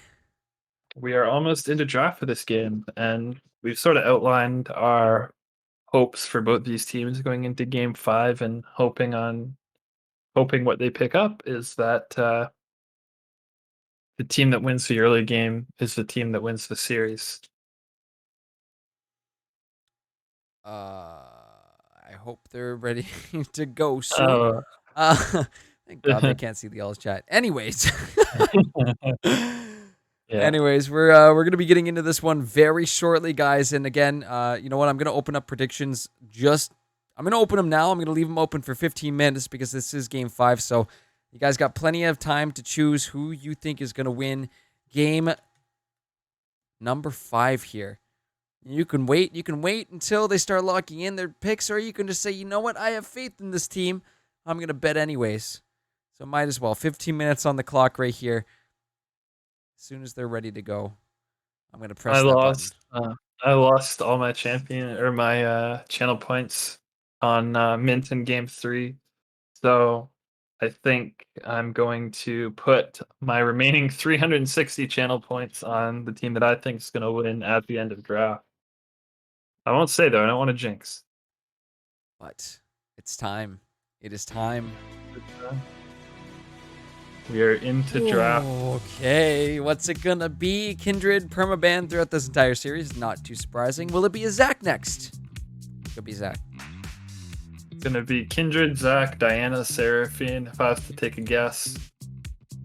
Yeah, I would assume they probably follow suit after the follow. Yeah, look at that. We are prophets.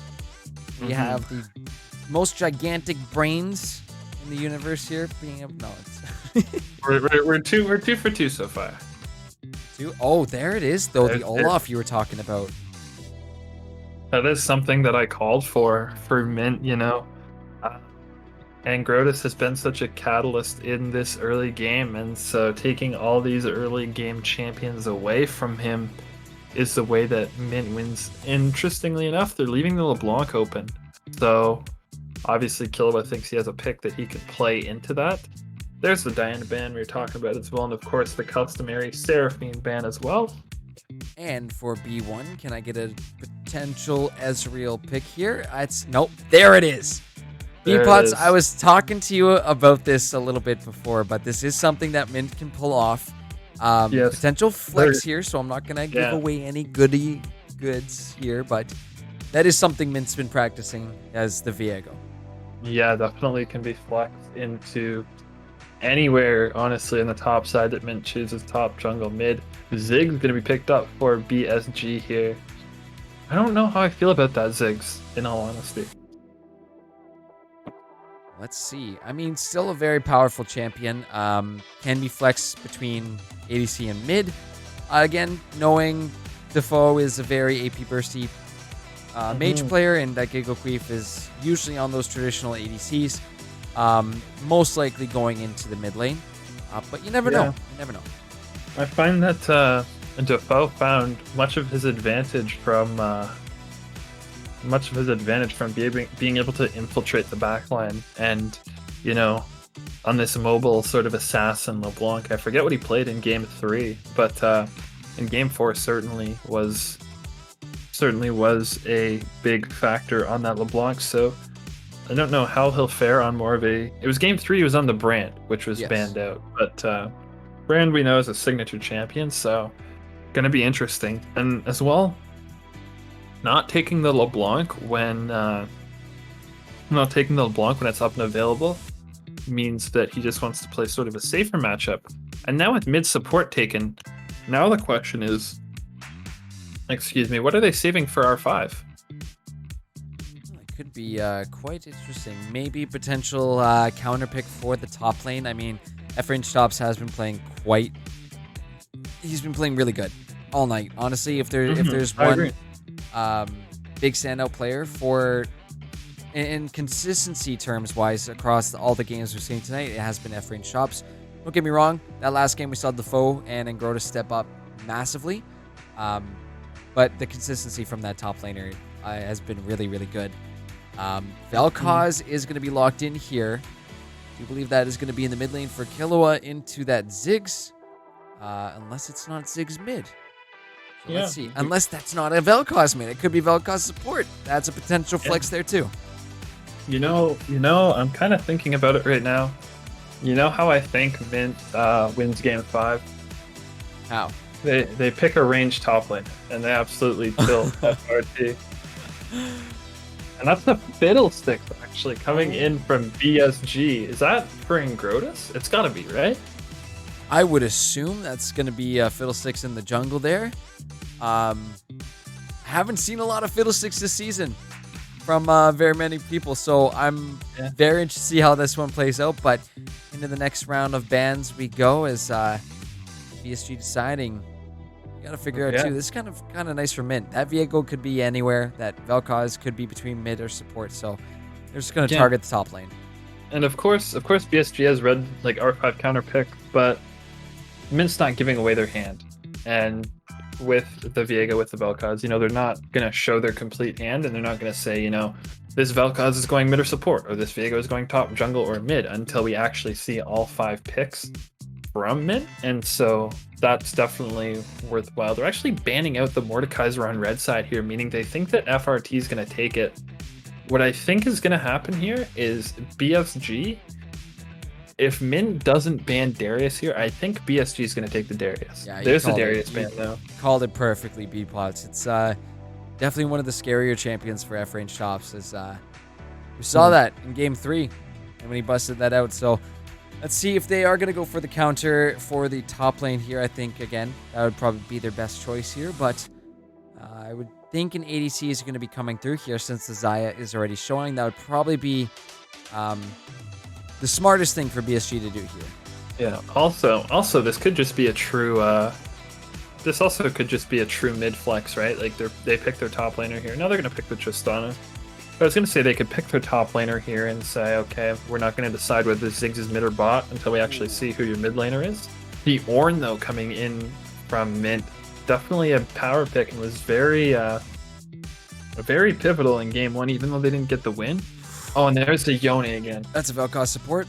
That's a That's Viego a jungle. support. Oh boy. Oh my god. Man. That's This spicy. composition is That's wow. spicy. That's spicy. Don't get me wrong. You got that Tristana and Leona once again in the bot lane for BSG, which was it held their own for sure. Yeah. My God, though, that is. I'll be the. I kind of want to have it in the back of everyone's mind. You know, Ziggs Leona is still a pretty good bot lane. It's actually been played in pro play quite a bit, and Tristana is still a very viable mid laner. So if they wanted to flex if they wanted to flex Tristana and Ziggs, they're able to do that. But it's going to be the Mundo for FRT up here in the top lane. Dr. Mundo coming in. That is definitely a big one. One of those more tanky champions, and something I'm still kind of figuring out with his recent changes as well too. I do know he's got health packs. He can just go run around, pick up his own health packs. It's great. It's great. It's great. It's fine. Everything's fine. But you know, that's why we saw the Ornn pick up here. Probably the safest thing he could have done, not knowing what that top lane matchup is going to look like. Honestly, even BSG could have picked a Gwen here, because that is a fantastic option to dealing with Ornn. But Mundo's nice and tanky. And surprisingly enough as well, like throughout the duration of this series, like we haven't mentioned Gwen at all, even though she's such a strong power pick in the top lane right now.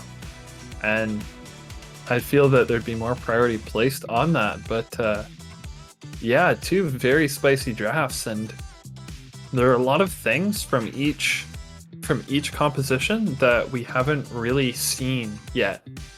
Like for the side of Mint Gaming, we haven't seen 240B on this, what I presume to be Vel'Koz support. We haven't seen him really play any of those big AP carries. It's been the Set, it's been the Leona, it's been the Nautilus all series, and on the side of BSG, they're playing a Mundo in the top lane here, and of course the Fiddlesticks is just such a wild out there pick that this has got to be something that they've been practicing. You know, the Vel'Koz definitely does have its place. I mean, you get those stacks off, that's going to be a lot of true damage coming through, especially if you can line it up with the Disintegration Ray. But I would say, again, as we said in Game 4, that bot lane advantage for BSG is definitely going to be there in these early levels. They hit level 2. Vel'Koz is not the hardest champion to jump on top of and burst down with that Tristana bomb. Yeah, I did a bit of digging as well into Angrotus's OP.GG. If that is a Fiddlesticks in the jungle, which it certainly is, he is 9-2 on that champion in solo queue. Oh, okay. So, so it's a pretty powerful pocket pick here. Oh, you think about the Fiddlesticks Sphere plus the Leona CC on top of that, and you know, if Xayah doesn't see this Fiddlesticks and Fiddlesticks ults on top of Xayah, like she's feared. There's no way to there's no way to Featherstorm. And then hold that with a Leona on top of her, and you know she's not going to be able to do much. So it's going to be interesting to see how BSG plays these fights, especially in Game 5. You know, this is a pick that we haven't seen all series.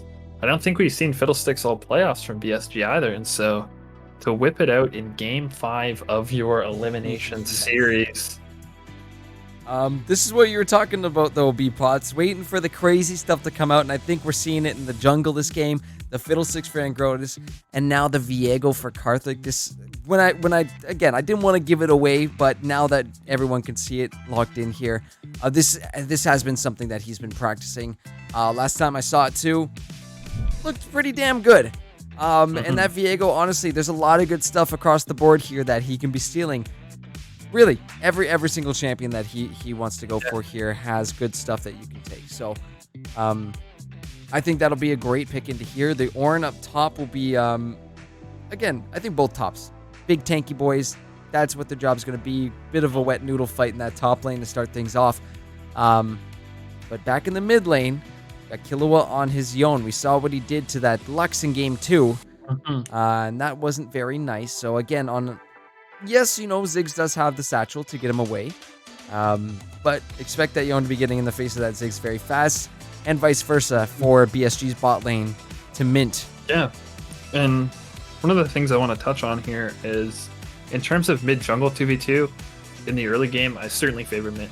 Yone Viego is so powerful in the early game in terms of 2v2, where we've seen this theme all series where the team that gets the early lead pretty much for the most part hangs on and ends up coming out of the game as the winner. And so I like this poke dominant lane, the bot lane, Killua playing the Yone. We saw what he did in game 2, I believe it was, against the foe's Lux.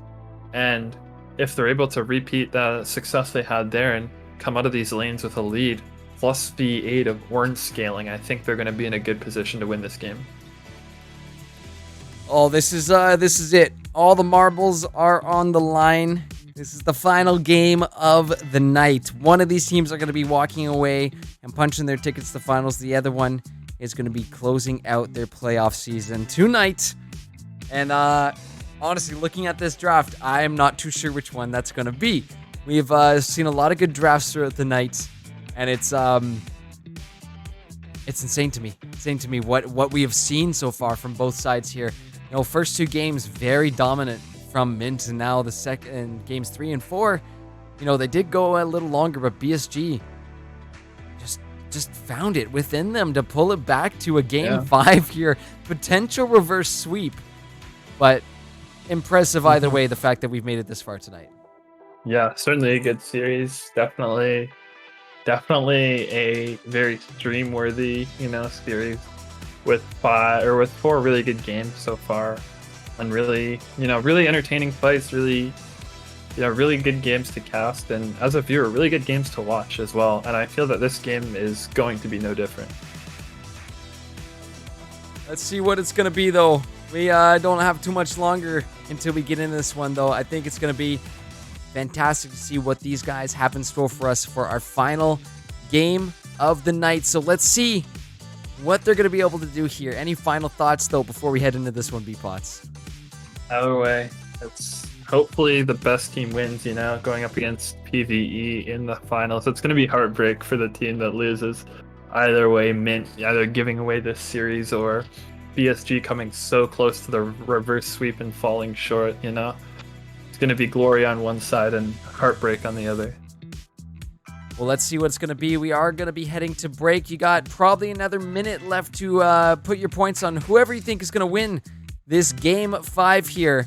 Let us know with those channel points, but we are going to be cutting to break and back on the Rift for the final game of the night. Ladies and gentlemen, you do not want to miss this one. If any of the games you've watched tonight, this is the one to be here for. Anyways, we'll see you soon.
Alrighty, ladies and gentlemen, welcome back to the LAS semifinals. This is it. This is the final game of the night.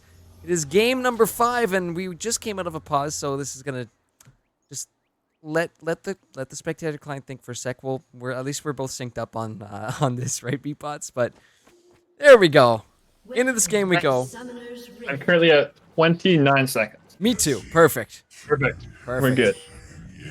Well, we are starting this one out with the Cloud Dragon, so maybe that gives us a little more hope into a potential Infernal Soul for Game 5.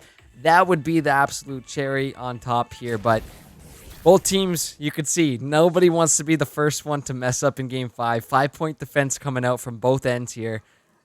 We'll have to see how this one unfolds as we get into this. Yeah, definitely. Nobody wants to be the player that gives up first blood, especially in this pivotal game here. 240B is looking for a trade here. Defoe is not going to get hit, but he's going to get tagged by the auto. Interesting early game events coming out. Playing a little aggressive there. You see range stops there sitting on his stonks chart. As if you actually analyze that, it's not looking too great for the business there. But anyways, in we go to this one. Buffs are going to be coming up. And again, very standard stuff from the bot side. Moving their way up is what we've seen from these guys all night. We'll see if they continue that process here. If they, we haven't seen any wraparounds there to the bot side for those cheesy level 2 ganks. Yeah, I'm surprised with how aggro these guys are playing, that they haven't gone for anything in the early game. We were talking about it more specifically when Jake was playing like the Nautilus especially, and looking for the early sort of looks there. But yeah, I mean, just pretty standard stuff. Giggle Queef and Perky Tricks definitely respecting the poke potential from Vel'Koz, and Vel'Koz taking exhaust this game as well on the Vel'Koz. Certainly could be valuable if Giggle is trying to jump in here. See, that is probably going to be Mint hitting this level 2 first. Giggle Queef getting hit with some good damage out of 240B. And they do hit that level 2, so essentially forcing off that Leona and Tristana, preventing them from having that level 2 threat. Very nicely done. This wave's just going to be shoving on into a potential freeze in the spot lane, yeah. Yeah, certainly. And this is sort of the lane state that they were in game 2, I believe it was, when Eoward played Xayah as well. Just, it was frozen like this in the side of BSG's bot lane, but the amount of feathers and roots as well, especially this time with the Vel'Koz poke, means that Mint sort of still have dominance over this lane. See the briefcase going a little wide there on Hero. For some reason, range stop's missing quite a bit of health there, but chugging down that corrupting pot right now is going to be helping him at least sustain for a little while longer in this top lane.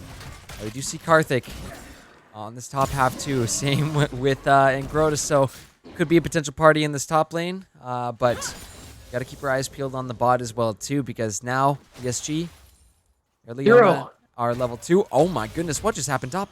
Hero. That is the flash out of FRT, and he's going to have to reset, which means that BSG essentially give all priority over this skull if Karthik can take it fast enough. But they're going on to A-Ward here. Look at the knock up, the flash away from Giggle Queef to try and keep himself alive. The feather pull back on there will slow Giggle Queef down just a little bit, but nice knock up from 240B. If Tristana would have got caught up in that, could have been a potentially first blood here for Mint.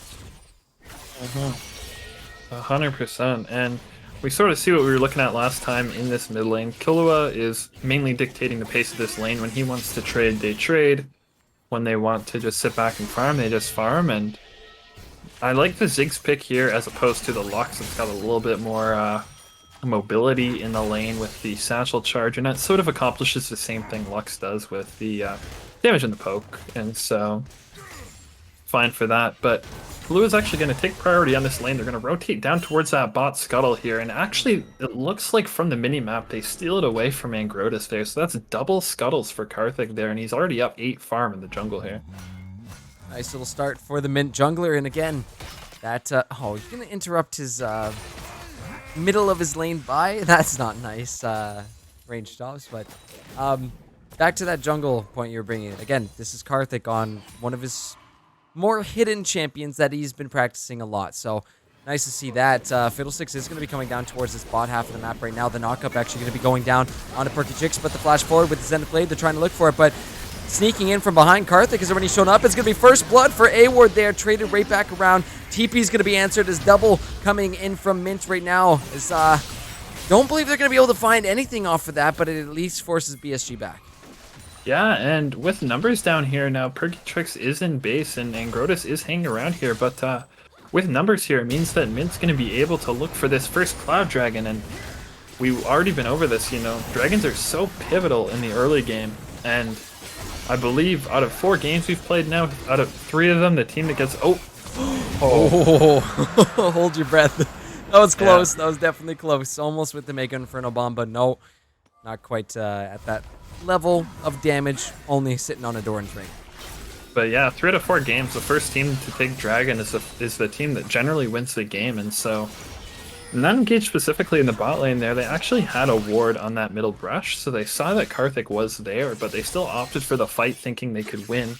They traded kills. Mint gets first blood, and on top of that, since Mint sent 2 TPs in comparison to BSG's 1, it means they have prior over the Dragon, and they're going to take the Cloud Dragon. Unfortunately for us, Infernal's number 2 here, so it's either Ocean or Mountain. Damn it! Oh, man. Just could add 1. I bet you any money it's going to be another Mountain Drake again. But, I want to see an Ocean Drake. We haven't seen an Ocean Soul yet this series. No, it's just been League of Tanks so far. But we'll have to see. We'll have to see. I know it switches up from patch to patch based on what those first 2 Drakes are, but I would probably think it's gonna be another Mountain Soul based on our luck tonight. Yeah. But we honestly, can't have the Infernal Soul, so no, we can't have it. But honestly, both teams will benefit from that Mountain Soul regardless of who picks it up. But no, you're definitely right to bring up those points about the early game, because that's what we've been seeing all throughout this series, is that generally when that lead is started by these teams, and if they're able to set themselves up for a relatively early soul, that's usually the team we've seen coming out on top. But right now, very early, things are pretty even, 1 for 1 so far, and we'll have to just see how this one goes as we move our way to the later stages of this early game. But Perky Tricks is going in with the Hex Flash, looking for the Zenith Blade on 240B. Jumping on in, Giggle Creep is going to be trying to get the bomb off, but now caught in a little bit of an awkward space here as he's trying to get away from those feathers. Even going to pop his flash, but Mega Inferno Bomb comes on down. Nobody will die here.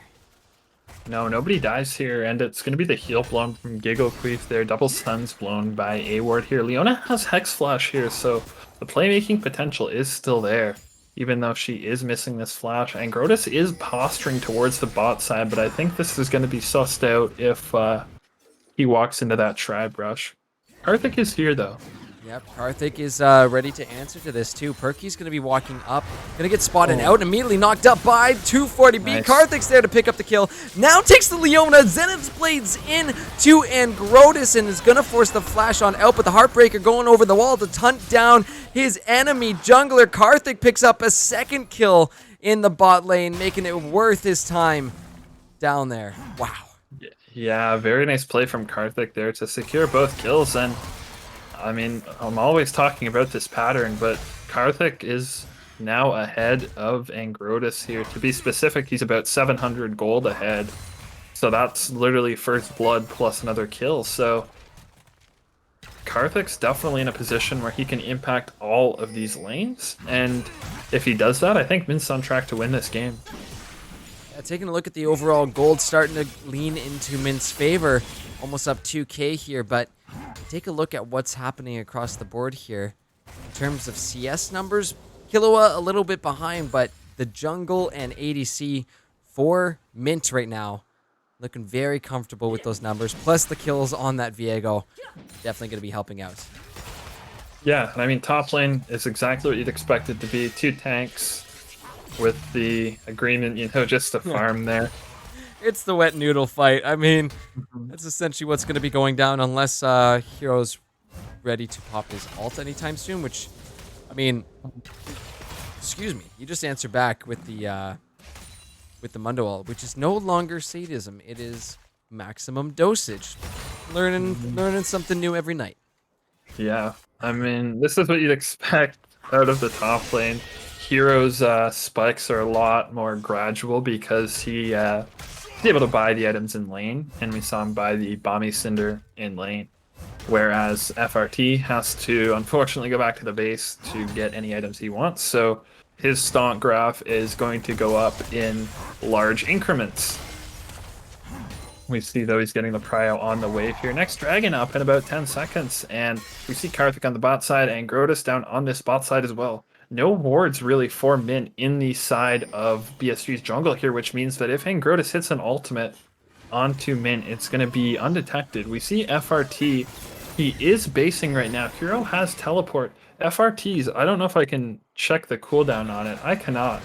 But it looks like it's just going to be the dragon started up for Mint. Yep, and Grotus also uses Smite for that as well too. Has the Crow Storm available, might look to go on over the back of this wall here. They just get Defoe. Someone to engage on him, but yeah, Defoe is pushing stream. He's sitting at like 10 health there. Hero 39's getting low. Mega Infernal Bomb will hit 3 members of Mint, so it does bring them quite low, and Dragon will reset. So somehow BSG able to force Mint off of this? Not too sure how that although... And Grotus has his smite back up here, so this could be a dragon over for BSG. Yeah, I think Mint's just not going to tamper with it. Oh my god, it's going to reset again. Going to reset again, but it's smited away there, thankfully. And Grotus had his smite back up and available, so dragon a piece for each team, and wouldn't you be surprised to know it's going to be a Mountain Soul this game, B-Pots? It's going to be a Mountain Soul. The story of the series, unfortunately, for us, is the Mountain Soul. We can't have fun with an Infernal or a... Ocean Soul, so we have to settle. At least it's better than, I'd argue it's better than 5 Cloud Souls. This is true. This is true. And it also means I can't show people the little Easter egg that Riot developers have hidden in this map that only comes up when Infernal Drakes are there, or Fertile Souls are on the map. I would love to see that. I have no clue about that. If you ever happen to play around with this little tool that I'm using, and when the Infernal Soul essentially spreads out through the map, you have your 3 points on the red buff. If you go to the red side's red buff and essentially clip through the wall of one of those barriers, you'll see a little message left by Riot Games. That's all I'll say. But oh my goodness, while we're just waiting for this one to go down, big ol' raid coming in from Excellency Esports. Thank you so much, guys, for coming in. Welcome everybody to the LAS semifinals. We have made it all the way to Game 5 tonight, ladies and gentlemen. So this is the final game of our stream this evening, and only one of these teams are going to be walking away, headed to finals next week. But back into what we're actually casting here, Beer Pots. It's on the Herald here for Mint as they're trying to chip this one away as Defoe firing off some bombs from the backside of the Herald wall, but slowly threatening, potentially pouncing on with Grotus here, but Hero is going to get the knockup. We're going to see the Fate Seal coming out. Horn is going to be used as well, too. They're trying to ping off Grotus on the back line there. They will just simply force them out, secure that Herald, and that's going to be some pushing power coming in for Mint. But look at just look at the item difference on junglers here. Karthik already has a Sunderer finish, and he finished that around like 10 minutes, honestly. So it was a really big power spike for him, and he is very powerful. And Grotus here, he's going to channel the Crow Storm. Oh, there he goes over the wall, but the knockup coming from F-range tops. He just barely makes it out as the Mundo will survive with a sliver of health. Hero is still trying to find something here, but nicely done by Grotus to pop that ult. Oh, man. That Crow Storm was interrupted the Vel'Koz ult right as it started channeling, which was... I'm surprised. I didn't even see that B-pot, so that's good on you for catching that. It was very pivotal. I can tell you a little bit of a side tangent, but I can tell you as a TFT player, when you play Vel'Koz and your ult, you spend so long trying to get that ult on Vel'Koz, and then it just gets interrupted like a quarter of a second into channeling. It's the most tilting thing. It's and very so unfortunate. that happened here as well. And so it means that there's a lot less damage coming out of it. And honestly, it was a difference in that fight, I'd say. Really nicely done here. But Into the 15-minute mark we're about to hit here. Next dragon up in a minute and a half. We'll start to see those mountain drags coming on in. But pretty damn close game we have in our hands, just like games 4 and 3.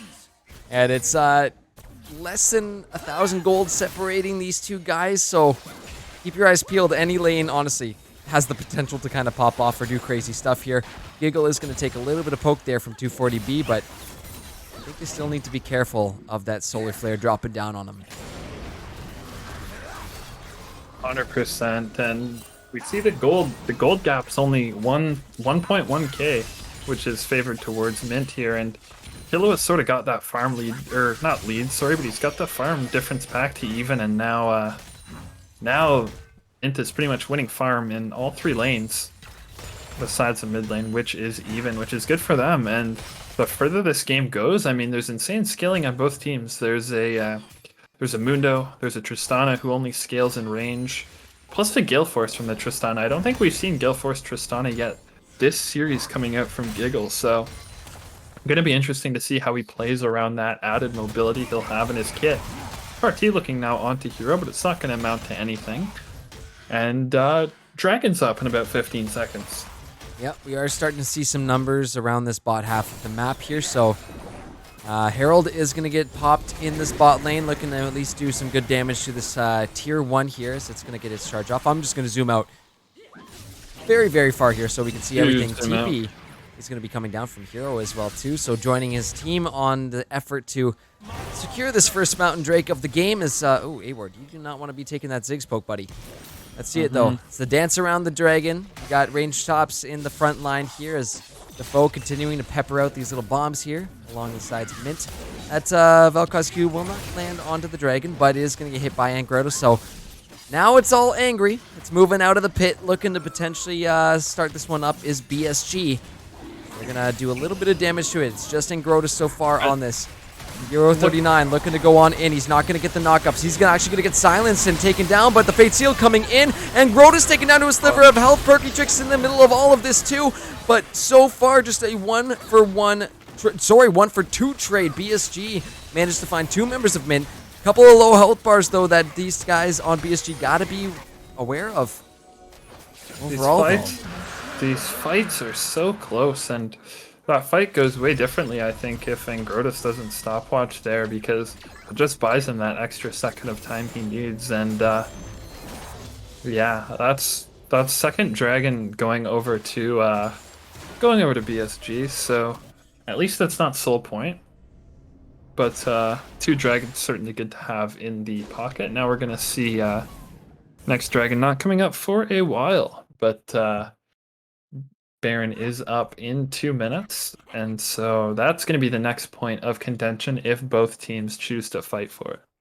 Just want to take a peek at the map too. In terms of vision, what we're seeing across the board here from BSG, I am counting 1, 2, 3, 4, 5 control words across the map right now.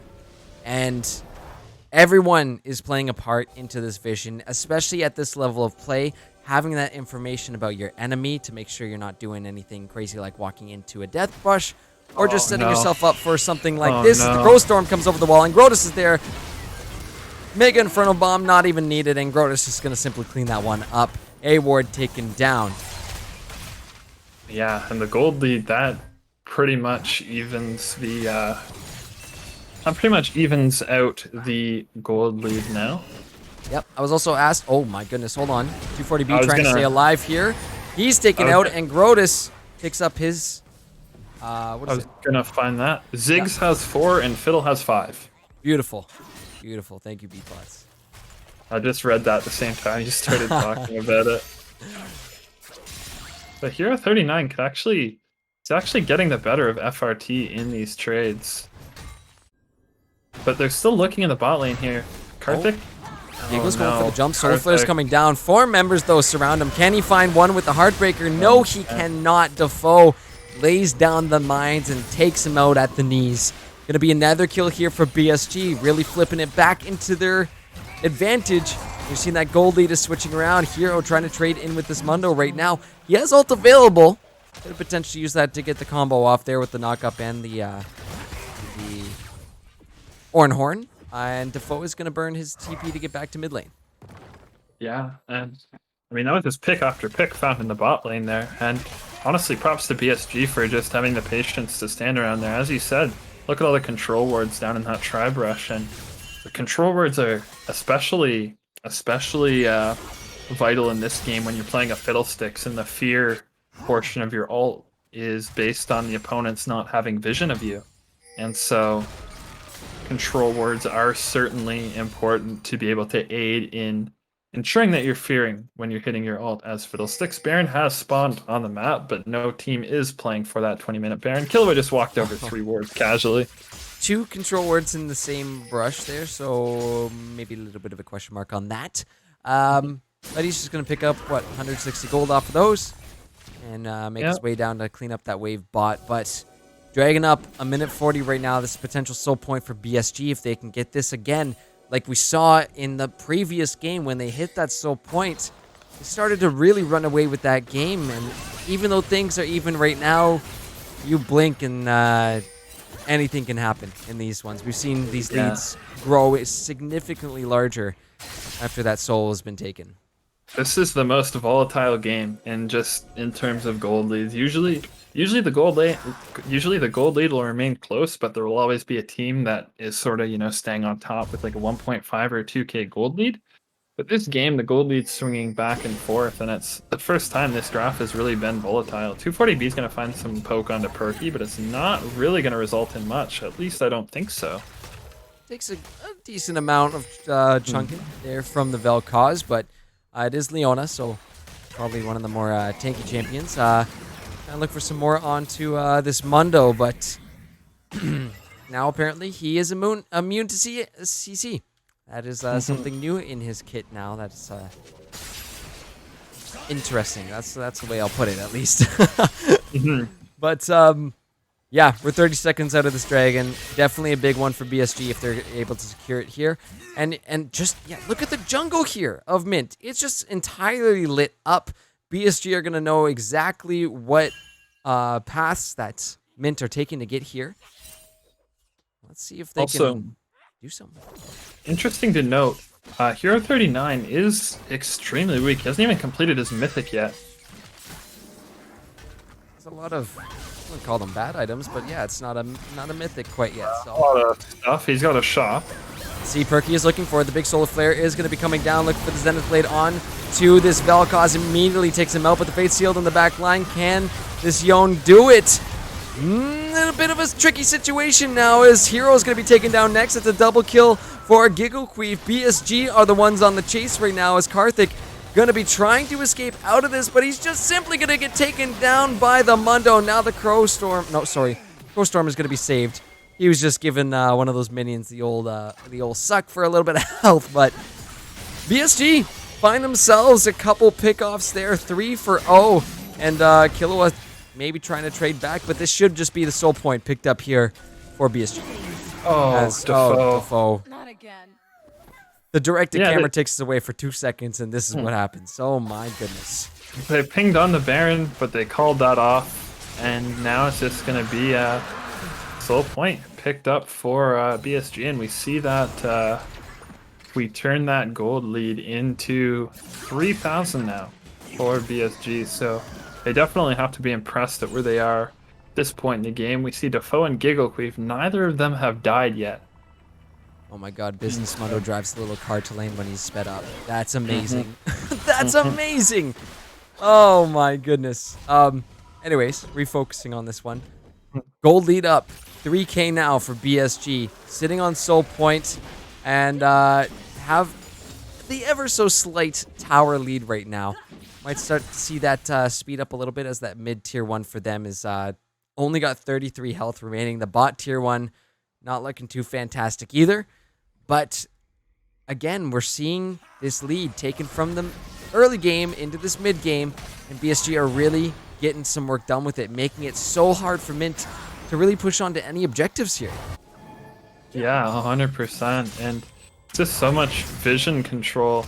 You just look at the vision scores for each individual lane, and in comparison to their lane counterparts, BSG is just ahead, like everywhere. Also, Perky Tricks almost caught out 240B here. There's going to be a teleport from Defoe into the top side here. Killua has his as well. Mint is kind of split as well. Could be potential setup for the Baron here. They just kind of choke out Mint out of their jungle.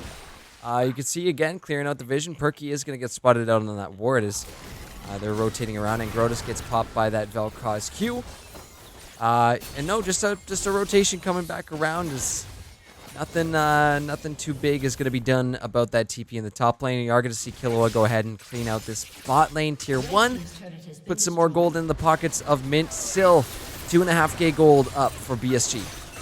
We're seeing Grotus and FRT, and Grotus sort of on the flank angle, kind of.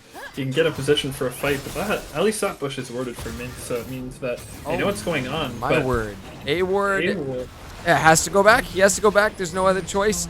Mid-tier 1 taken by BSG, and now I see the Mega Inferno Bomb coming down, and the Feather Storm to stay alive. I'm on point with the camera today, ladies and gentlemen. Let's go.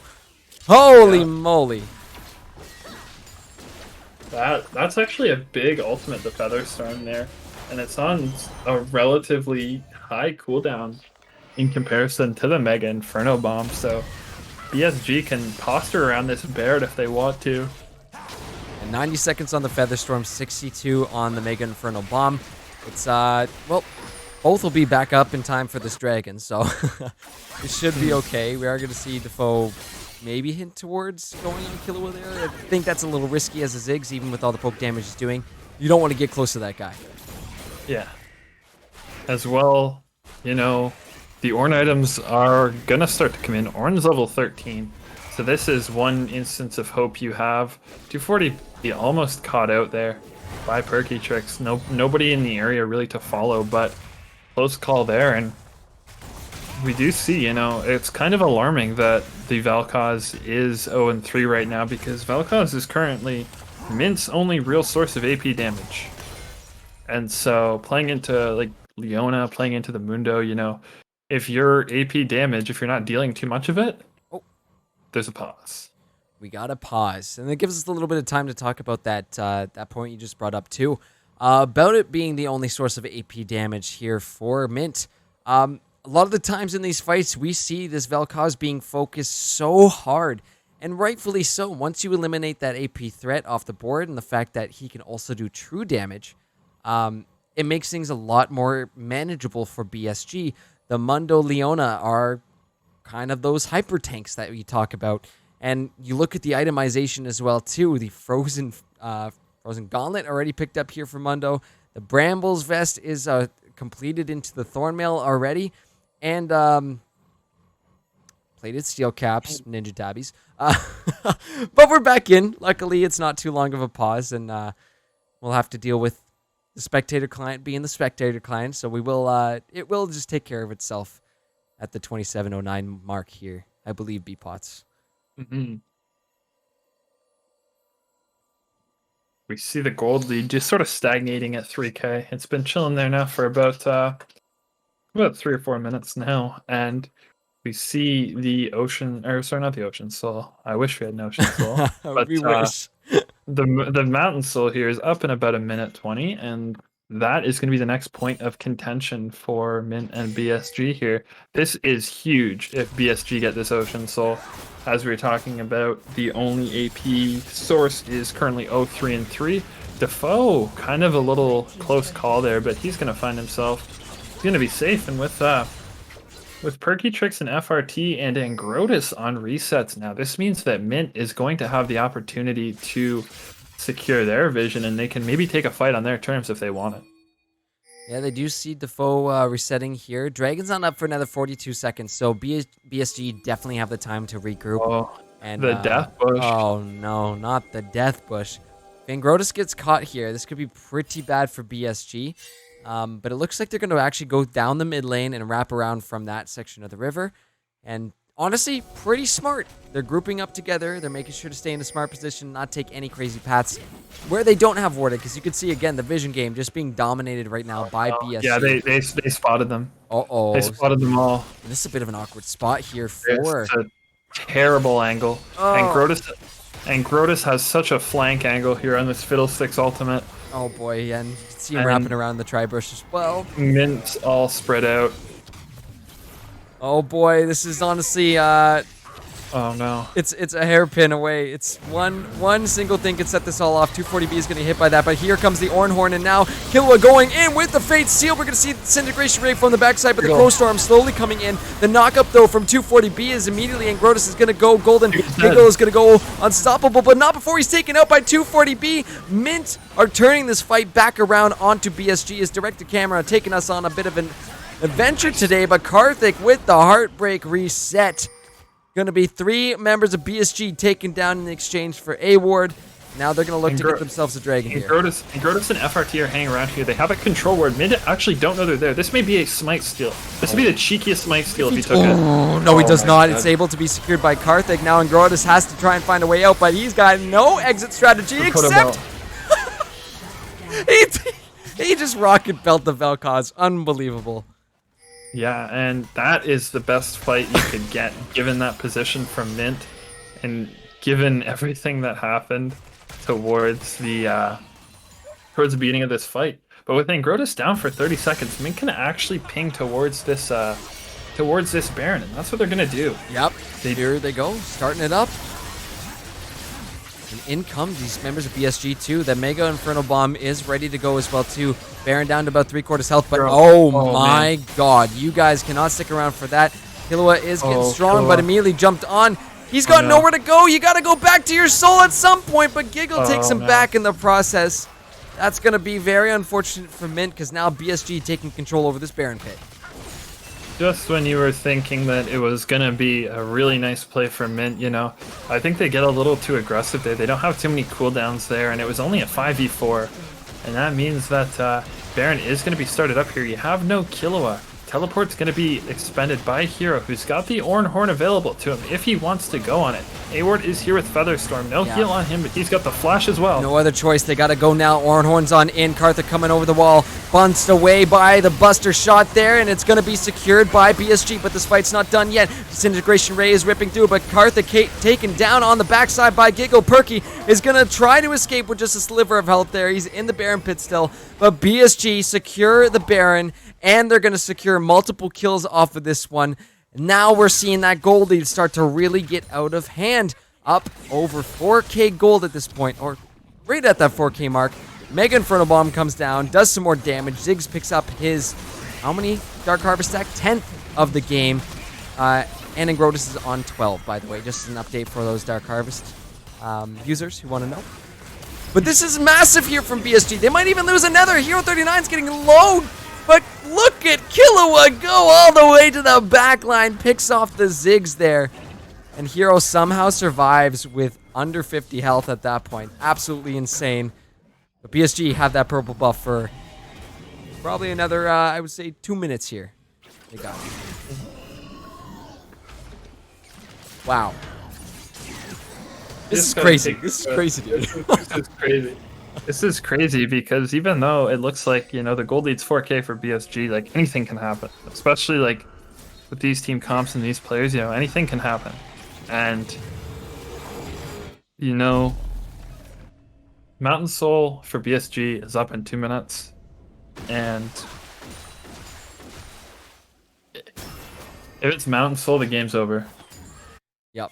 It's like I said earlier on the night, it's on a knife's edge, but I would say especially now more so than ever.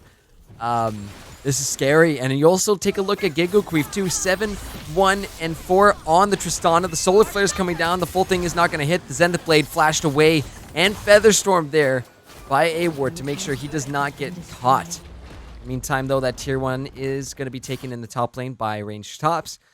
As, again, just putting a little bit more gold in the pockets of BSG, but it's still sitting around that 4k-ish mark here. Dragon up in a minute 20, and a little bit of a dance around this jungle right now as the vision game is just going to mean everything these next few minutes. Look at Angrotus, though. Oh, no. He is spotted out by the sweeper. The Crowstorm is going to go on over. Gigoqueef coming on in, and Perky immediately going to be taking down 240 BA Ward not too long after that. Killer was trying to find something in the back line. That Fate Sealed just going a little wide, and Gigoqueef is there for the double kill to pick up his 9th of the game. BSG could maybe even look to just end it right here. Zenith Blade going on in. Hero's going to be taken down to half. Karthik will manage to escape for now. but this siege is going to be on. This is something I actually want to mention. Tristana, Ziggs put together. These towers are going to be falling like dominoes here. And let's see if they can do it. This is it. The death timer's still up there. Into the Nexus turrets they go. BSG looking to get their reverse sweep. Ornhorn's coming on through too. Last Nexus turret is getting taken. That's going to be a massive knock up here for Mint. But on the back line, they're trying for Karthik. The Nexus is about to go down. Disintegration Ray is being used, but BSG take it! Woo! That's the reverse sweep, baby. BSG are going to finals. The reverse sweep completed by BSG there. Just a great game coming out from them. I want to commend Ingrotus that game. I feel like Ingrotus was low key the MVP. He had so many good angles on this fiddlesticks and found a lot of flanks, found a lot of plays, and found a really, really, really good game. That was absolutely incredible from BSG. After suffering 2 early, I would say pretty dominating losses, they come back, they take their time nice and slow between those games 3 and games 4, and then this time, this was absolutely massive. Just take a peek at the damage charts as well too. I mean, everyone putting in the work here. 100%. And I mean, yeah, I mean, you look at Hero, and Hero had the second most damage on his team. Like, as an Ornn, like, I guess you have like Bammies, but like even still, like it just goes to show how much the Mundo and the Leona pick really neutralized the Xayah, Yone, and Viego. Oh, that was just absolutely brilliant stuff from the side of BSG. And honestly, you know, we had some really good stuff coming out of Mint earlier on, but it just could not hold up. BSG found the answer to dealing with all the stuff that they were pulling out in those early games and have now ended their playoff run, and BSG punching their tickets to finals against PvE next week. Holy moly. What a series. What a series. Yeah, definitely. Also, again, thank you, God King Karthus, for your 10 more subs in Holy this moly. channel. That's at 200. The number's at 200 now. But yeah, no, it was an insane series, especially from both teams, too. Like, you definitely thought Mint was going to win after the first 2 games. And then it just felt like, you know, there was one disconnect in the mid lane. And honestly, it just feels like that was the turning point of the entire series. Holy crap. Well, with that, there is going to be the vote now for player of the series. So that is going to be put on right now for those members of BSG. But Bpots, any final thoughts or points or anything you want to talk about? Because this was an insane series for every single game we got to cast tonight. Yeah, no, it was 5 really good games to cast. I'm hoping finals can live up to this hype. PvE versus BSG, the rematch of the 2 teams in Group A. The first time they played, PvE beat Backseat Gaming 2-1, but that was with old PvE before they made some roster changes. So it's going to be interesting to see how that roster stacks up to Backseat Gaming now. And yeah, I mean, the last game especially really broke the trends. You know, usually it was one team getting ahead and they just sort of kept the lead, maintained the lead, get close for a bit, and then, you know, the team that was in the lead would just carry the win to the end. But I mean, the last game was so back and forth. That was just It was a a great crazy series. Really well done by BSG, but we'll throw it to break, and then we'll be back on the analyst desk to announce our player of the series tonight before we wrap up the stream and make any last announcements before we got to get going for the night. But we'll see you very, very soon, ladies and gentlemen. But congratulations to BSG for getting the reverse sweep and heading to finals next week. We'll see you real soon.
That was crazy.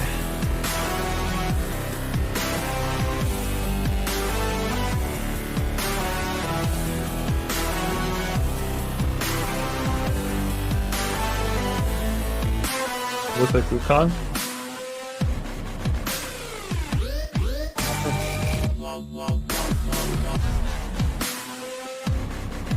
Slow down the silver scrapes real quick. Welcome back, ladies and gentlemen. We got our player of the series by a margin of 1 vote. Gonna be none other than N. Grotus himself, going 5-3-11 in the last game on the Fiddlesticks, but I thought this image was much more appropriate for this player. But congratulations to BSG, and congratulations to you and Grotus on player of the series. B-Pots, that was nuts. Yeah, no, it was an insane series, start to finish. We've been live for almost 6 hours right now, and it's been a long, exhausting series, but a banger nonetheless. Oh, that was crazy to see. Wait, no one. I definitely counted the votes right there. They were Anyways, back to talking about that one, but that was, yeah, absolutely insane. The fact that we got to see those crazy starts to those games. Mint coming out of the gates, games 1 and 2, picking up the wins, and game 3, very close, back and forth, back and forth. BSG finds the answer though. I think it was like a 44-minute game. Something like that. Yeah, very, very crazy stuff. Game 4, they find another win and bring us to the game 5, and then they pull off the reverse sweep. Absolutely disgusting. Really, really awesome stuff for BSG. But as we close up, any final words you want to shout out to the Twitch chat here? Yeah, we've kept the 40 viewers alt stream, which is amazing to see. Let's keep the same energy for finals. Let's beat the energy, actually. PvE and backseat gaming is going to be a great finals series. Honestly, if Mint went to finals too, it'd be a great series either way. Our top 4 are all insane teams. I've either watched, casted, or played against all 4 of the teams, and just the amount of skill. And I mean, a lot of those games could go back and forth. Like, I'm honestly thankful it was a 5-game series rather than an ending with a 3-0 or a 3-1. But my final note is that and Grotus, if you're listening, draft didn't work out, but you get the bananas into you, and now you're gonna go smash. You're gonna go smash finals. We'll have to see. We'll have to see. I am bro. I could see him down in the chat below. Hilarious stuff. But no, honestly, congratulations to BSG for making it to finals, and also a big thank you to our players on Mint competing and giving us one hell of a series tonight as well too. And we hope to see you guys back in the fall as well. Thank you so much for an incredible series. But now we're down to 2 teams, and next Wednesday there can only be one, so don't miss out on that. In terms of other streams this week, we've got LTS semifinals this Friday night, 7 p.m. EST. And then we also have 2 finals for Valorant Saturday, Sunday. So make sure to tune in to all those streams because we got a bunch of kick-ass action coming your way to very soon. Very soon. Anyways, I think that's going to do it for us here tonight. Last few thank yous that we got to give out. One to Dream, a.k.a. God King Karthus. Thank you so much for the, I think it was 20 gift subs tonight, all in total, or even more than that.